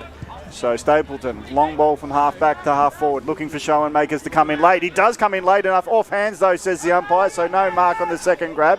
Verrell uses his teammate, but the Wilcox in the way temporarily, goes through his legs. He has to be the tackler, so it's at centre forward with Taylor. Taylor's hand pass release, can't get it going too quickly. Now they're off Rowville, long ball, ill-directed, no teammates for the Hawks, and only a Vermont defender there to mop up. Puts it long to where the numbers are with Rowville. Ground level, picking himself up was Taylor. Gets into his grasp. Now the quick flying shot from the Hawks player. Long ball, just touched on the line from Clark from 55. Well, is that a 50 or is it a 45 here, Brash? But it's 45. So that was a 50-metre kick, just intercepted before it went through the goals for a minor score. Let's go boundary side as it's a 34-point lead to Rowville. Slight signs of rain down here, guys. I'll let you know if it continues. Yeah, the key indicators of the wetness you're feeling, as it's now a kick for Rowville, as they've got maintaining possession as the kick out was ill-directed. So long, kick into the man on the mark. So the great smother by just being in the way there by Fisher. The tackle applied. Gordian slips out now. It's the kick goes backwards. And we'll keep hold of it, Rowville. They're trying to muck it up, but they just can't at the moment. It's still in the hands of Wood on the bounce. Short pass. Will this be on the full? Yes, it is. So finally, clear play to Schruck. Schruck now wheels onto his right. Long ball inside 50, hoping for the pack to form his way. Late coming in was McDonald, who hits the ground. Martini hand passes it blindly, but it finds a teammate, funny enough. But he's wrapped up in the tackle, is that player. And it's got to be against Roby, is it? And it's holding the ball. He kicked the first goal of the day, but he couldn't be elusive that time. So it's Vermont now, just through the long kick out. Johns try to get it to Wiedemann, flies late. Ground level. Rowville full of run. They just get out of the clinches there. Pass finds Wood. Wood on the wing. Looks at it. Options got another short again. And that man Schruck, who driving ball. This time it's a bit pulled. And it didn't find a teammate. It's been chopped off by Dixon. We haven't seen enough of him today. No, he's done nothing today. So they will temporarily halt the forward foray. And the short pass finds Burke. Let him know, Brash. Let him know. So Noah Burke will assess his options now. He'll look to switch the play with a long kick down the far side wing. It's a 1v1 or a 2v2 there. Jim Mark probably should have been taken. Now socket off the ground inside the forward 50. It's just on the edge. And there's a free kick being awarded for high contact. So the Hawks will have a chance to regain possession here. When you're a senior player and you're a high point player, you've got to bring something. And if you haven't bought it, then you've not done your job. So they'll look to go wide from Gamble. Kick went through the legs, looking to pick it up with Showmakers at his feet. Did well. Will Verrell got the ball now. Wilcox intercepted, gets it to Burke, gets it back to Wilcox. Wilcox back to Ross. One don't argue, gets a handball forward. Still ball in contention here. Is it being kept in bounds? Just not quite. Zykov couldn't keep it in there, so we'll have a boundary throw in. Oscar, it's getting a bit wild out there. Weather report, please. Yeah, it is. It is getting a bit wild down here. The wind's picking up. The rain's starting to come down a bit heavier. Everyone's starting to move under covers, and I don't blame them. So Ross has given away a free kick here. You can see the ripped collar of his shirt flailing down by his shoulders as Clark gets it, steps into the left foot, now steps it forward. There's a pack forming under, plenty of leaders. One was McDonald, now Verrell gets it over the top, riding the tackle, and well wrapped up there in defence by Jaden Pay. Clark, he just seems to have so much time when he takes the ball. He's a classy operator, isn't he, Rush? Oh, my God, yeah. We saw him excellent against East Ringwood when they knocked them off for the first time this season. And umpire call for the ball before it got out. So really, really good user of the footy. 6 inside 50s a game, 24 touches. Yeah, 8 times in best so far. And quite honest, Chris, I reckon Ben Wise would be happy just to play tempo football here for the last 20 minutes. Yep.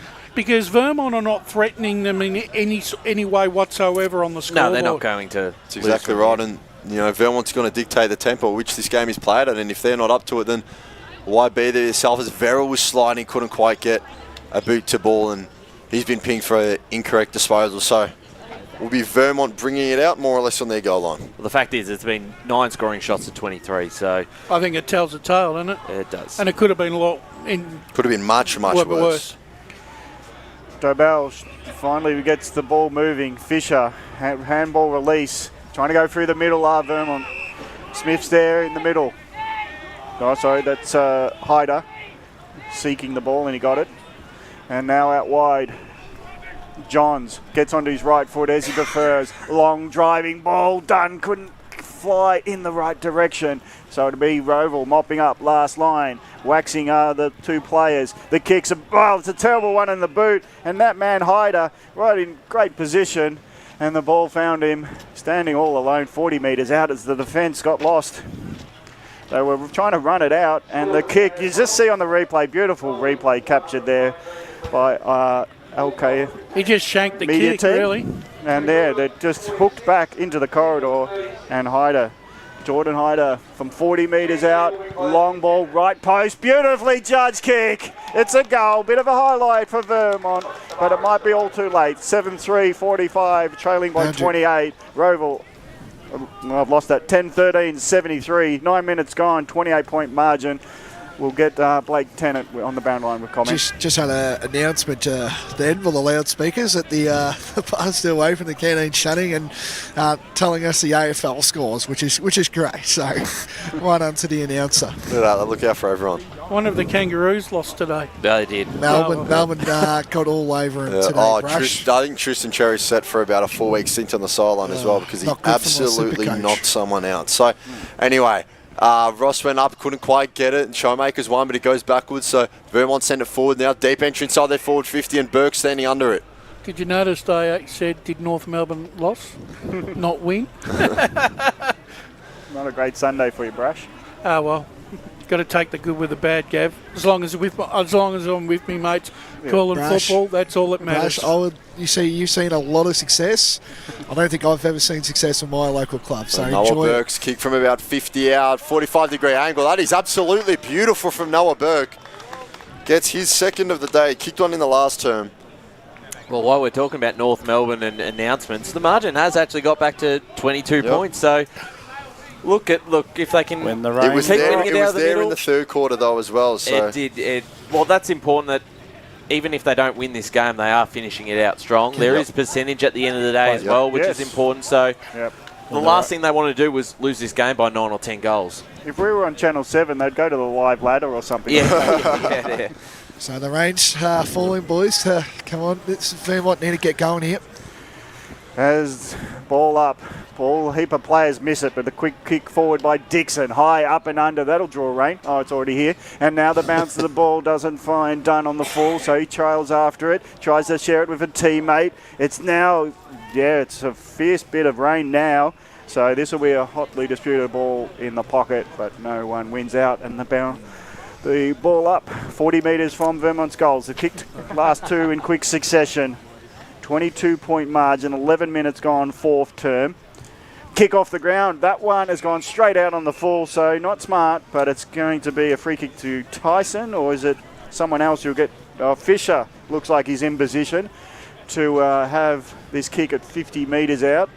Don't know what his chances are when it's a big wind pulling it back in his directions. He goes to the goal square. Is there a marker? Underneath it, there's a push out, and this time it's against the Eagles, and Rowville are happy to see the umpire blow the whistle for McDonald to take the free kick pushed out in the marking contest. So McDonald loads up long ball out of defence. Players falling over, trying to get towards the ball. Tyson was trying to get onto it at the end, but it's seen out back where Fisher kicked the ball only a moment ago. Half forward for Vermont. If they can get another goal, is there a it will make Rowville very nervous if they get the next one. It will indeed. As the boundary throw-ins come in, it's Ross doing the ruck work and winning at that. Colclough's around the footy, couldn't quite get it. Greenwood left foot just throws on the boot. Was looking for a teammate in height, but the intercept mark was taken well by Mitch Gamble. He's been serviceable today. Rainey's definitely picked up here, boys. It's it's not. Someone get Blake Tennant an umbrella, please. So as the ball goes down the wing, Wilcox over the back, smothered Taylor's attempt to mark it. Coming down with the footy now was Burke. Oh, not Burke, sorry, but as a matter of fact, it was Brian, and he was wrapped up. So we'll have another ball up. True centre wing on the far side, just in front of the scoreboard there, as we can see, 51 plays 73.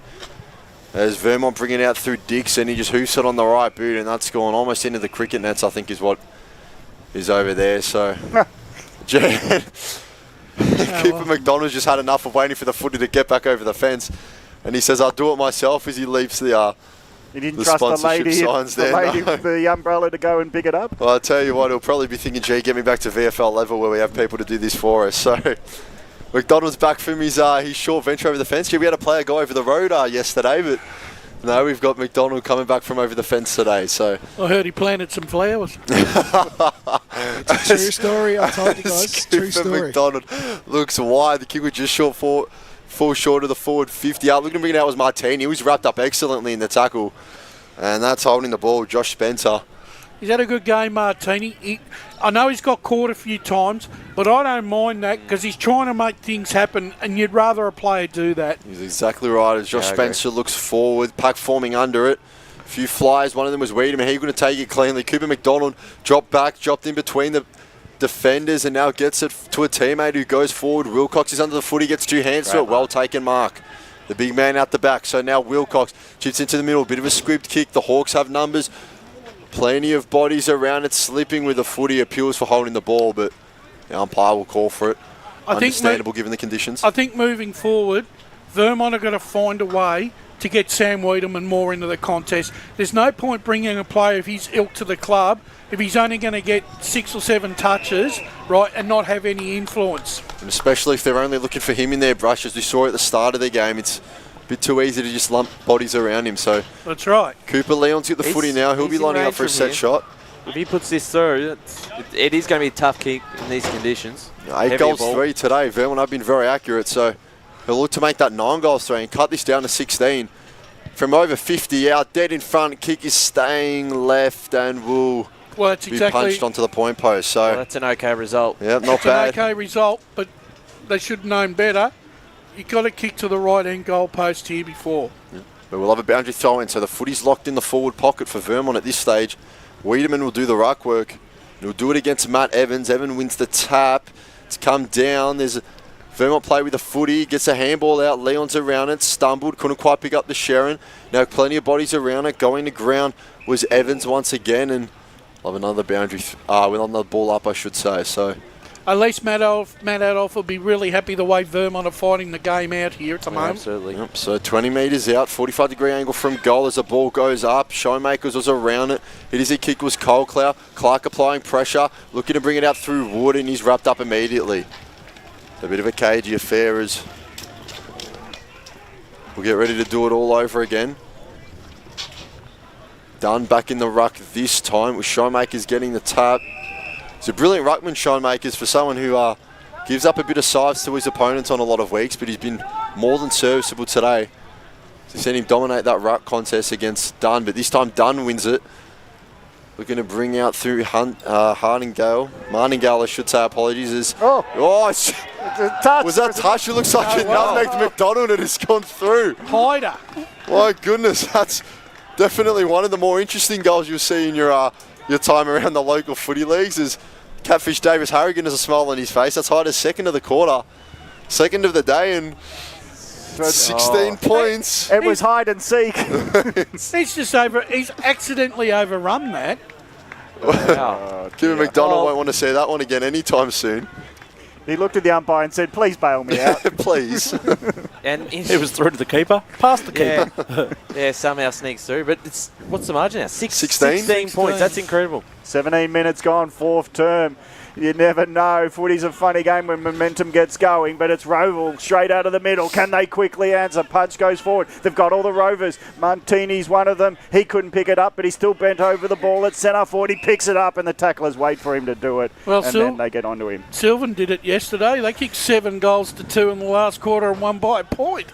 There'll be a sense of urgency if Vermont get the next goal. Greenwood's over the top of it. He's been tackled to the ground, and it's a ball up 50 metres from goal. How could you not talk about them? You can't help it. But it is a big 3 to 4 minutes here for Rowville to steady the ship. Can't just defend now for the rest of the game. There's still another 10 minutes left. They're not got to get one back. Yeah, they're not clearing fourth. So Jane Ross trying to get onto it and spark something out of the middle against Show and Markers. The ball's been bundled out of the pack, but there's a huge pack trailing it. And there's the players, Rowville. They're almost looking a bit fatigued. The wet weather, the wet ball. There's a push off, and it's so obvious. It's late to the contest, and James Ross falls over as Showenmakers bundles him over. Steam trained him. So long ball through the middle. This could open up if it can fit into the hands of Dixon. He lets it go in front of him. It drifts its way into the 50. Big possession here. It is now Hyder. He's kicked 2 this term. Backs it up. Is it holding the ball? It wasn't over the shoulder. He took on too much, did Hyder, but he was the only one inside 50 for Vermont. But he couldn't. Exciting. I didn't have an issue with that. I'm glad he tried to take him on. So the kick goes wide, not too wide for Rowville, but Wilcox again puts himself in good position, keeps it to the ground where Vermont had a chance, but it will be a kick backwards. And they're slowing it down now, Rowville. You almost feel like that Vermont sense they're still in it. Slightly. Wood, he really didn't want to be the man, had to mark it, but the kick went straight at him, so he takes the mark. He uses the chest just because the wet ball is now a bit soapy. So Wood, long ball, as long as he can make it half forward. Only one flyer right in front of us, and it was nicely taken by Evans. With the wet ball, he made there was no nuisance, the wetness of that ball. And Evans, now long, goes into the pocket, hoping for a mark as the pack just stand underneath it at the back. This could be a game ender if it goes their way, but it's bundled over nicely by Dubé. Dubé was late to get in there, but he just a timely interception. Minor score, it's 74, plays 58. I think it's a 16-point margin as we approach time on in this fourth quarter. So just about ticking over to the 20-minute mark in this fourth term as McDonald fakes one way, and there's a throw in the water. They got the footy between G. Drop the footy. That should be 25. You're right, Brush.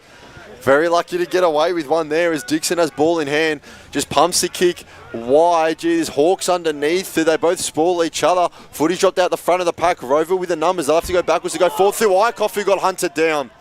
Good tackle there by James Ross. Very well done by James Ross. And if anyone's going to drag his side even remotely close to the line, it's going to be him. It's a wet ball, 50 metres. He's got to aim inside that right goal post and let the wing carry it across. So here's Ross. He'll be kicking from more than 50 out on a slightly greater than 45-degree angle.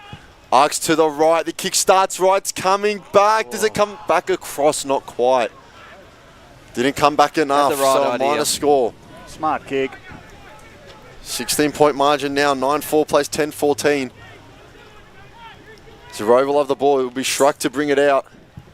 It will just send a kick down the corridor. Makes it to the halfway line, if there was one. And the Hawks now still with a chance to keep the footy, and they just get it forward. Play a bit of the territory game. Clarkson Pursuit couldn't quite get there himself.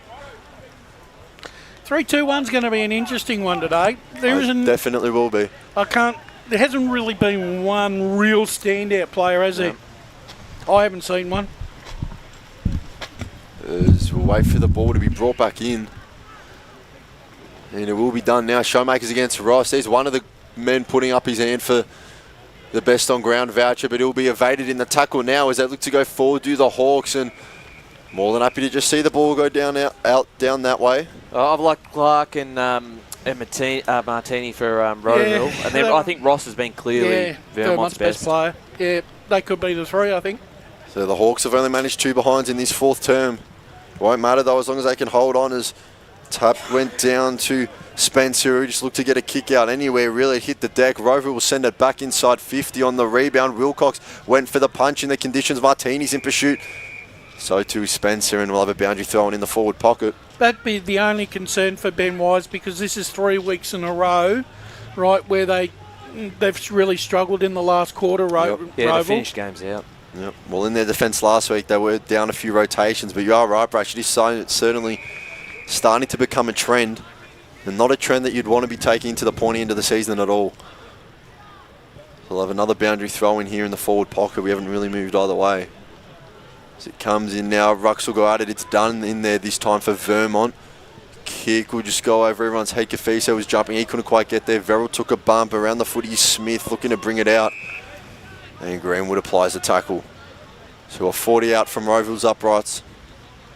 Well, the aim here next year is Vermont will be hoping to have a night game here next year. Maybe this fixture next year could be a night game. Twilight game, perhaps. It's a night game now. Yeah, I know. But a fair dinkum...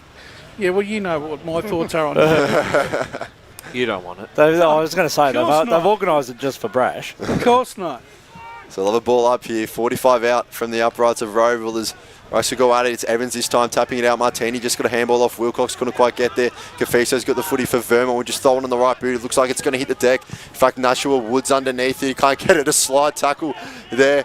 Couldn't quite bring it out. Leone goes off the ground again. His footy's turning into soccer here at Vermont Rec Reserve as we go forward inside 50 again for Rowville. It's out the back of the pack, leading up. Handball over the top from Swainston. Around it was Taylor. His kick couldn't quite get air where he wanted it to. Now they'll look to bring it out once more. Johns will just have to get it on the right boot and does well calmly. Look to find a teammate, but brilliantly cut off by Nashua Wood. There was just no call for Tyler Dobey. No way for him to know that he had a man closing him down. And Wood comes across the flight of the ball and takes a brilliant mark. And now from our camera angle, looks like he's just taking a breather on the Vermont bench. Well, he was late into the camera the first time. So Wood emerges now. He's a couple steps in from the boundary line. He'll kick from about 40, 45 out. It's on its way. Looks good. Will it carry us? It will. Nashua Wood gets his second of today. And that's going to be all she wrote for this game as a contest. Pushes the scoreboard out to 9-4-58, plays 11-14-80. Rowville are certainly deserving of the 22-point lead as Wood gets his second of the day. Yeah. Almost a mirror image of the score last week against Doncaster East. It was 11-14 to 8-8. So, look, Vermont, they've hung in there as best they can this afternoon with a very young squad. And, look, they've tried manfully. So as we near the end of this round 12 game, and it's going to be a Rowville victory which will solidify their position in the top 4 and build a big buffer into the 6, 7 from whoever can make the top 5. It seems like they're going for one spot as Rowville try to get it out of the middle. High up and under, running towards his goal and underneath it. Nice mark taken by Swainston, who's kicked 2 goals in the 3rd term, and he's looking very deliberate from 50 metres out on the right flank, or he's going to put it to the teeth of the goal. He puts it to the goal square, hoping for some flies. It drifted off into the pocket, and reading it news, well, McDonald thought he took the mark, but the boundary umpire said you were out of play when you did so, and it'll be a turnover free kick to Vermont. Long ball out of defence, just hoping for Fisher to run onto it. He hand passes it forward, bouncing ball, finds a teammate. Now got Johns at half-back running onto it. He puts a high up and under if he found a dead end on his run. His kick can't be marked by a teammate, but ground-level ball nearly snared from Hyder. He gets pushed over late in the contest, and the umpire did see it that well. So I reckon about half a minute to go. So Hyder's got the free kick. He goes out wide, and less than that, Brash, because that is the siren. It is the full time here at Vermont Reserve, but it's the visitors coming away with the 4 points. Rowville 11-14-80 defeated Vermont 9-4-58 in round 12. The goal kickers for Rowville, the winners, Seth McDonald kicked 3. Thomas Swainson on debut kicked 2. So did also Wood. Singles to Colclough, Evans, Taylor and Roby. And for Vermont, 2 goals to Hyder in the last quarter, joined Burke on 2 goals. Singles to Dunn, Smith, Leon and James Ross. And Wiedemann kicked in the first term a goal, but we didn't see enough of him in the next 3 quarters. It is a big victory to Rowville. We'll get some comment from the boys before we potentially get an interview and wrap this up. Yeah, definitely. It was the side who was clearly the better side walks away with the win. When you look at their scoring shots again, that's 25 to 13. Vermont were accurate when they did get those shots inside 50 and made the most of some of their opportunities, Brash. But at the end of the day, Rowville looked at just a little bit more experienced out there. I know they've got some younger players too, but compare that to Vermont's list, a lot of young guys running around. Yeah, look, and look, take nothing away from Rowville.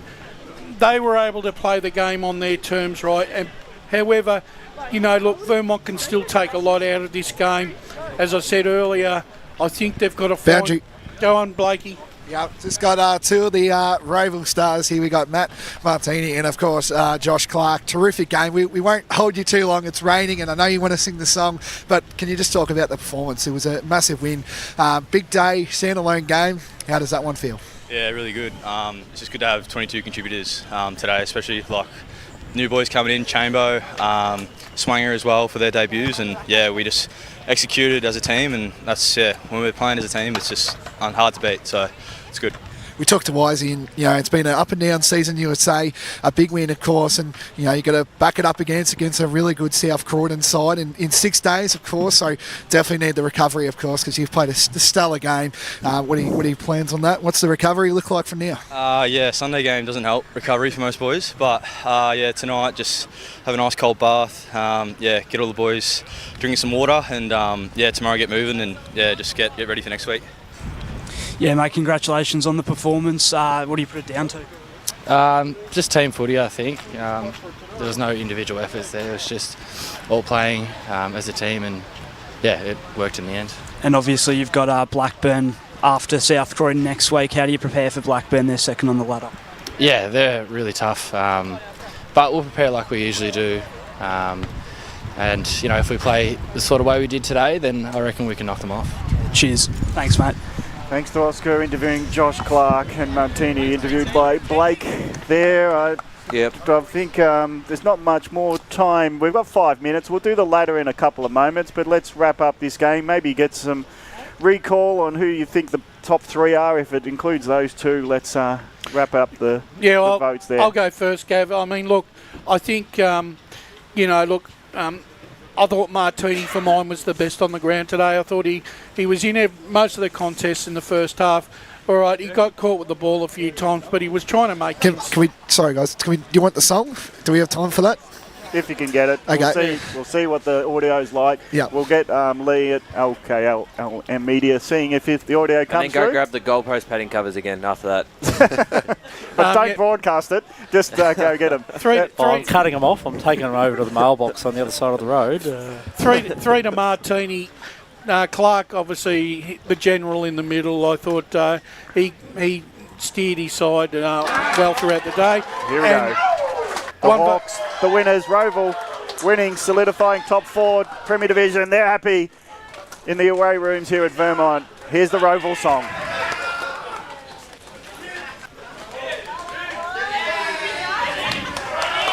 The fans are excited. They should be, because it's over a great enemy. Here they are, Rowville victors over Vermont.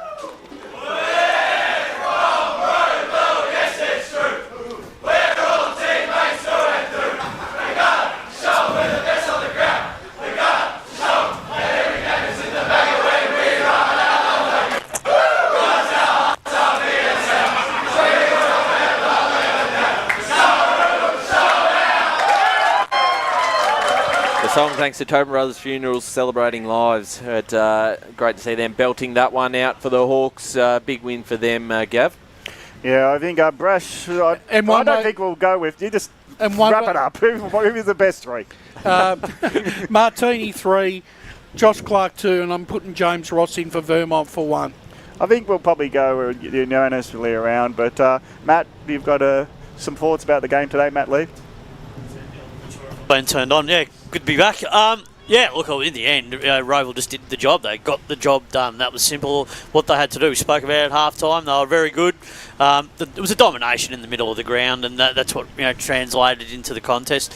Their defensive work was good, and then their forward pressure was the difference in the game. They laid so many tackles and their pressure. So, for me, 3 votes was definitely Matt Martini. I thought Josh Clark was superb as well, and a player that I thought was really good early, kicked 3 goals, and really set the game up for him up forward. I thought Seth McDonald was terrific today. Yeah, I agree with you there. Let's just finish up. I think you two have got it right. Let's just go through the score today and finish up. Rowville 11-14-80 defeated Vermont 9-4-58. The ladder in the Premier Division after 12 completed games, 12 rounds done. It's East Ringwood, surprise losers this weekend. 12 games, they're on 40 points, so too are Blackburn. Then it's Baldwin on 36. Rowville with their 7th victory go to 28.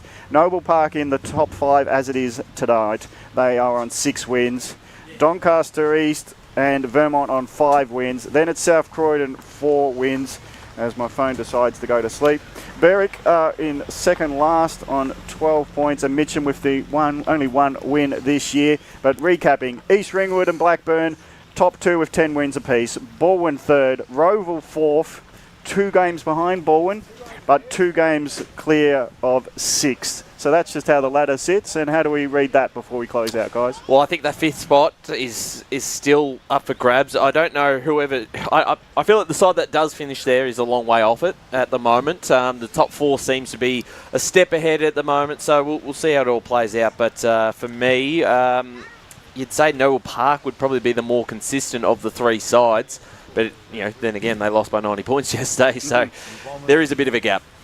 So I think it's Chris, it was great broadcasting with you today. Any final thoughts before we see today's game out? Yeah, no, thanks for having me, of course, in the callers show. I think it was a good one. Obviously, like we said, I think we've alluded to it so many times, 5th place is kind of the one that's up for grabs at the moment, but it's good for Rowville. Obviously, they still have a few things to work on themselves with the way that they're closing out games and whatnot, but I'm sure they'll be able to shore that up before finals. But yeah, happy to be here and happy to get through another good game of Prem Division footy. And thanks to Wayne Brasher and Ryan Long in special comments. You had a big weekend, boys. Thank you very much, Gavin. Yes, thanks, Gav. My window mirror of the car got smashed yesterday, so fingers crossed when I go find my car this afternoon, the other one hasn't gone. But yeah. And thank you to the boys on the boundary, Blake Tennant and Oscar Lutke, at a great contribution. We even had accurate weather there's a calls. bloody mirror. It was that from a footy or was that from the... We don't know, but I want justice either way. I want to find out what's happened to it. Crime Stoppers alerts. Yeah. And thanks, Matt Lee, just hearing him off. Yeah, thanks again, mate. boys. And credit always goes to LKLM Media for their brilliant broadcast. And Kate on the camera again, I think it was. Megan, sorry. Oh, pardon me. Megan, Kate on boundary for the women's yesterday, and Megan on camera yesterday for the women's, and at Whitehorse as well, so she's done a triple header. Yeah, always great. Always great on the camera. And thanks, Lead, for your contribution. As we close off EFNL for round 12, Rowville the winners today by 22 points over Vermont. Come back to us again next Saturday for more EFNL football.